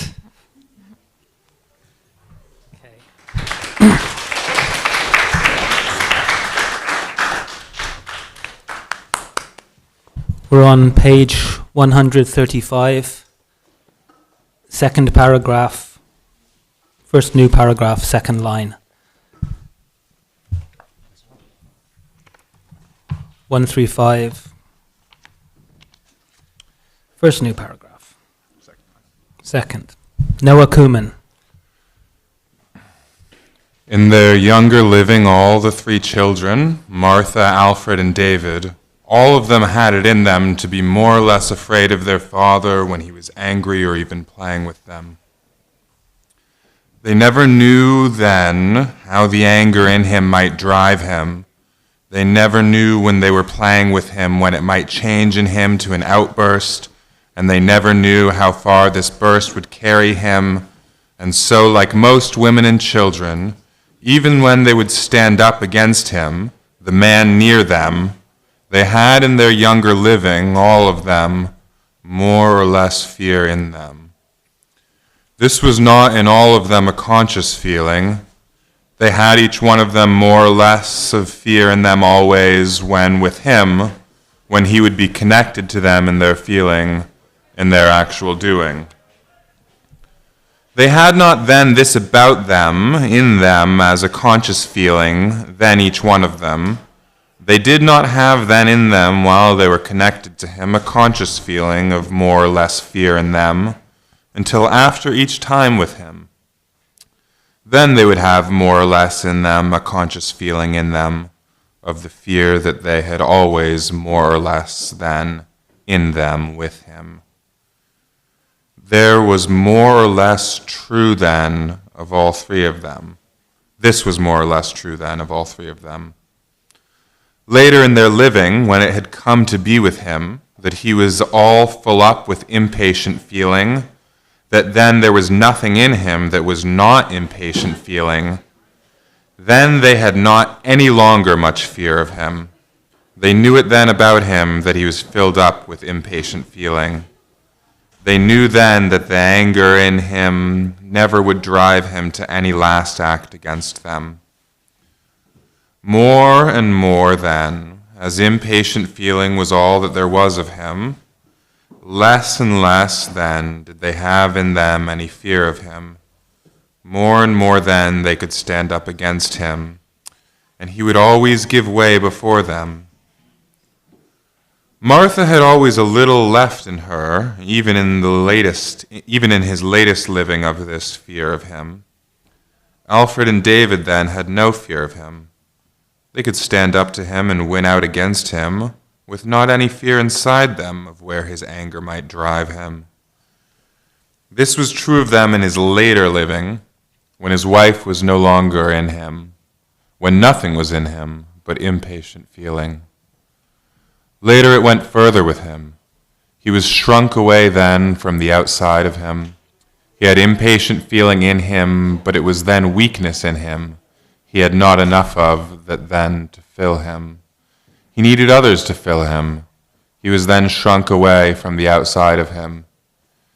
He needed then a woman to fill him, and that was the last part of his living. Martha was then with him. She had come back out of her trouble to him. She was then there taking care of him. She had a little fear in her of him. She had not then any power in him. She could not fill him. Other women did it for him, and so he kept on to his ending. There are many kinds of men, and there are many millions made of each kind of them. The many millions of each kind of them have in them each one more or less of that which makes such a kind of them. Of the kind that Mr. David Hland was, he had a great deal of it in him.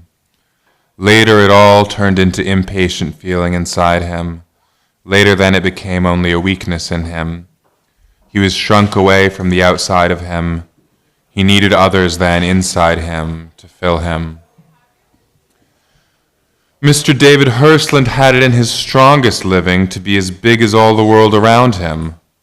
It was in him. He was all it in him.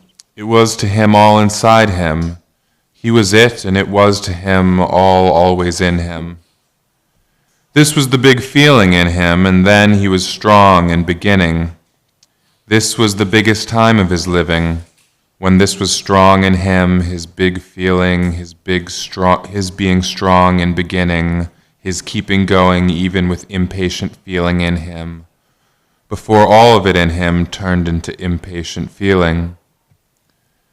This was the big time in his living, and this was when his wife was still in him as a tender feeling, when his children were first beginning to have in them individual feeling. This was the time of such a big feeling in him, and then he was strong in beginning. The world all around him, all, every moment, in beginning, it was then and it was all in him, and he was strong then and full up with beginning. There are many millions of every kind of men. There are many millions of them, and they have each one of them more or less in them of the kind of man they are, and this makes a different being of each one of the many millions of that kind of them, that, the quantity in them of their kind of being, and the mixture in them of other kinds of being in them. There are many millions of each kind of men, and other kinds of being are mixed up in each one of each kind of them. But the strongest thing in each one of them is the bottom in them, the kind of being in them that makes them. The bottom to every one, then, is the kind of being that makes him. It makes for him the kind of thinking, the way of eating, the way of drinking, the way of loving, the way of beginning, and the way of ending in him. Other kinds of natures are in almost all men and almost all women mixed up in them with the bottom nature of them. And this mixture in them with the amount they have in them of their bottom kind of nature in them makes in each one a different being from the many millions always being made like him. There are many kinds of men, and there are always many millions made of each kind of them.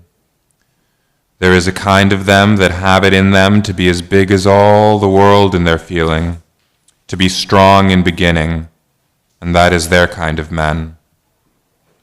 For such a kind of men, the world around them is all in a beginning. For each of them, beginning is the strongest thing in them. There are many millions of such a kind of men, and they have it in all of them to be strong in beginning. In some of them, and they are mostly weaker in all their living, weaker than some of the other millions made of that kind of them. Some of them keep on to their last minute with beginning. They are always a little weaker in their living. They are always to their last ending busy with beginning. Some of such a kind of them have a great kind of bigness in them, but they are weaker in their living than others of that kind of men. Some of such ones of that kind of men have a great kind of feeling in them, but it is in them only great in its beginning. It goes out into little things later in them. They must then have it in them to commence a new beginning, to be big again inside them. They go on to their last ending in beginning. They are always a little weaker in living. They are always to their last ending, busy with beginning. Some of this part of that kind of men have it in them to be big in their beginning, to have then a kind of greatness in them, in the feeling they have inside them with beginning. And then it turns into an empty nothing in them. Sometimes it turns into a blown up feeling in them, sometimes into a full emptiness that is then all there is of them, then, and keeps on so inside them to their ending. There are some then who keep on to their last minute with beginning. They are always a little weaker in their living. They are always to their last ending busy with beginning. There are some kind of men, the kind that have beginning as the strongest thing inside them. There are many of them, many of the millions of them. There are many of them who so sometime keep on going a little time with some one thing they have had in them as beginning. There are some who sometime keep on going with something they sometime had as a beginning, keep on going with it then to their ending. These are some of the many millions of such a kind of men who have it in them to be as big in their feeling as all the world around them. There are some of such a kind of men who have it in them to push some one thing through to an ending, something they have sometime had as a beginning. There are some of the many millions of this kind of men who have it in them to push several things through to an ending, several things that they have had as a beginning in them. There are some who have something strong inside them that pushes through to an ending what they have in them as a beginning. Some have such a success in them. Some have sometime almost a success in them. Some have something almost as a success inside them, and then it breaks down in them. Some of such of them try then with a new beginning. Some of such of them break down inside them, and there is then an end to them. Some have the beginning feeling in them turn into impatient feeling inside them, as David Hland had it in him. All, the many millions of such a kind of men have it in them sometime to be in them as big as all the world in their feeling. They have it in them, all of them, to be strong in all beginning. David Hland had a mixture in him, and this will come out clearly in the history of him. As I was saying, the biggest time in his living was when he was in Gossel's, near the end of that beginning, when he was making his great fortune, when his wife was still in him as a tender feeling, when the important feeling she had in her then was a kind of joke to him, when she was not important to him, but was not yet a trouble to him, with letting the children be too strong for her to have them inside her to him, when his children were first beginning to have a little in them of an individual being. At the end of this beginning in him, before he came to be full up with impatient feeling, there was beginning in him impatient feeling. Then his children were beginning not any longer to be part of their mother to him. They were beginning to be part of the world around him that he was domineering, fighting, brushing away before him, sometimes breaking away from and leaving, though he never knew this of himself and him. There was beginning then in him impatient feeling, and in a joking way, with a little irritation in him, he brushed his wife away from him. He was fighting then, or domineering the men around him in his business, living or brushing them away from around him, or taking another way in a blustering fashion, so as not to be beaten by them. This was at the beginning of the ending of his great beginning, and this was when his wife had strongest in her own important feeling. In the beginning of his great beginning, he had a little of impatient feeling in him. Always ever since he had finished in him the adolescent being, he had had a little impatient feeling in him. But up to the beginning of the ending of his big beginning, it had not had very much irritation in it for him, or for others around him. He was hearty then, and everything was in him then in his feeling. He was strong then in beginning. The world around him then to him was all every moment in beginning, and he was it, and it was all in him, and he was strong then, and full up with beginning. When a man is in the middle of his living, it is very hard for anyone who knows him, hard for himself or for others around him, for the men around him or his wife or other women or his children or the children who play with them, hard for any one of them to know him. Later in his living, when it comes to be inside him that it all settles down inside him, and he begins repeating in him the whole thing he is then, the whole thing he is, then it is then easy to begin to know him. Anyone who stays with him then can learn to know the kind of man he is then. When a man is in the middle of his living, it is very hard to know him. Mostly with women in the middle of their living, it is not so hard to know them. It is in them, when they are young women, that they are like a man in the middle of his living. Anyhow, it is very hard to know of most men, and to know it in many women in the middle of their living, what there is in them, what there is as a bottom to them, what there is mixed up inside them. Slowly, more and more, one gets to know them as repeating comes out in them. In the middle of their living, they are always repeating. Everybody always is repeating, in all their whole life living. But in the middle of the living of most men and many women, it is hard to be sure about them just what it is they are repeating. They are in their living saying many things then, and it is hard to know it about them then, what it is in them they are repeating that later in their living will show itself to be the whole of them to anyone who wants to watch them. Babies in repeating have not yet very many different kinds of ways of doing it in them, but growing old, men and women in repeating show the kind of men, the kind of women that is in them. They show it in them then, which they are of the many kinds of men and women. Perhaps babies have it in them to be each one a little different from all the other babies that are always being made, but they have not it in them to have so many different kinds of them as men and women have it in them. Babies have not it in them to show much to anyone who sees them in their repeating the kind they are then. There are not so many kinds of babies as there are kinds of men and women. Growing old, men and women have in them the kind they are of men and women, and that comes out to anyone that stays with them in the repeating that more and more then repeats the whole of them. Mr. David Hland in his middle living was in Gossel's, making his great fortune.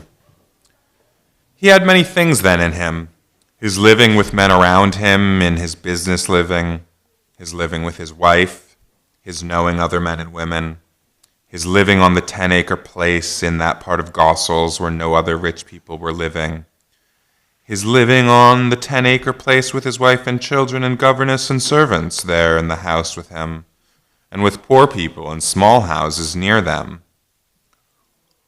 All these then came to know him. There was not in him yet the certain repeating that makes older men and older women clear to everyone that looks long at them. There was in him then all that later would break down into repeating. There was for him then his business living. There was for him then his children beginning to have in them individual being. There was for him then his wife, and she was having in her then her most important feeling. Everyone who then saw him came a little then to know him. But it was not easy then for them, and this is a history of how each one of them then felt him. There was a mixture in him of several ways in which his kind of men have it in them to work out in them the beginning, which is the strongest thing in them, and the feeling themselves as big as all the world around them. The mixture in him had many ways of coming out in him, in the middle of his living. It was not easy to know it certainly about him, then, which mixture was most him. Always it came out a good deal in him to everybody who saw him or knew him then, that he was a man who was in feeling himself inside him as big as all the world around him, that he was the kind of man who has it in him, the being strong in beginning. In his middle living, it was hard to tell which kind of way this would work out in him, whether he had it in him to push on to succeeding in some one thing, whether something in him would push itself through to success, through all the beginnings in him, whether it would each time break down in him, whether he would break down into weakness inside him, whether several things would come to a finish that he had as beginnings in him, whether all beginning in him would change off into another beginning, whether he would become bland inside him, whether the beginnings in him would break down into impatient feeling, whether there would be several of these things in him. In his middle living, not anyone could tell anything of this certainly about him.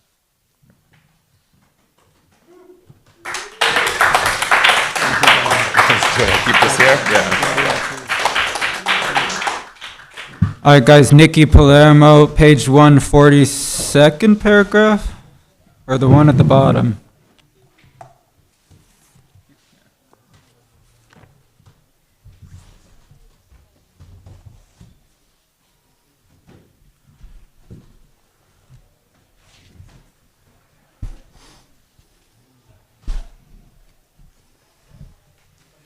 This is new. How's everyone doing?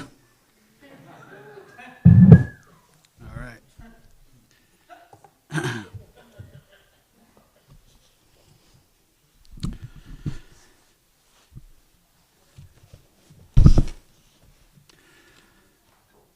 As I have said once to the people living in the small house near them, he was then in the big middle of his living. He was in the beginning of their not knowing him. To them, a queer man, with his big ways in buying and his way of owning everything around him to his feeling. They never then had trouble with him. He was then a good neighbor for them to have near them, a rich man to buy from them. They liked him, but they had not any personal feeling for him. He had queer ways in him, but they laughed pleasantly for him, for he was a rich man, and they would have respect for him. He was a good neighbor to any of them who had asked him to do anything for them. He was prompt in paying. He was large in buying. He was apart from them. He knew then nothing more about him. His children were a little of them than the people around him then. His wife lived among them, the people around him then, but above them in her country house feeling. Mr. Hland was to them a city man, and he had a home near them in that part of Gossel where no other rich people were living to them. They were not living among them. He was a city man to them. They were, I have said about them, these people in the small houses near him, they were in their being half city and half country people. He was to them in their first beginning of their knowing him, a city man for half their country feeling. Slowly they came to know more about him in his country living. They first learned to know more about him as a man with a country house feeling in him. Then came to be for them that they knew him as a city man with a little country living in him. Later in his later living, they came to know him as a city being with a half-city feeling, and this for them was the end of his living, the end of his being among them. All men and all women, if they kept on in their living to come to the repeating that makes it clear to anyone who listens to them than the real nature of them. In the middle living of most men and many women, it's very hard to know them. With some of them, it is much easier. Women, it is very hard to know them. With some of them, it is much harder than with others of them.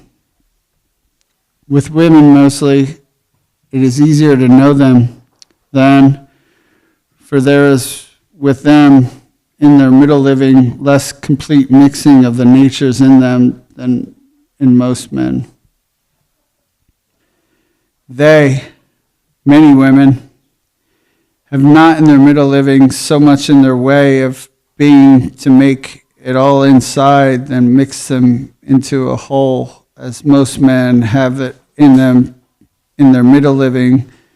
They have less in the condition of their living to make the natures in them mix together with the bottom nature of them to make a whole of them than most men have it in them.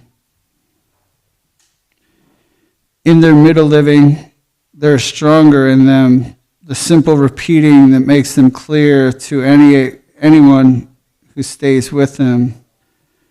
With most of them, anyone who watches them then can come to know them.